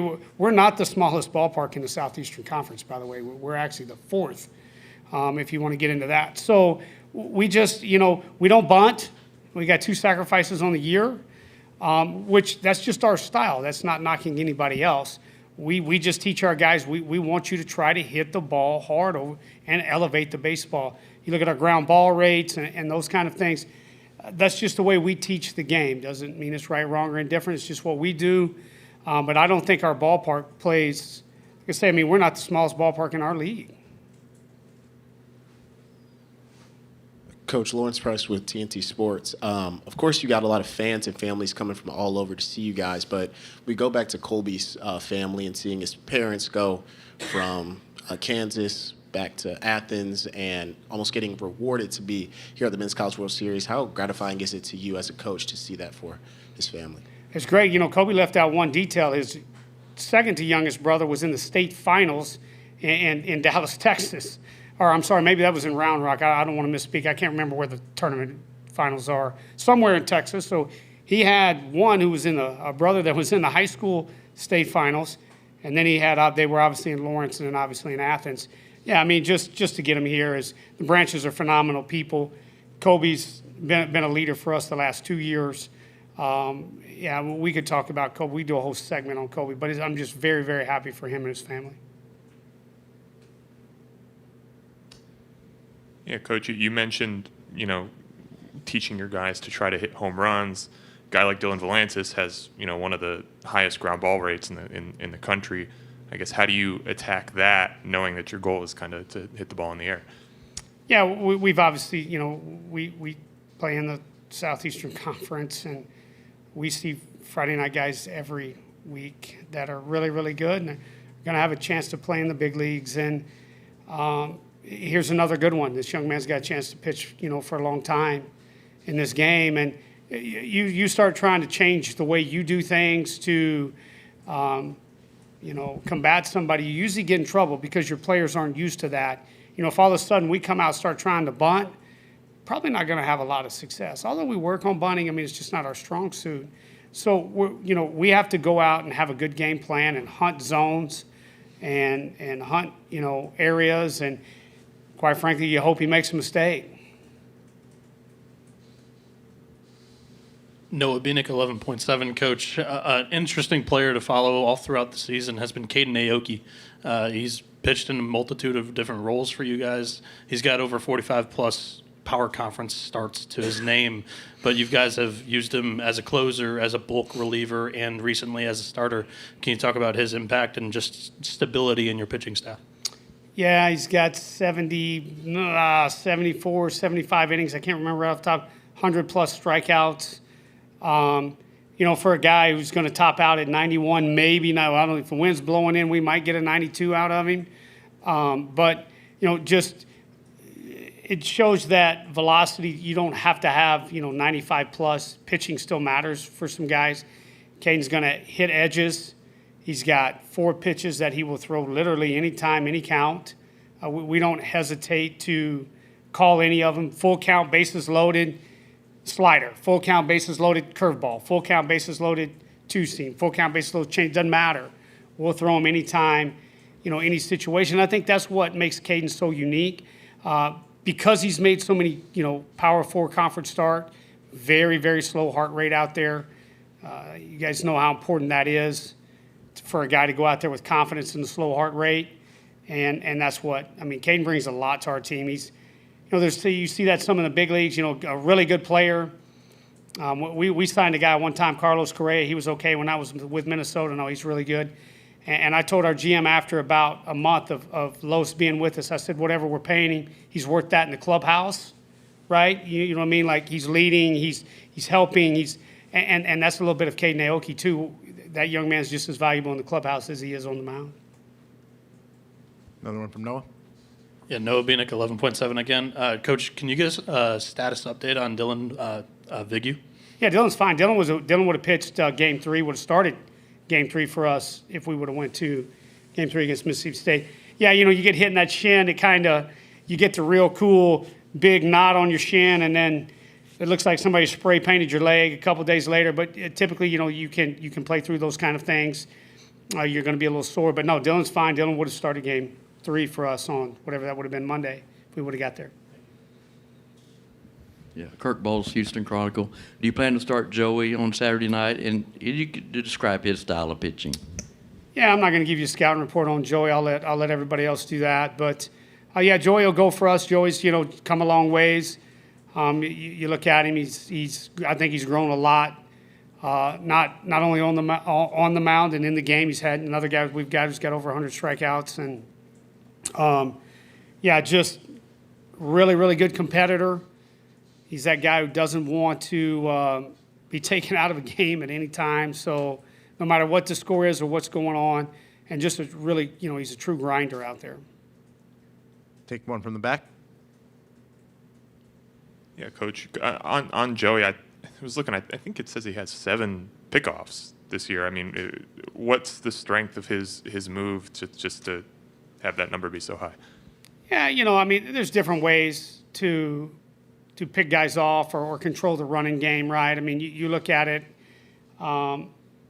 Everybody can get caught up in time to the plate, right? To understand, but being able to hold the ball, being able to vary your pickoffs, being able to mix up times to the plate, really, really make it hard, and sometimes make it hard for good base stealers to take off. And we've got a couple guys that we intentionally worked with in the fall. We got Rylan Luo and Daniel Jackson. We've got a couple other guys that can really run, and just putting those guys in that situation in the fall to work on those kind of things in early spring, have really paid off for Joey.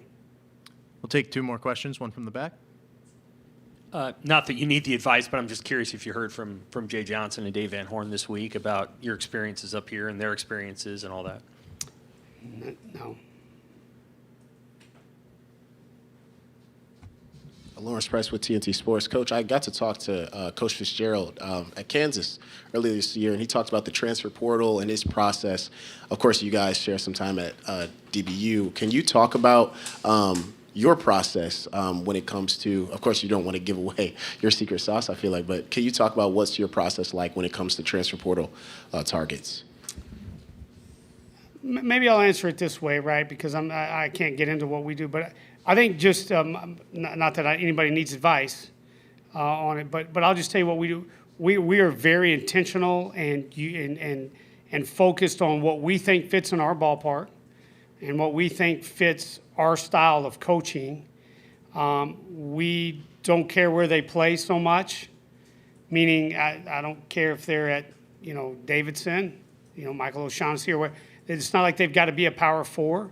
If they fit our style, whether that be on the mound and or obviously offensively, then we go after it. And I think that's kind of where you can get in trouble in the portal, is you're just jumping out there and there's a portal service that ranks player X really high, and everybody feels like they should go after him because portal service, whoever, has this player ranked number one. Well, we don't ever fall or really care about what those rankings are. We have our own system that ranks players, and that's the one we really care about, and that's how we attack it. Do you have time for one more? Take a break here. Yeah, Wes, you talked about being an attorney till you play again. You got 48 hours or more. Do you take them to the zoo, play poker, go swimming? What the heck do you do to keep them loose and entertained? Yeah, no, I think tonight will be good. I think the NCAA's done a phenomenal job of putting together a really unique opening ceremony tonight where we'll go do a dinner and then obviously follow that up with the zoo. That'll be good. It'll be really good tomorrow to get us back into our routine. Our guys love to practice. I mean, you know, yesterday we were kind of rushed, had to practice in the morning, obviously, before we flew out. And then today you don't get a ton of time. And I think that's what builds and makes it feel like it's so far away because you're out of your routine, which everybody is, obviously. But boy, tomorrow, you know, I've even had a couple of our guys say, hey, man, Coach, I'm ready to get back to real practice. And so I think tomorrow will really help. It'll feel like we're back in our regular week. We're going to go get a good practice in, 2.5 hours. Those guys will get after it, and we'll have a lot of fun. We'll come back, eat, and then, you know, it'll be like a regular Friday night game, even though it's on Saturday. But you'll be back into your conference flow. So That marks the end of our press conference. Coach, we appreciate your time. We'll see you on Saturday. Thank you. Hammond Communications will post a recording of this press conference in the NCAA Digital Media Hub at ncaa.veritone.com. Transcripts are provided by ASAP. Will be posted shortly. Thanks for joining us. Thanks, Coach. Appreciate it.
Good evening, everybody.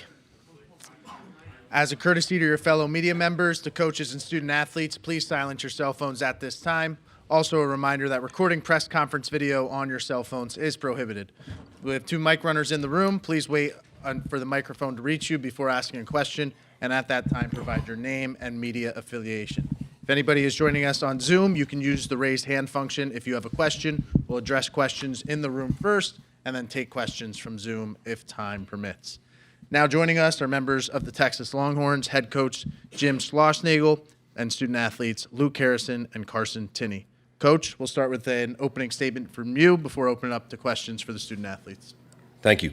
On behalf of the University of Texas, we're super excited to be here in Omaha for the 39th trip for our program. Congratulations to the 7 other teams, especially to our SEC brethren, and personally for me, congratulations to West Virginia. I'm from Western Maryland, and Randy Mazey, very dear friend and former assistant coach and former coaching staff member of mine that has done such an amazing job of building that program, and Coach Saban's kind of keep pushing it forward. So excited for the Mountaineers, but even more so for our team and our players to get here and play, and we're just fired up for Saturday night. We'll open it up to questions for the student athletes. Noah Bieniek, 11.7. Question for Luke. I believe it was in the SEC tournament when Coach Schloss mentioned, the starters are going to pitch in maybe various roles in the postseason. I feel like you've kind of filled in that role of coming out of the bullpen a handful of times. What has that experience been like? Is the transition any different from starting to coming out of the bullpen? Time of prep for you a little bit different? I would say the preparation has been a little bit different. The workload is just a little bit different, a little bit more unexpected things. But I feel like the transition's been great. I mean, as a pitcher, as a competitor, you want the ball in the biggest moments, and I think it's done a lot for our team to be able to have the starters available in the bullpen and be ready for whatever we need. And that's kind of what can really help you win games down the stretch is when guys are willing to be selfless, just go take the ball whenever you're called upon. From the Houston Chronicle, how would you compare your game to Daniel Jackson, and who's faster on the base paths? I would like to say that I'd probably have a little bit more speed than him. No, I'm just kidding. I know he's a great player. He's a really good kid. I had the opportunity to meet him last summer, and he's a great competitor. I'm just excited to play. Can you talk about his game? I know he hits the ball pretty well, hard, a lot of homers, steals some bags. But no, I'm just excited to play the game.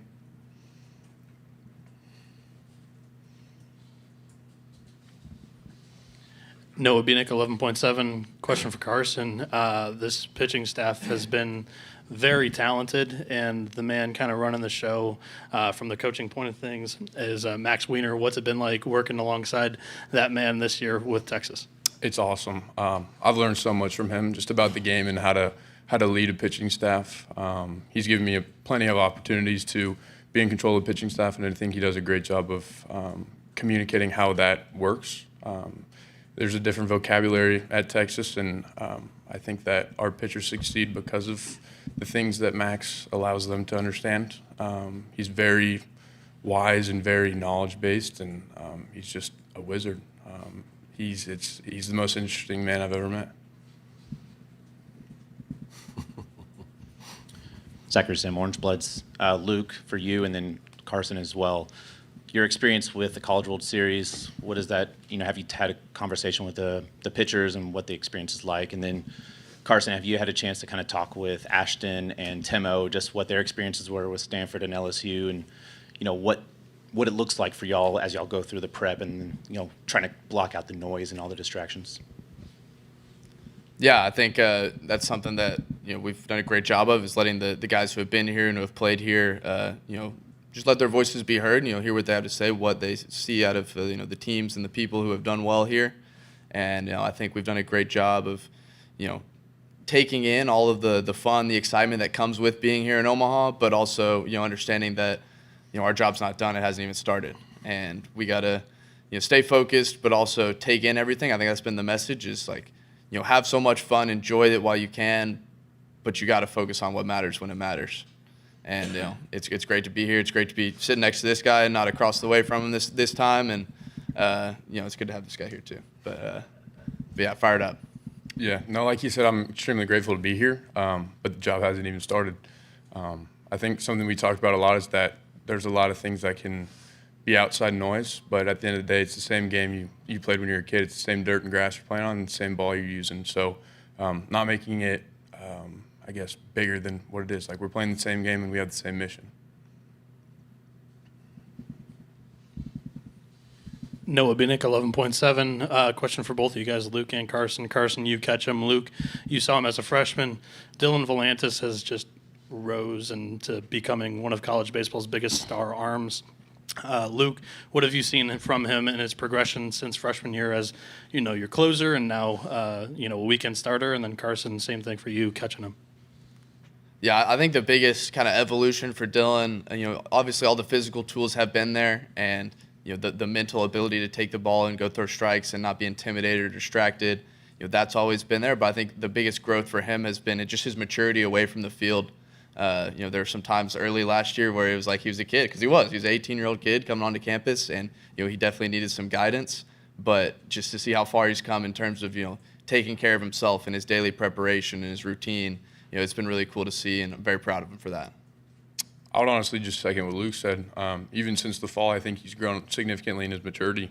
I got to watch him on TV last year. I didn't get to play with him, but obviously the skill set's there, and it's been present all year. But watching him grow as a human and just how much he loves baseball is what makes him so good.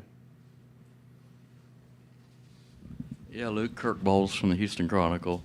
I want you to go back to 2022 when you were here, and you pitched against the Aggies. And how long were you mad at that guy sitting next to you for ruining your College World Series experience? Oh man, it's definitely not personal. I felt like that team had so much fun. It was very talented, but at the end of the day, we weren't playing our best baseball when it mattered, and that's kind of how it went for us. Great team, definitely a lot of experiences, memories, lessons that I've learned from that year. But it's all prepared us to be where we are now. And if you would have told me then that I would be here, sitting next to Coach right now, and we'd be getting ready to win a ball game, I'd probably believe you. So. David Eckert, Horns 24/7. For both of you guys, I mean, we're talking to Georgia. Kind of seemed like they're trying to find ways to fill the time because it's so long until you guys play. So I'll ask you guys, what are you guys planning to do over the next 2 days just to kind of fill the time? You're going to be here for a while. I think we're going to obviously spend the time practicing and getting our preparation in, but also this time of year, you just got to spend time with the guys. I love all these boys on this team like they're my own brothers, and I'm super grateful to be a part of the team with them. And, after June 22nd, that's the last time we're all going to be riding together. So just enjoying the moments and, not taking those relationships for granted. Yeah, I think like Tenney said, it's all about the team. This team's only going to be this team for X number of days, and just taking in every moment to enjoy each other, but also enjoy where we are. Whether it's walking around, going find somewhere to eat, or exploring the village around the field and going and buying some cool gear. Just doing all that stuff together, it's been very cool. And obviously we have a little bit more time to spend together, but we're just really excited, and we're not going to lose what's brought us this far, which is the team itself, and how close we are as a group. Joe Menzer, SEC Network. Are you guys, kind of surprised that you're here and now you're in a bracket with all SEC teams, or is that to be expected after what you've gone through facing them throughout the year? I think that's to be expected, in my opinion. I think we play in the best conference in college baseball, and it shows at the end of the year. It's definitely a fun conference to be a part of because it's a high level competition, which is exactly what you look for when you're trying to play at the highest level. So I think that's what I looked for or expected. Yeah, I think no surprise. I think when you look at what makes the SEC so good, it's that there's so many tough teams that prepare you for this time of year and to play baseball this time of year. So now that we're playing baseball this time of year, we're going to face those kind of teams, and this league's got the most of them. Any more questions for the student athletes? Take one more. Sorry, Luke. Georgia, 174 home runs. Have you faced a scarier lineup than Georgia, and how do you get Daniel Jackson out? I think the key to getting any good hitter out is go throw strike one, and I think that's kind of the main focus for us is control what we can control, and we know that our pitching staff, we got plenty good enough stuff to get those guys out, and it's just a matter of going out and executing pitches and not being distracted or not being brought down by any damage or anything like that, and just moving on to the next pitch no matter what. That's what's important. That's what'll always be important in this game. Hey, Luke, Carson, we appreciate your time. We'll see you guys on Saturday. Thank y'all. Hook 'em.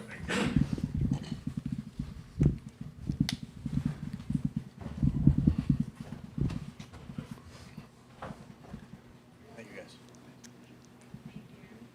Okay, we will now open it up to questions for Coach. Start right here.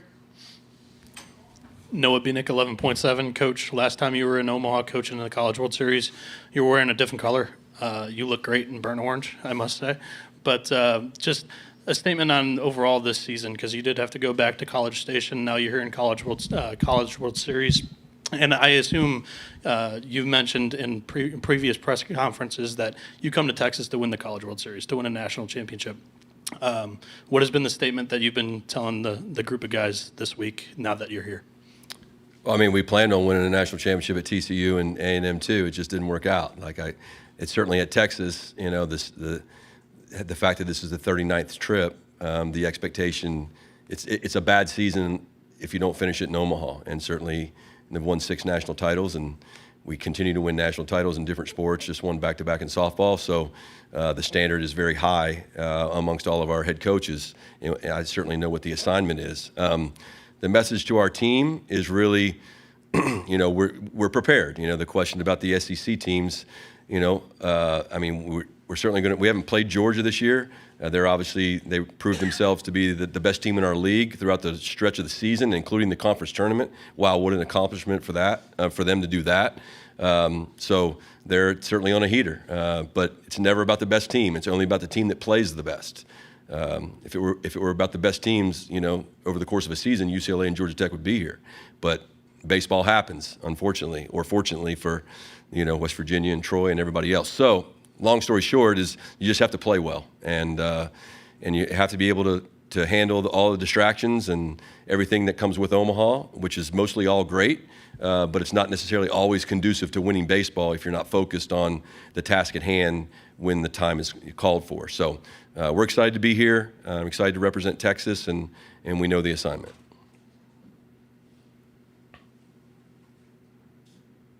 Kurt Bowles from the Houston Chronicle. Jim, asked you what I asked Luke. Have you seen a scarier lineup, and is this going to be a game for exit velocity freaks and launch angle freaks? I mean, it's going to be a great game for baseball fans, that's for sure. I mean, Joey Volchko is a good pitcher. Dylan Valanis is a good pitcher. And just usually in baseball, just when you think it's going to go one way, it goes the opposite. We'll see. I will say the times in which I've been here, I don't remember a north wind. I don't remember a north wind blowing dead out like it is today and like it's supposed to on Saturday. So that should be interesting. But we haven't played them, but I certainly studied their team. They have a great team. They do an awesome job of signing super physical players, experienced players, especially in the portal. And Wes and his staff do an incredible job of coaching the hitters. And they have a definite style of play. And that's I think the key is more than likely they're going to hit some homers. The question is how many guys are on base. And if you get caught up in being afraid to throw the ball in the strike zone, then there's going to be too many ducks on the pond or dogs on the pond, and those homers really stretch the lead. So, and oh, by the way, we can hit some homers too. We don't hit maybe as many as them, but we'll hit our share. So, should be a great ball game and super entertaining. Jim, David Eckert, Horns 24/7. Jim, you touched on it a little bit there, but I guess I'm just curious. You have a starter in Dylan who's obviously elite at keeping the ball on the ground, and then you have a lineup that really lifts the ball. When you have that kind of stylistic clash, what kind of decides it usually in your experience, which way it leans? Yeah, I think just the execution of the pitches. I think if Dylan executes his pitches more often than not, then the chances are in our favor. That doesn't mean they can't he can execute a really good pitch and it can be lifted out of the ballpark, especially the way the wind's blowing.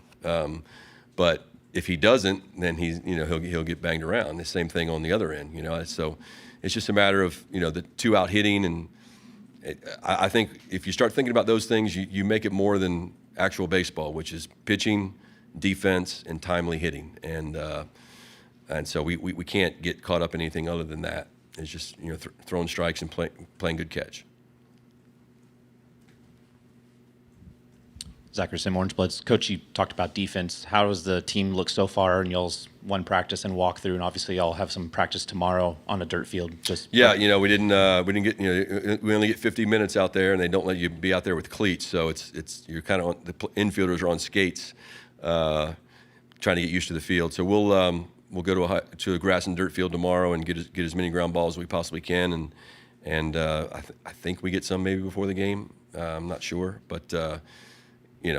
It's still baseball, and we'll have to make the routine plays. And, Pendergrass and Robbins and Pack, there's a lot of outfield to cover out there. So I'm glad Darian's healthy to help us cover the field here in Omaha. Noah Bieniek, 11.7. Coach, like I said or mentioned to Luke, you said in the SEC tournament press conference that you're going to throw guys in various different roles.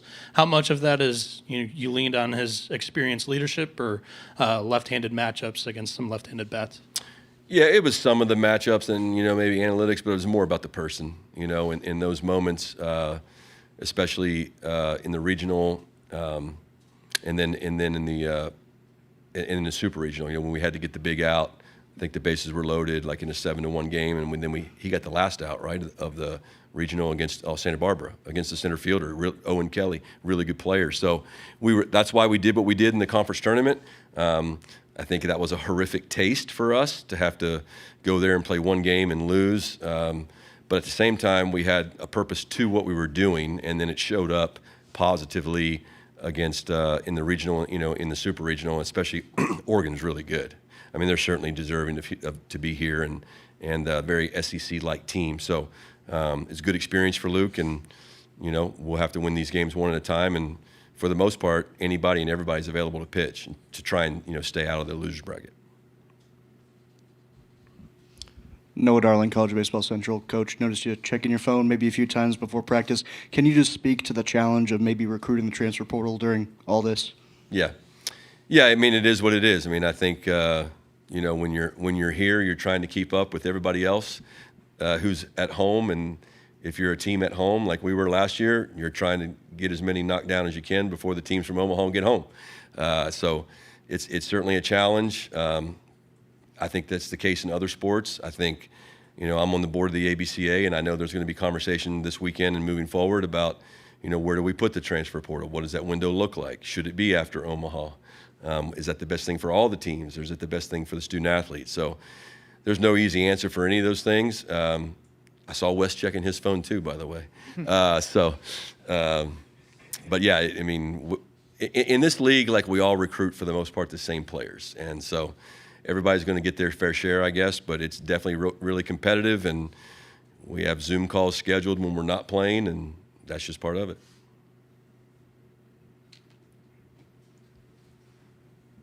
Kirk Bowles from the Chronicle. About Carson and Daniel,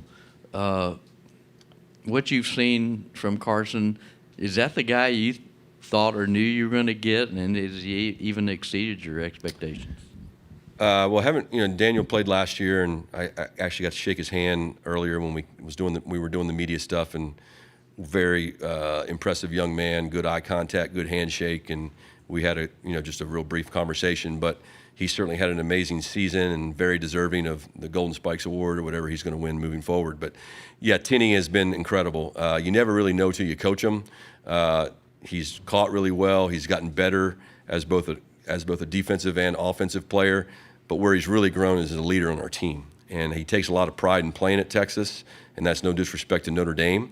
But he really loves being a Longhorn, and that means a lot at Texas, as you know, specifically. And so, that's just he started the season trying to live up to some expectation and put a lot of extra pressure on himself. And I think once he finally found his own voice, his voice within the team, and the confidence from his teammates, then he kind of relaxed, and now we're seeing the best version of him.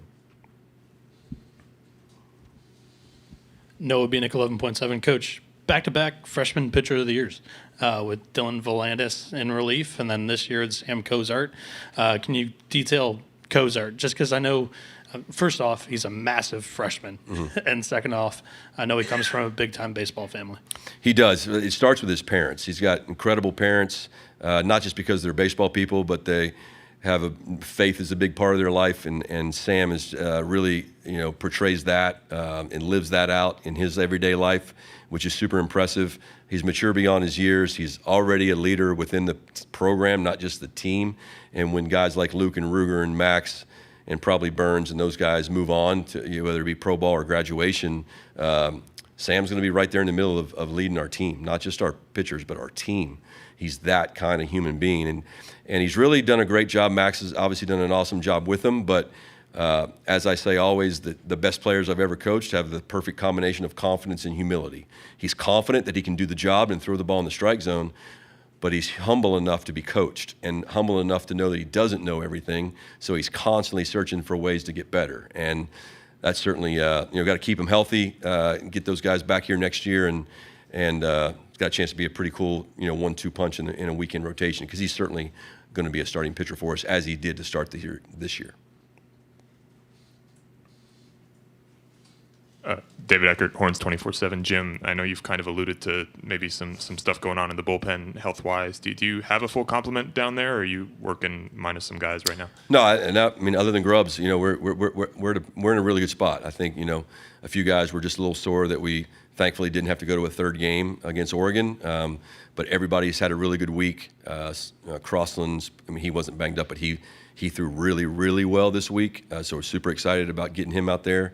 LeFew's in a good spot. So, yeah, we're excited. Take one more.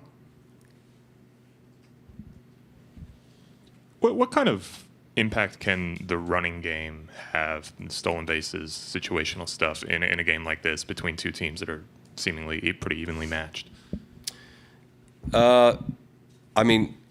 One thing I'm super proud of is, I guess, the stat that came out this week that we're the first Power 4 school in BB Corps era to have 100 stolen bases and 100 homers.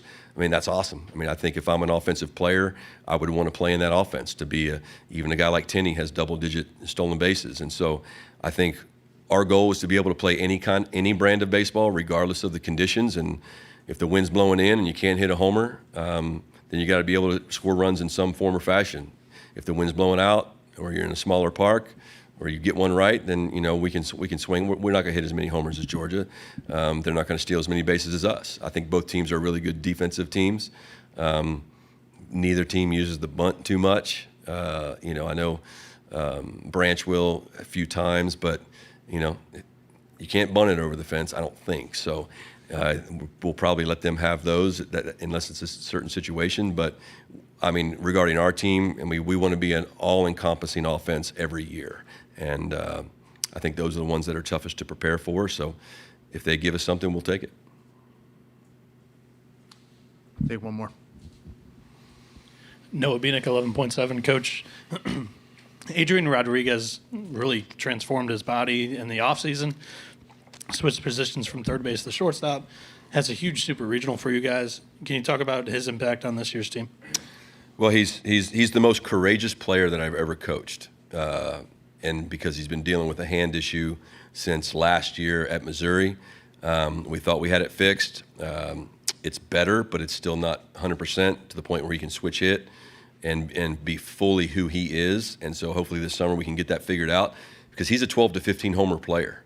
And we would, I don't know if we'd catch Georgia, but we would have more. And that takes a lot for a player who takes a lot of pride in his total game, to kind of not lower expectation, but just adjust the expectation and become a different kind of player when he needs to be. And it's going to be really good for his long-term benefit as a player into professional baseball, because he's learned that he doesn't need 1,000 swings to be ready to hit. He's that good. He can take 10 swings before the game and go out and be left on left against a great player and a great pitcher and use the whole field to hit. And he certainly has played good defense for us. He's got a chance to be an iconic player in the history of Texas baseball. Certainly, if we were to win this thing or next year. But I love his spirit, his parents. We think the world of him. He's turned himself into a good shortstop. That marks the end of today's press conference. Coach, we appreciate your time. We'll see you on Thank you. Saturday. Hammond Communications will post a recording of this press conference in the NCAA Digital Media Hub at nca.vericone.com. Transcripts are provided by ASAP and will be posted shortly. Thanks for joining us.